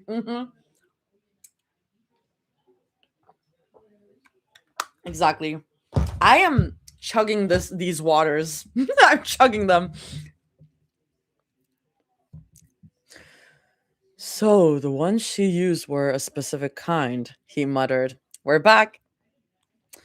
As someone who's going to study genetics, I felt like this chapter was started. Lol. My friend also studied genetics. Well, she still does. She's doing her PhD. He muttered. Specific. The word learned over because she already knew what would be printed on the. Her gaze dropped to her arms again. Angry skin, pink bleeding into red, welts swelling higher the longer she stared, like her body was doubling down. Her skin felt tight, hot. She pressed a fingertip lightly against one of the bumps. It stung, and she jerked her hand back with a sharp hiss. If that was true, if it was about oxidized oils, unstable compounds, then there had to be a reason. There had to be a mistake. Her mind scrambled backward through the day. Okay, think. What did you use? The hoodie, washed in lavender detergent. There wasn't any all over her body, just her arms. The lotion. Her heart gave a sick, uneven thud. No, she hadn't used that one. That one was gone. Zoe and Mira had finished it and bought her a new one. Her stomach dropped. It wasn't the same. She always used the one her mom used. Same brand, same bottle, same muted purple label that had barely changed in 20 years. The cap that snapped closed with a dull click instead of a sharp one. The thicker texture that took longer to rub in. The one that smelled like home. But the one Zoe and Mira bought her, different bottle, taller, glossy label, tinted brighter, almost blue, the lotion thinner, silkier. It absorbed faster, she'd noticed that. Thought it was nice. The scent had been stronger too, cleaner, sharper, fresh. And check the ingredients. It was gripping like she could hold herself together enough. Unrefined essential oils oxidize more readily. The brand. The difference wasn't sentimental, it was chemical. Her mom's bottles had never changed brands, never rotated with trends, never switched to all natural botanical blends with handwritten fonts and amber glass bottles. They were plain, consistent, stabilized. Oh God. She thought back too easily now that her mind had opened the door. All those times her mom stood in front of the bathroom cabinet, pulling out the same bottles, same soft purple cap. These are the special ones, she'd say, smiling like she was letting Rumi in on a secret. These are the ones I use. These are the ones okay? Not the others. Special. Not better, not fancier. Special. Like it meant something. Like it mattered. Rumi had nodded. Always. Never questioned it. Why would she? It had felt intimate, like inheritance, like being let in on something sacred. Her chest tightened painfully. Was she always allergic too? The thought landed heavier than anything else. Her mom had been so careful with her, meticulous, always buying the same brands, the same bottles, even when cheaper ones existed right there on the shelf. Rumi had followed suit without thinking. She'd hunted those products down in pharmacies, specialty stores, obscure websites that took weeks to ship. She remembered standing in a fluorescent aisle once, staring at shelves packed with cheaper, easier options, and feeling almost offended by them. No, not those. Those aren't ours. Ours. She'd never cheated, never swapped them out for something easier because it felt wrong, like betraying the memory she was trying so hard to preserve, like diluting something sacred. And all this time, her mom hadn't been curating an aesthetic. She'd been avoiding reactions, controlling oxidation, choosing formulations that didn't degrade the same way, products refined enough not to trigger a reaction, products that wouldn't change. Rumi's throat tightened. The one Zoe and Mira bought her probably used raw lavender oil, The kind that smells stronger because it's less processed. The kind that oxidizes. The kind that changes. The kind that oxidizes faster. The kind her body would see as wrong. Her throat tightened further, but she barely registered the physical sensation now. All those years, she thought her mom was picky, thought she was sentimental, thought the repetition was about comfort. It had been about comfort, but not just that. Her mom had known. Rumi felt it now, the shape of it settling into place.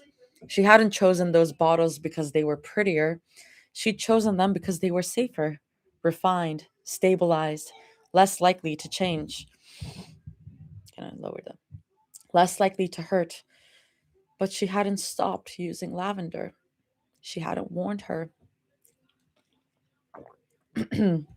She hadn't said this could be dangerous because Rumi had loved it.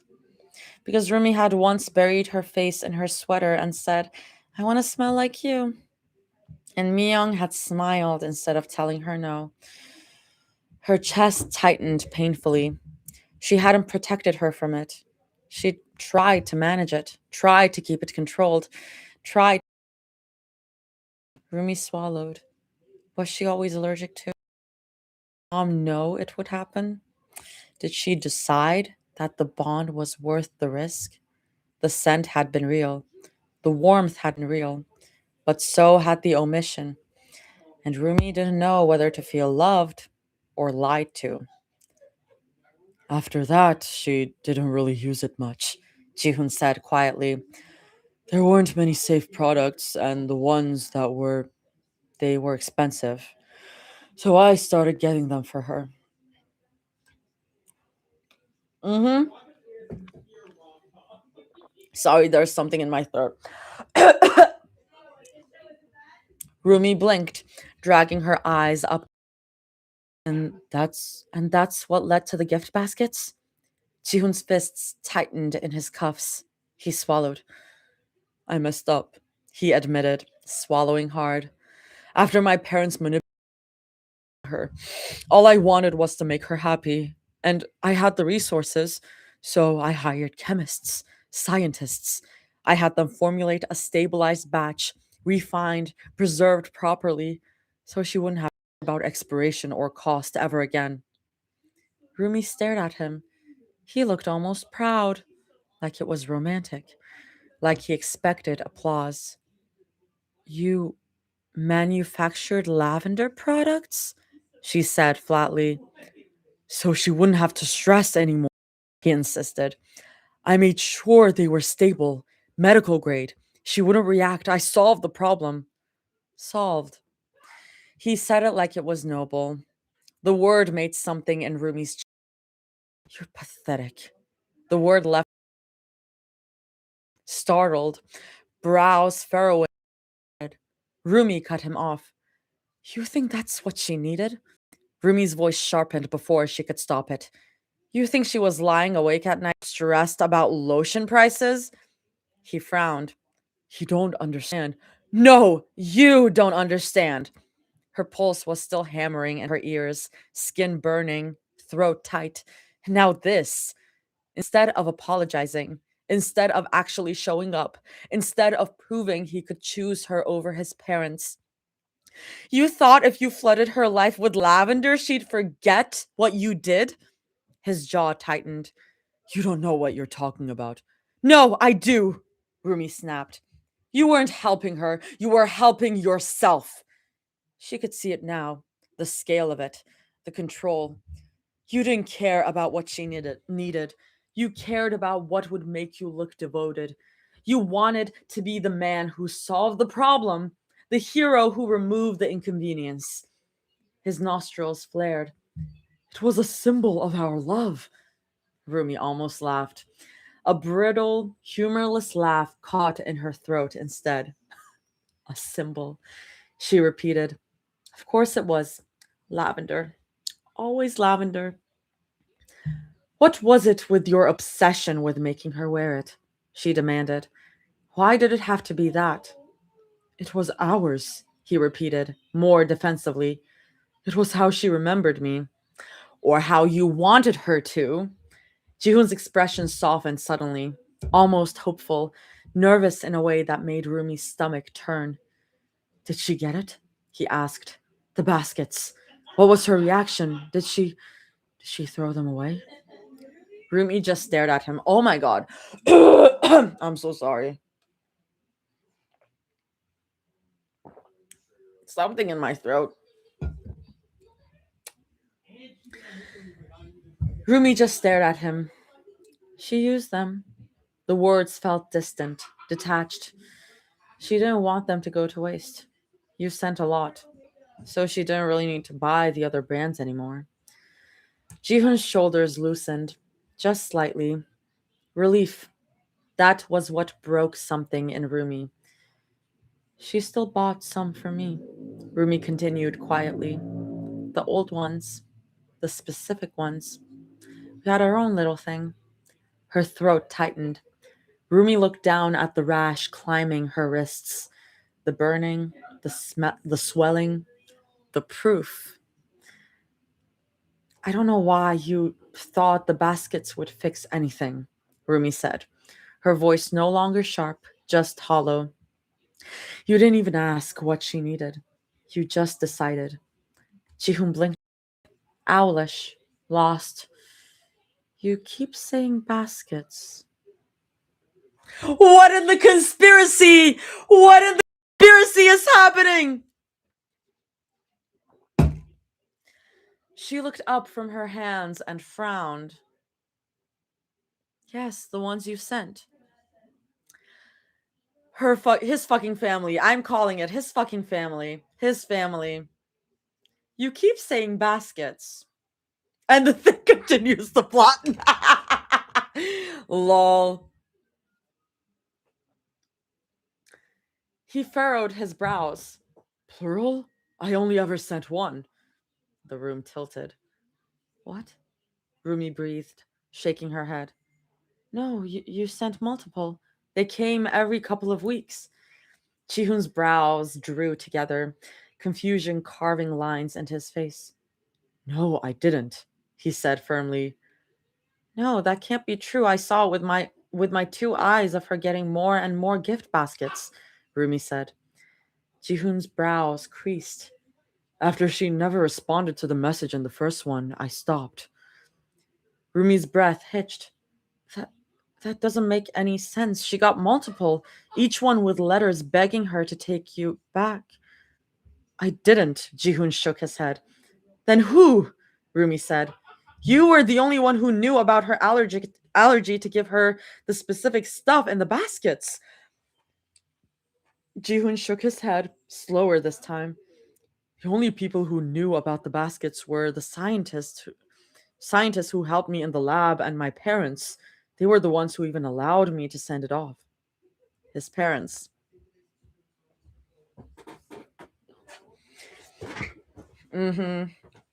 Rumi's mind started racing, desperate to outrun the thought forming at the edges of her consciousness. But it was faster than her. Why would they send them? They didn't care about her. They hated her. The Hyo family was rich, powerful, image obsessed. They hated Myung. Jihoon had acted out because of her, fought people, made scenes, tarnished their name. They tried to keep him away from her. And when that didn't work, a shaky breath slipped out of Rumi's chest. Lavender. He knew. He told them. Her throat tightened. Rumi coughed once, then again. The air felt thinner, too tight. Her lungs burned as she sucked in another breath that didn't feel like enough.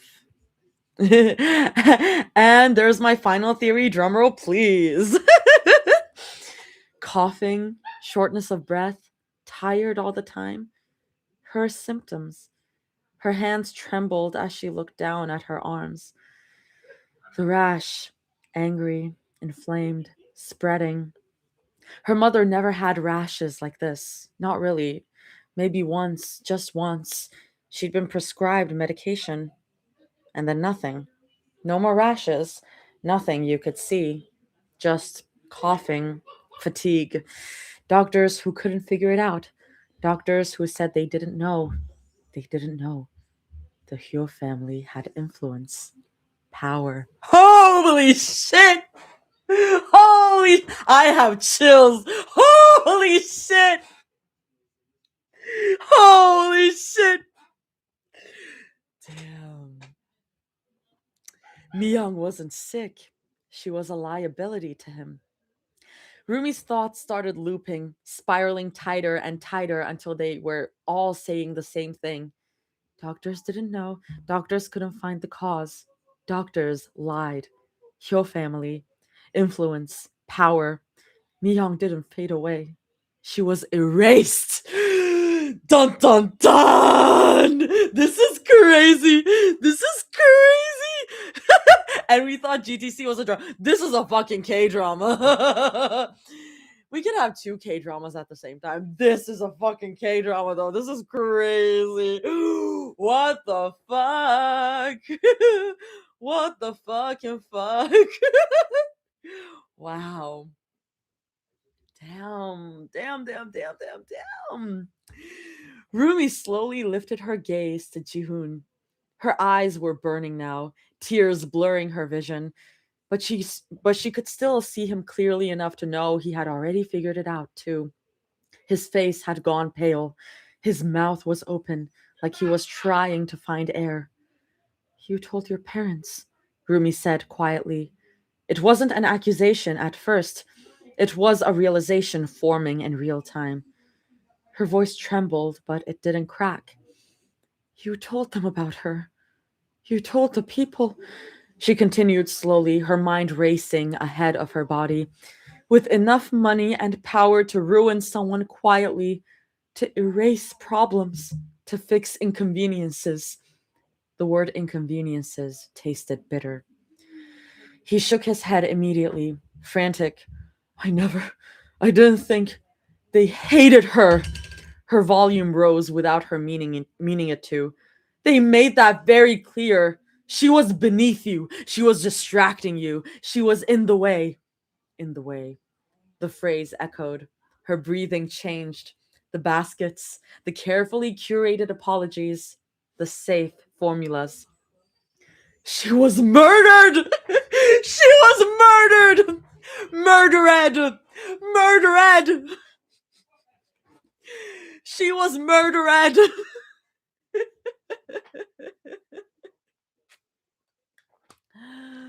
Rumi repeated, louder now, though she still sounded dazed. It's the clue game! She didn't just get sick. She didn't just waste away. She was poisoned. There we go. That's the P word. Everyone give yourselves a round of applause. Everyone who was theorizing last time, give yourselves a round of applause. Jihoon with the lavender in the house. I wish Nat was here. My God. The realization sunk in. We fucking called it. Let's go. Heavy. Permanent. Oh my God. Rumi's voice broke. Her hands flew to her mouth as a sob ripped out of her without warning. Her mom was murdered. Not by fate, not by bad luck, not by some cruel random disease. By intention, by calculation, by people who thought she was disposable. You were the door, she choked, lowering her hands and staring at Jihoon through a blur of tears. You were how they reached her. He shook his head violently, like he could physically push away the truth. You told them everything, she screamed. Where she lived, what she liked, what she was allergic to. You handed them the blueprints. His mouth opened, but nothing came out. My whole life, Rumi sobbed, her voice splintering into pieces. I thought we were just unlucky. I thought the universe was cruel. I thought maybe I wasn't good enough for it to spare her. She was barely aware of the tears anymore. They just kept falling. But she didn't leave me, she screamed. She was taken. She was stolen from me. Jihoon looked like he might pass out. I didn't know, he whispered. I swear to God, I didn't know. I thought I was helping her. I thought I was protecting her. Protecting her? Rumi laughed, a broken, hysterical sound that scared even her. Her body felt too small for the rage inside it. All those nights in the hospital, all those mornings waking up terrified she'd stop breathing in the night, the way her mother's hands had grown thinner and thinner, the way she apologized for being tired, the way she said, "It's okay, sweetheart, it's just my body being dramatic." No, it wasn't dramatic. It was shutting down. Why her? The question tore out of her. Why not you? The fury came fast and white hot. Before she fully understood what she was doing, she was on her feet. Holy shit. The chair scraped violently across the floor. She vaulted the table, barely feeling the impact as her palm slammed into it and she pushed off. Her hands locked around Jihoon's throat. Yep. Choking, you say? Choking, you say? Choking, you say? This is crazy. This is crazy. Well, I should never read the chat ever. Oh, look, the cameras came back on just in time for this bit. Convenient.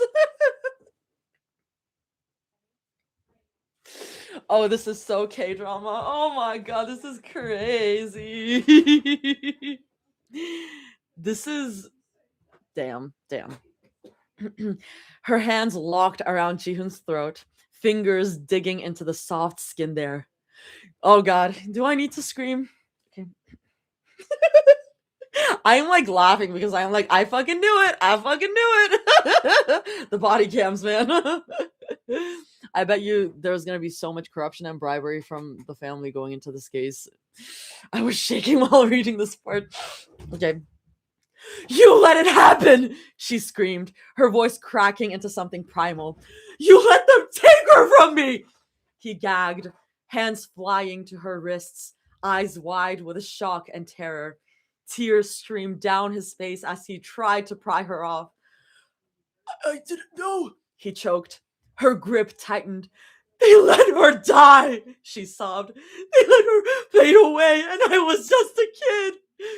Her arms shook violently now, adrenaline flooding her system, her fingers digging deeper. All that time, her voice fractured completely. All that time, it was you. Not him alone, but he was the link, the thread, the crack in the wall. Her arms began to tremble harder, not from weakness, from the unbearable weight of what she was holding.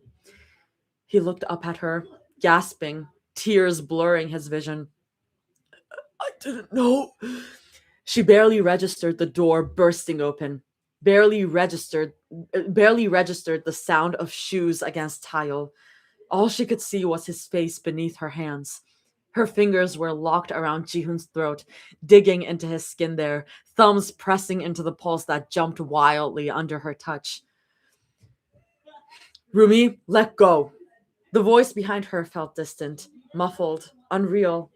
She squeezed harder, not because she thought she could kill him, not because she even truly wanted to, not because she wanted him to feel something, just a fraction. But because she wanted him to feel something, just a fraction, just an ounce. The panic, the helplessness, the way your body betrays you while you beg it to stay alive. Maybe now you'll understand, her mind screamed. I didn't know. Jihoon rasped, voice strangled. That word, didn't know. It echoed in her skull like a taunt. She couldn't breathe, Rumi sobbed, squeezing tighter. She couldn't breathe and I couldn't do anything. Hands grabbed her shoulders hard. Rumi, stop! She thrashed violently, refusing to release him, her vision blurring with tears and fury. He has to pay, she screamed, her voice shredding itself raw. Let me go! She tightened her grip one last time, desperation bleeding into it. Not revenge, not justice, just pain trying to go somewhere. If she couldn't bring her mom back, she could at least make the world hurt with her. The detectives tore her off him then, prying her fingers loose one by one. It took effort. Her hands had locked like claws. Jihoon collapsed forward over the table, coughing violently, clutching his throat as he sucked in air in ragged, desperate pulls. Rumi was dragged backward, her shoes scraping uselessly against the floor. I didn't know, he babbled hoarsely between coughs, eyes red and wild. Rumi, I swear, I didn't know. If I had known, I would have. Would have what? Would have chosen her then? Would you have defied them? Would you have finally been brave? Or would you have hesitated again? Let me go! She thrashed, fighting the grip on her arms. He has to pay! But even as she said it, something hollow opened inside her. Pay with what? An apology? Prison? Blood? None of it would rewind time. None of it would put her mother back in the kitchen humming off key while she cooked. None of it would bring back the warmth of her hand squeezing hers in the dark. The detectives dragged her toward the door as Jihoon remained hunched over, coughing and sobbing at the same time. I didn't know, he kept repeating, over and over. Like if he said it enough times, it would become a shield. I didn't know, I didn't know, I didn't know.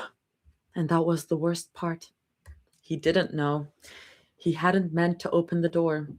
He hadn't meant to hand them the key. He hadn't meant to be the bridge. But he had been. Rumi's body finally gave out once they pulled her into the hallway. The fight drained from her all at once, like someone had cut a wire. She sagged in their grip, sobbing so hard her ribs hurt. He didn't know, but that was the worst part. He didn't know, and she still paid for it. Rumi didn't get her back. No matter how sorry anyone is, she would never get her mom back. Wow. Notes. Phew, that was something. How are you guys feeling? Better than Rumi, I hope. Toss, you're such a troll. I love you. Man, water.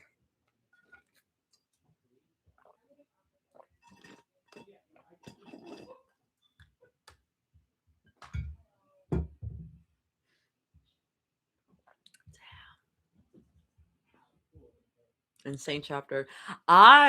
Me personally, I love the turn that Two's company took. I think it rolls so hard. I think it's so fun. That was so fucking heavy, like 1,000 bricks. Wait, what's happening? Oh yeah, AO3 still down. Welp, AO3 is now officially down, not just for maintenance, they've completely shut it down. No fucking way. Until they can fix the problems. Jesus Christ. That's crazy. That's crazy. That's crazy. Toss is such a good writer. I do love this though.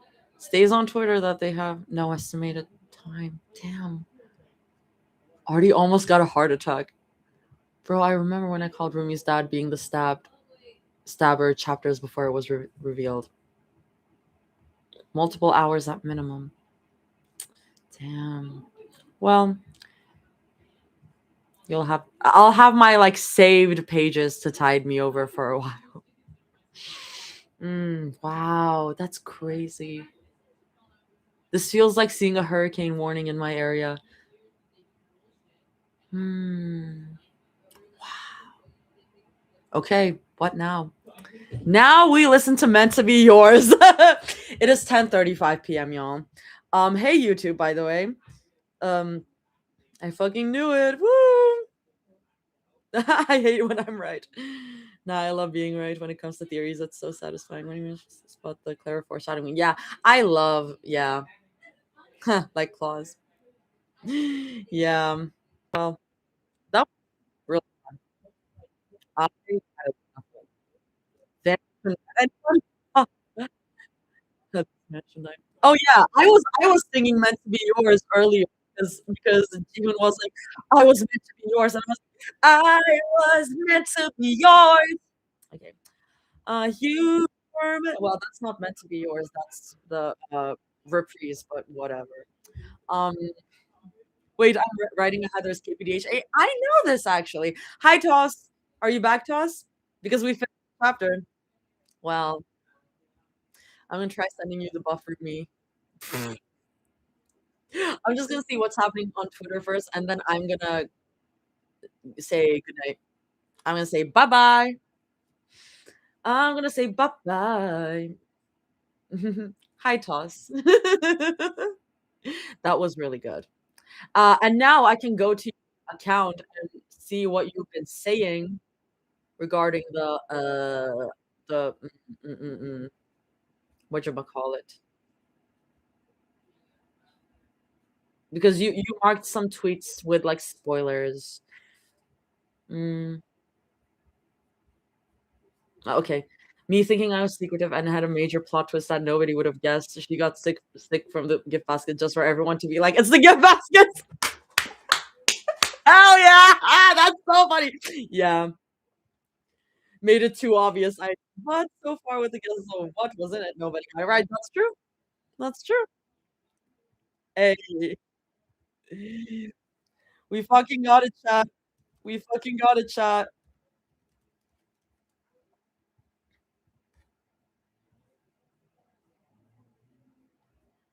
It's on the site that it's down. I'm gonna damn, that's crazy. What do you mean AO3 is down? That's crazy. That's crazy.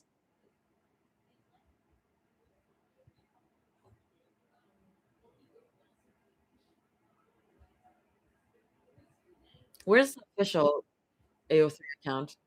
I just realized that I do I follow the official AO3 account? AO3. AO3 status, yes. Yeah. Damn, we do not currently have an estimated time for when we will be back up, but we expect it to be multiple hours at minimum. We apologize for the inconvenience and will refer to the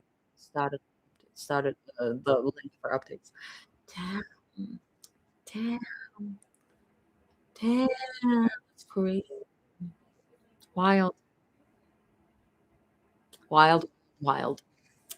Well, you know what? That works out for me because I need to lock the fuck in. Thank you, Mom.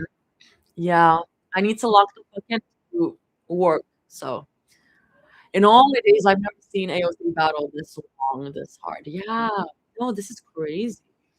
It's crazy. Wow.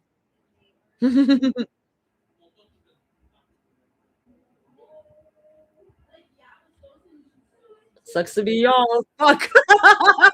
Oh no, Cell. I think Cell refreshed LMAO. Sorry. Oh, lives are at stake here. Devil's losing her shit. Um.